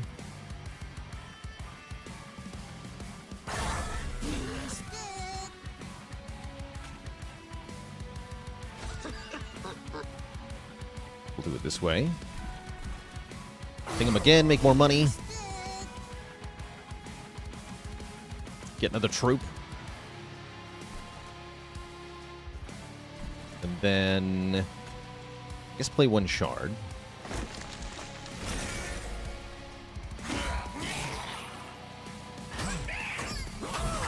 Our troops go to the back, which is fine. I think it's fine.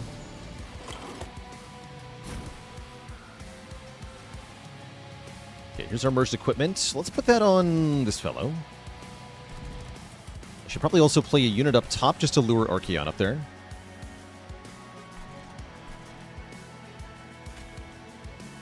Means no Golden Touch here. Yeah, there's nothing to Golden Touch anyway. I could Golden Touch on my Bloated Whelp if I wanted to, and that would allow me to gain an egg.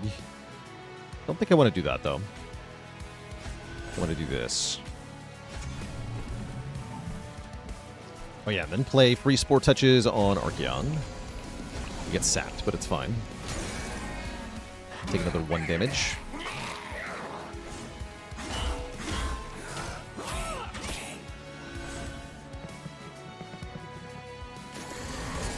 Okay, good. Archaon gets lured to the top because we played the Shield Steward up here. Theoretically, I could play Calcified Ember. Probably shouldn't.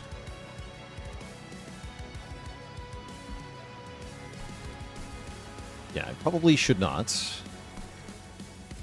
Because I've got to prevent some damage here.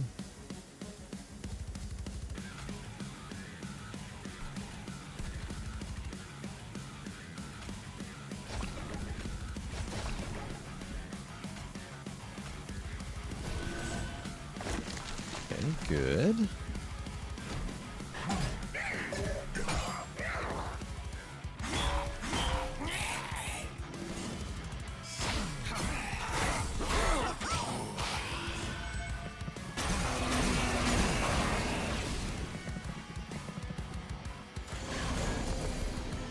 This middle wave is currently a little scary. This wave is pretty scary, too. Although I can just Spore Touch this guy. Never mind. It's not scary. How many mana do I need to use on this guy to kill him? Like, Glow Up? Is that enough? That might be enough. Yeah, that'll be enough, right? Perfect. They both die. You died at this.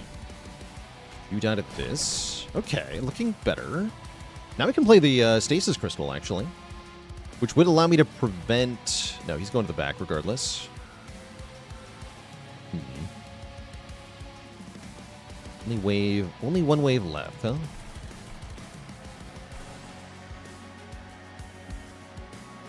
This plus 20 plus 20, which is substantial. Okay, yeah, put it on Gilda, I guess.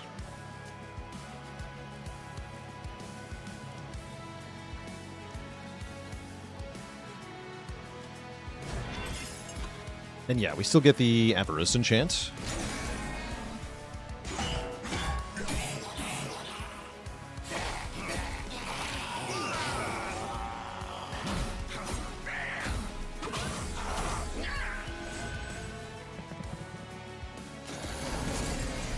Final wave.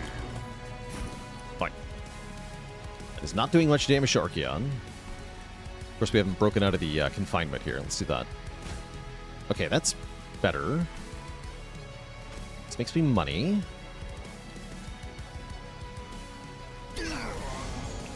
Allows you to live. I should probably make this die. Yeah, we want this unit to die.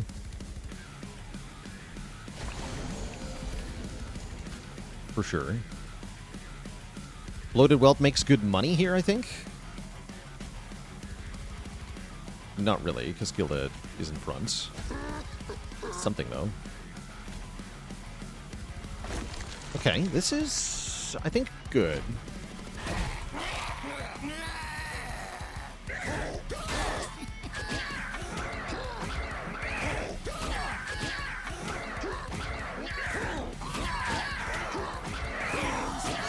Where's my money? They still keep some Avarice, though, because of the propagated Avarice. That's cute.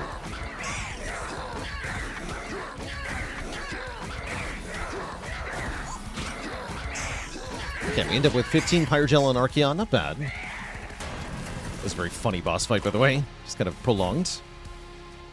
Greed Dragon gets to redeploy. If we finally see the Snotty Whelp. Greed Dragon should win. GG.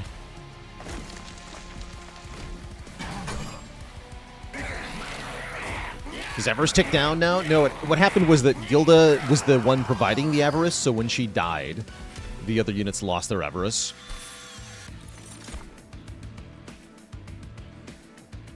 Okay, this card goes hard. I'm also maybe down for... No, I want to Pyroclasm. Give that to me. Ooh, Gold Tooth. Okay, Gold Tooth is like actual scaling based off our money. That's excellent. It comes with yet another Calcified Ember, so we'll have 3 of them, which is going to hurt. But I am going to take energy up so that I can play more stuff, and that will help. We'll take 1 energy per turn with +1 Deployment Ember. Save the Horde. And then I imagine we go to the Merchant of Steel, try to fix our stupid broken units, and we get to dupe 1 as well. Looking at artifacts is also tempting, but really, I just need good units. good units would be good here.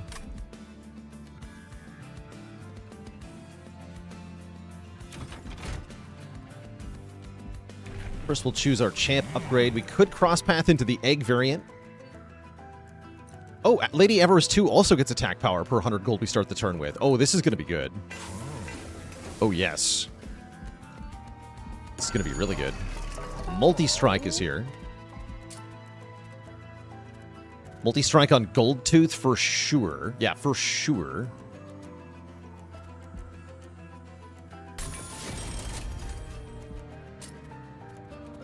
Another Whelp with Avarice. Dualism, I'm not sure about. Guess we're duping Gold Tooth, probably. Dualism's good on Snotty Whelp, actually.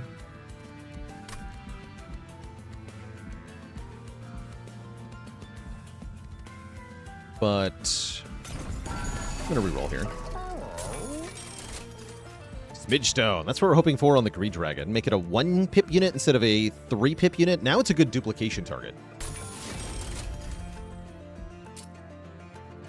Let's give this guy more health. Use our tank now. Actually, give him the regen. Give him the regen.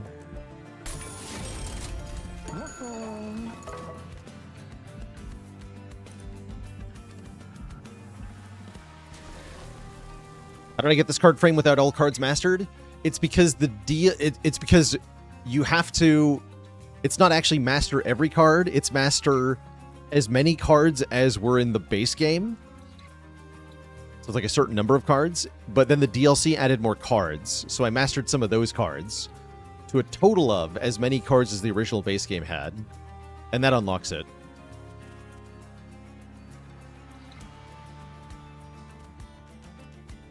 We're going to dupe the Greed Dragon. So I cheated. I mean, yes. That's right. The champ is the sitting fat dragon. Lady Gilda is her name.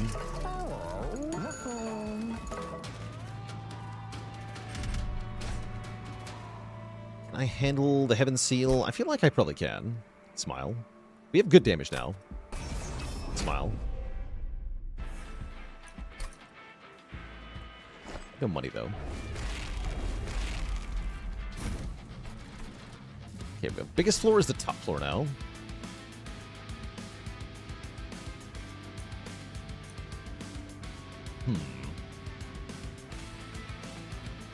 That's probably fine, right?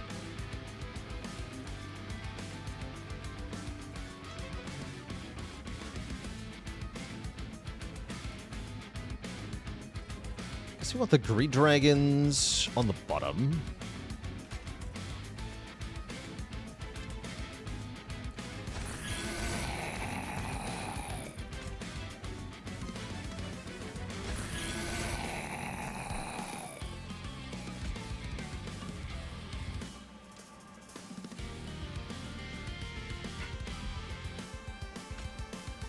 Want the Gold Tooth down immediately as well. Okay, let's start with this. We should have put her up top. Go in middle, though.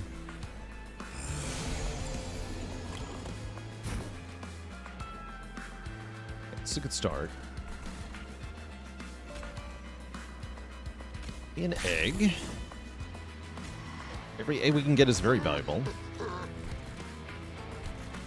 But yeah, this is where things become problems pretty fast. We can't actually weaken units because we have limited seal effects. Should have thought about that.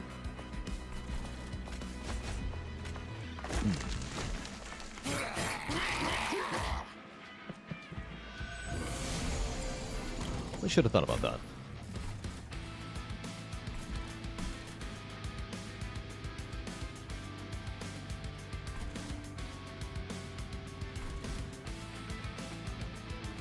Mistakes have been made.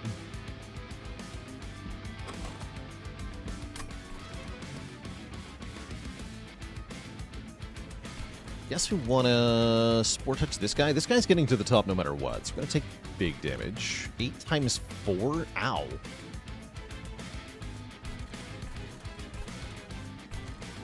Yeah, mistakes have been made. By me. I made mistakes.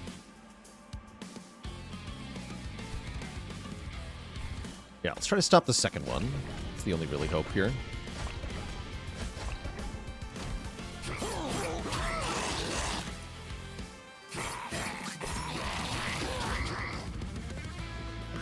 It'll be fine. I knew I shouldn't have taken the challenge. Oh, here we go. Perfect. And it's even cheap enough. I want to blow up this way, but this wave is more important to blow up at the moment. You die. Still think we're in huge trouble here.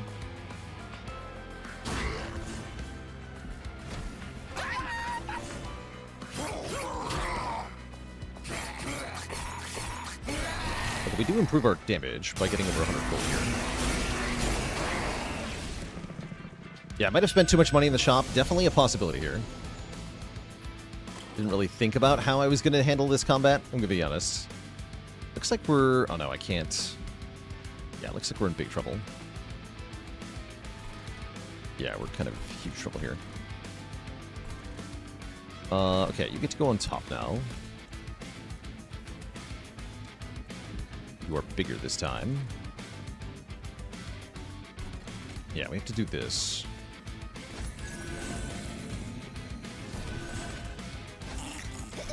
I think these guys wipe me out now. I don't have a way to pick off the backliners.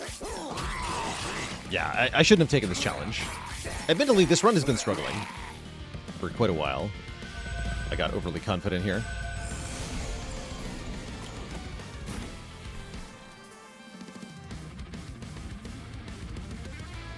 Yeah, that won't do it.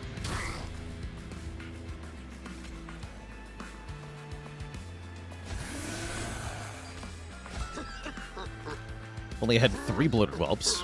We'd have actually gotten there. We killed the front guy, but then the backliners will kill me, I think. Well, actually, not quite. We'll lose our champion here. We're actually dead to the boss now. Yeah, this is... Well, are we? Hold on. Wait. Hold?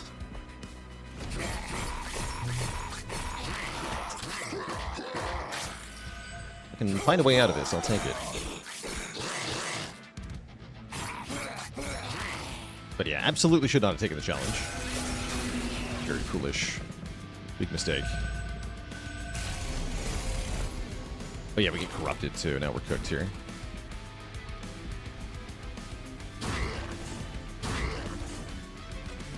Right. Oh yeah, he's super powered now. Right.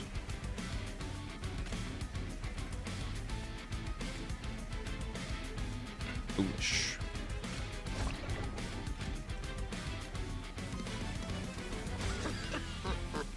Yeah, we're dead. Okay. That's my mistake.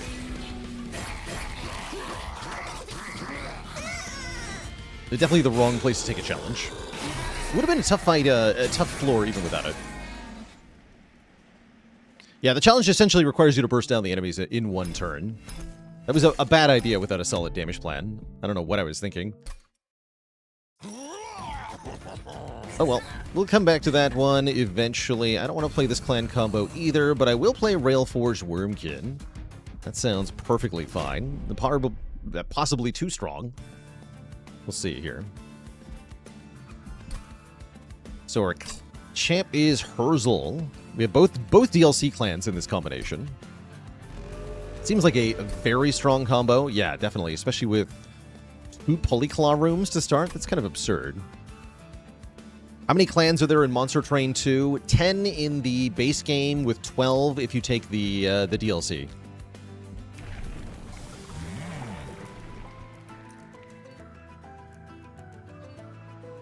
Oh, that's right. He can make the Pyre attack. I like the Pyre Smith variants. Smith. Used Forge 2.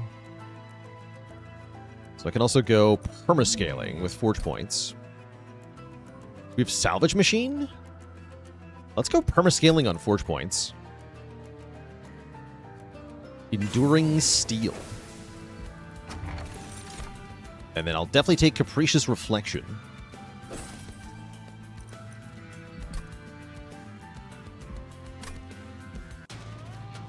We win the first fight, though. This is an important question to answer for yourself. Yes. Yes, we can. Just gotta be careful with how we deploy here. I think I want to go second floor?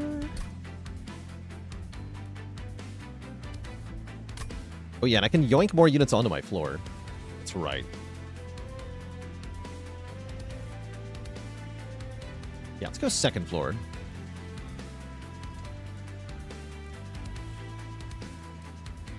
Oh yeah, I'm not gonna have anything to forge at first. I see why this is so finicky.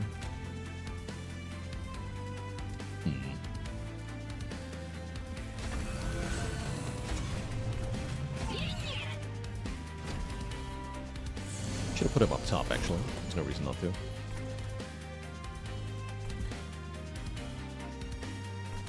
No benefit to the scrap metal currently, there is not.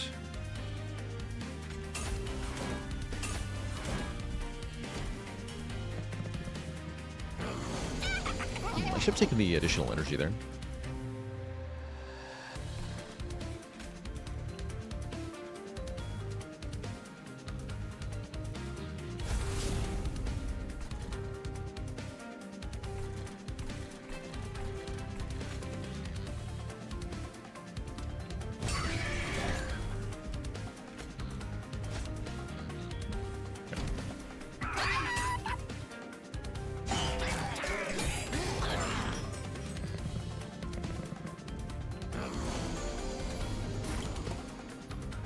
Okay, there's the pulley claw.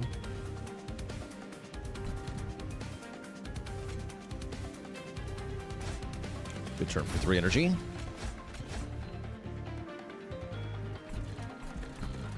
Going this guy. Pull down 1, perfect.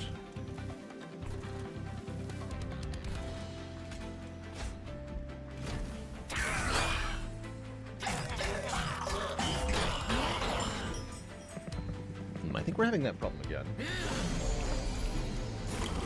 A problem where I don't actually beat the boss.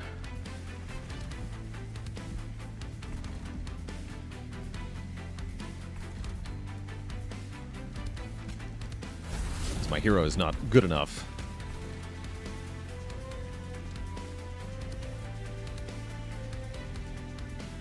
Feels like a big problem. It kind of is a huge problem, right? Seems like a bit of a big problem.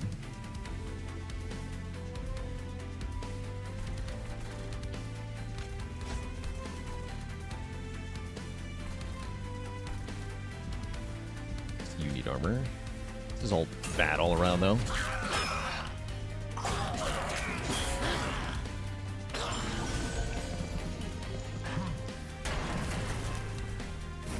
Yeah, I was going to say, I need a steward this turn. Thankfully, we do get one. Is it going to be good enough, though? I don't feel like it will be. Yeah, it feels like we lose to the boss.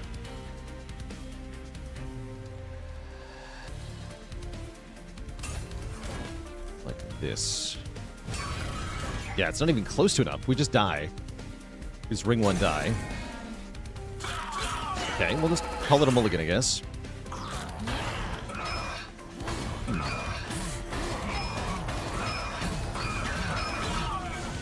Let's see why this is finicky.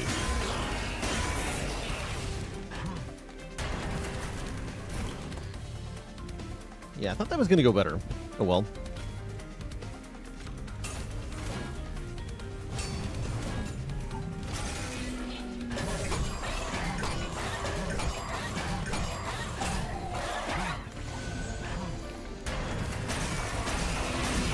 Yeah, we just barely die.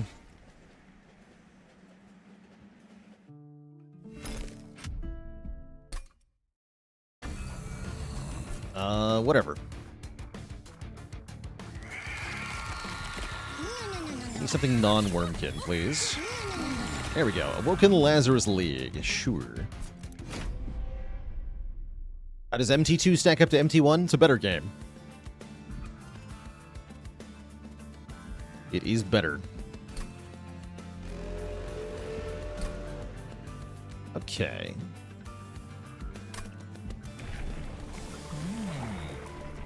We can be fast, or we can be rooted. I like fast, because we can get trample. Although I could do twisted back, sweep trample on the Strangler variant. That's pretty strong.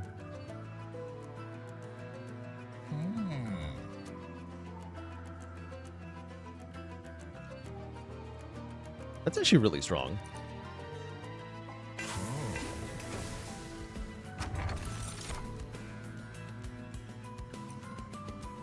Deployment phase, add a random graph unit to your hand? Sure. Yeah, trample and sweep is a very fun, very strange combo. Big agree. Okay. So our goal this time around is put the meat hook and the Wyldenten together. And then we just kill everything with them. Yeah, we just kill everything with them. They're going to go on the top floor. And then every other floor is only units that are meant to be sacrificed.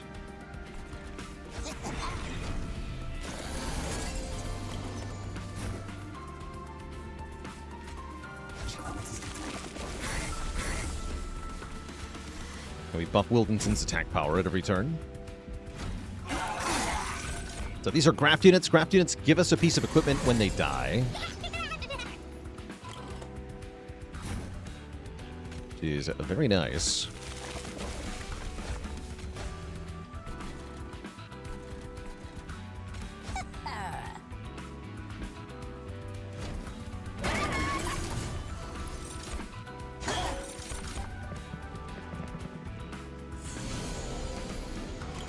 A bunch of these Chime of Despairs. Doesn't really matter, though.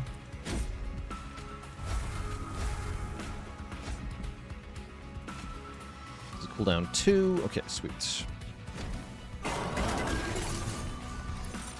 What does Titan Skin do? Titan Skin is damage reduction. So 1 point less damage taken. Oh yeah, we can retain cards with this thing. Forgot about that.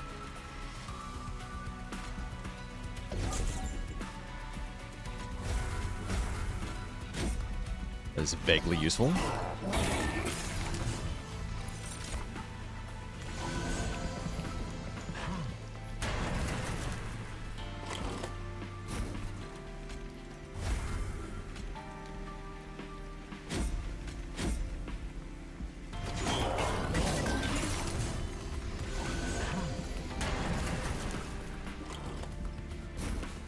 Bonk.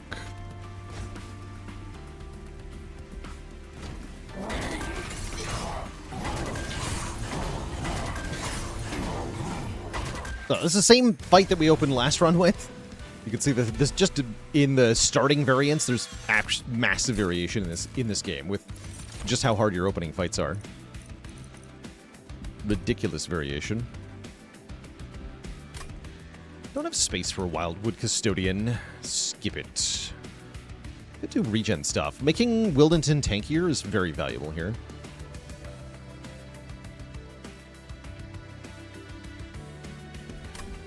Yeah, that's actually very valuable. Reanimate helps with that.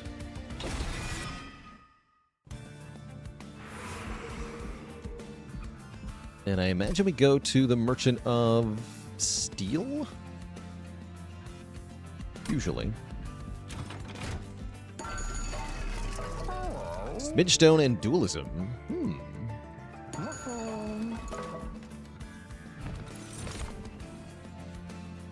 Interesting. I could have a Smidgestone Hulking Mass. That's kind of nice.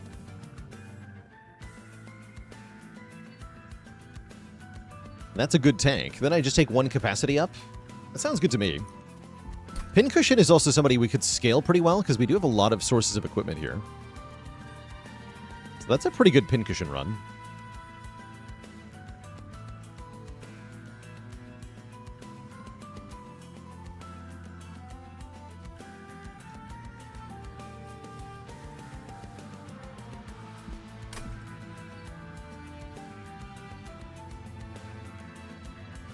Okay, let's try Pincushion. Let's see if we can do this properly. I'm going to put Dualism on Meathook. Yeah, makes it apply daze 2. That's really important so we have a counter to Seraph Chosen of Dominion. We can keep Seraph permanently dazed just with this one Meathook.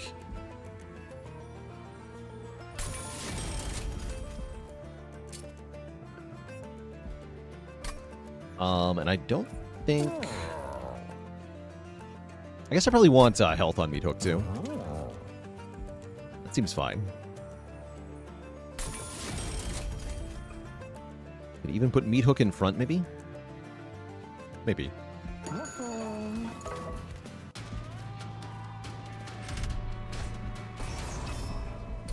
I handle minus energy. I should be able to. Means we scale Pincushion a bit less, perhaps, but that's fine.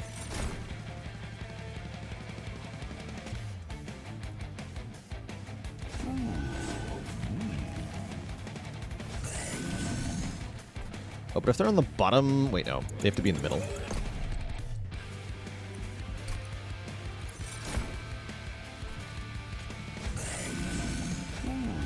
So that we can put the sacrifices on the bottom floor.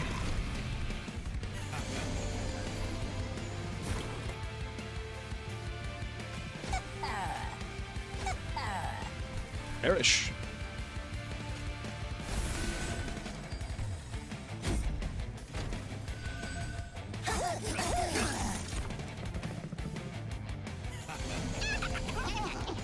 Jeez.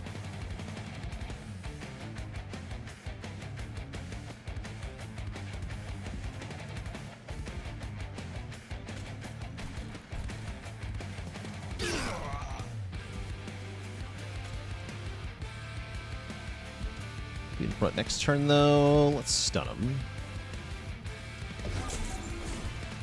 You get these.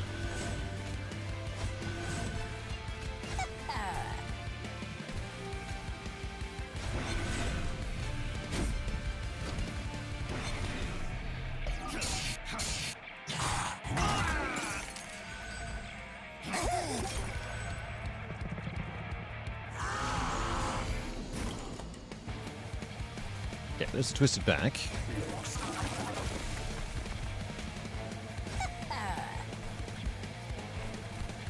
Go up here.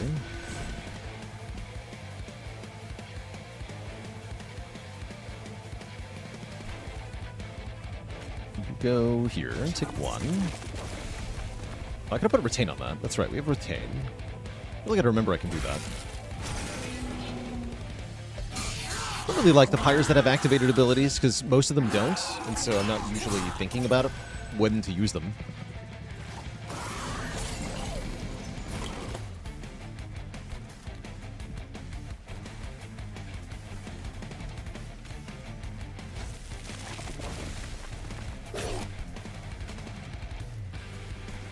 Those are fine. You need to go down as well.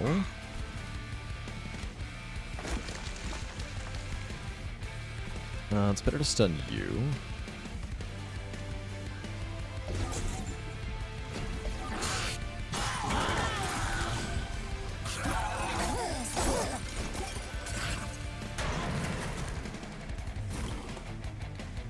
Get our final scaling in. Scale you, scale you. Scale you again. Don't take damage. Looks like we win and die at the same time. It's kind of funny. Spikes. Bonk. Double KO. There's an empty train left.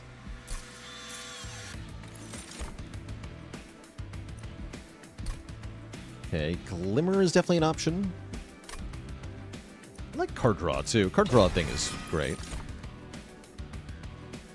More twisted backs? You know what? For safety.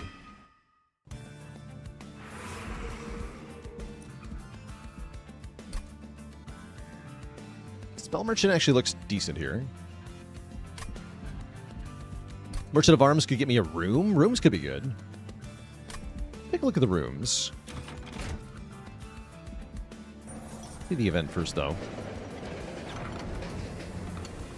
Whose spike do you take? Hard to argue against the Awoken Rail Spike, which is card draw. Valor is also kind of interesting as a way to get some armor per turn. Give me Awoken Rail Spike.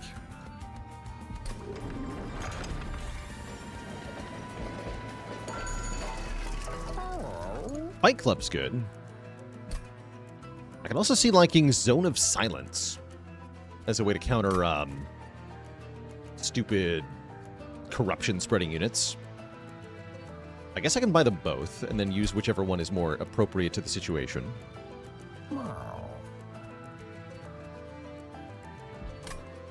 I'll also buy the crappy meat shield. I'll start by having deployable Fight Club, though. Since damage is currently more important than dealing with Seraph.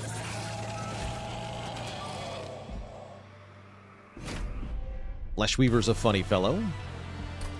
Basically a giant flying evil turkey that has pieces of itself break off during combat.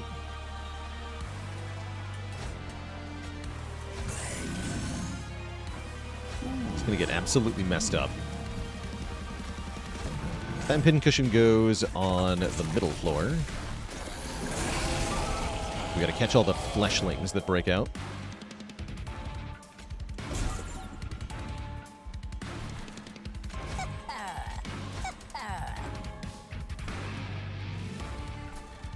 With Zone of Silencing? I don't think so.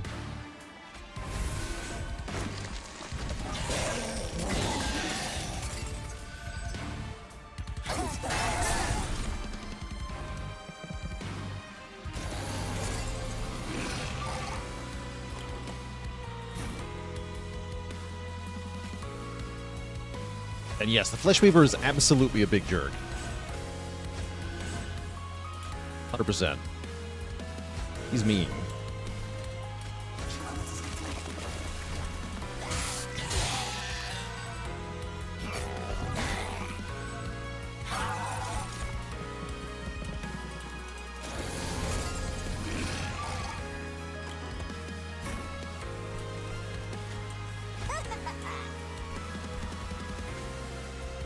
Very trample.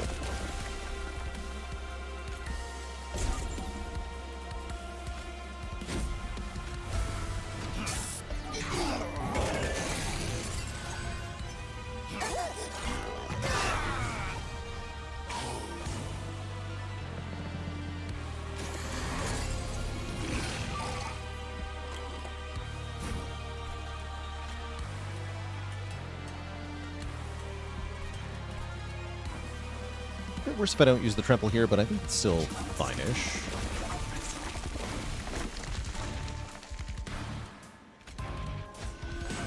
Could have retained it, I guess.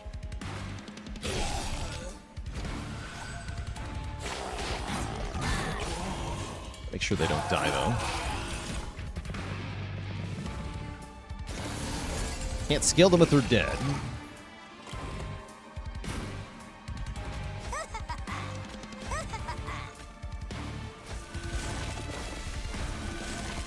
Retain our Awoken Rail Spike here. Also, ow.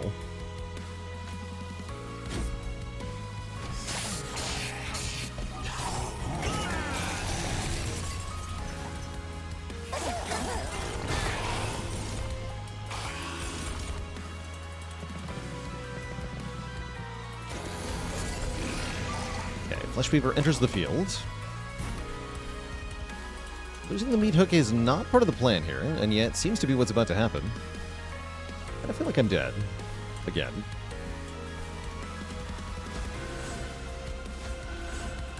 Probably what I get for focusing on scaling over actually winning the current fight. Concerning.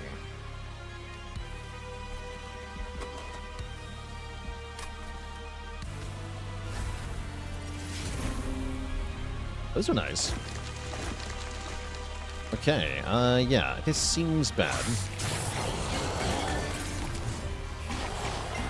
The usual problem that Wyldenten gets of not having any tanks to tank for them.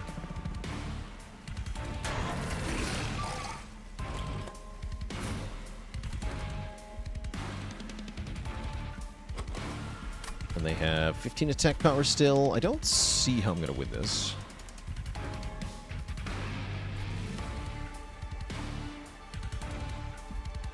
You go here. At least we get one hit in then. Got this thing. We need reanimate. Feeling unlucky? I think I'm just rusty at this game.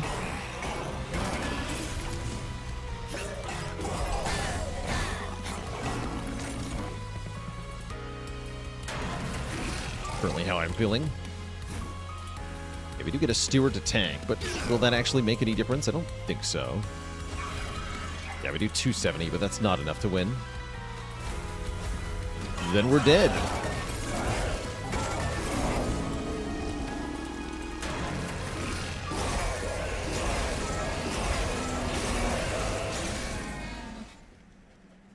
Look at his smug face.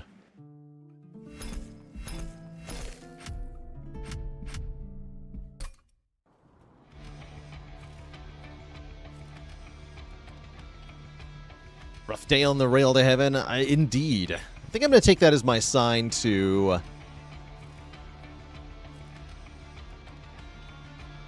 call it a day here. Twitch chat. It's still nice and sunny out. The rain seems to have ended. So I'd like to make use of the daylight that remains. We'll be back at it tomorrow. I would like to get some more MT2 in tomorrow. Hopefully we'll actually get a run past the first boss. See you later, side quester, Robot Veld, Megashu, Gonop, and everybody else. I will catch you all later. Until then, my friends, stay cozy and have a good one. Ta-ta.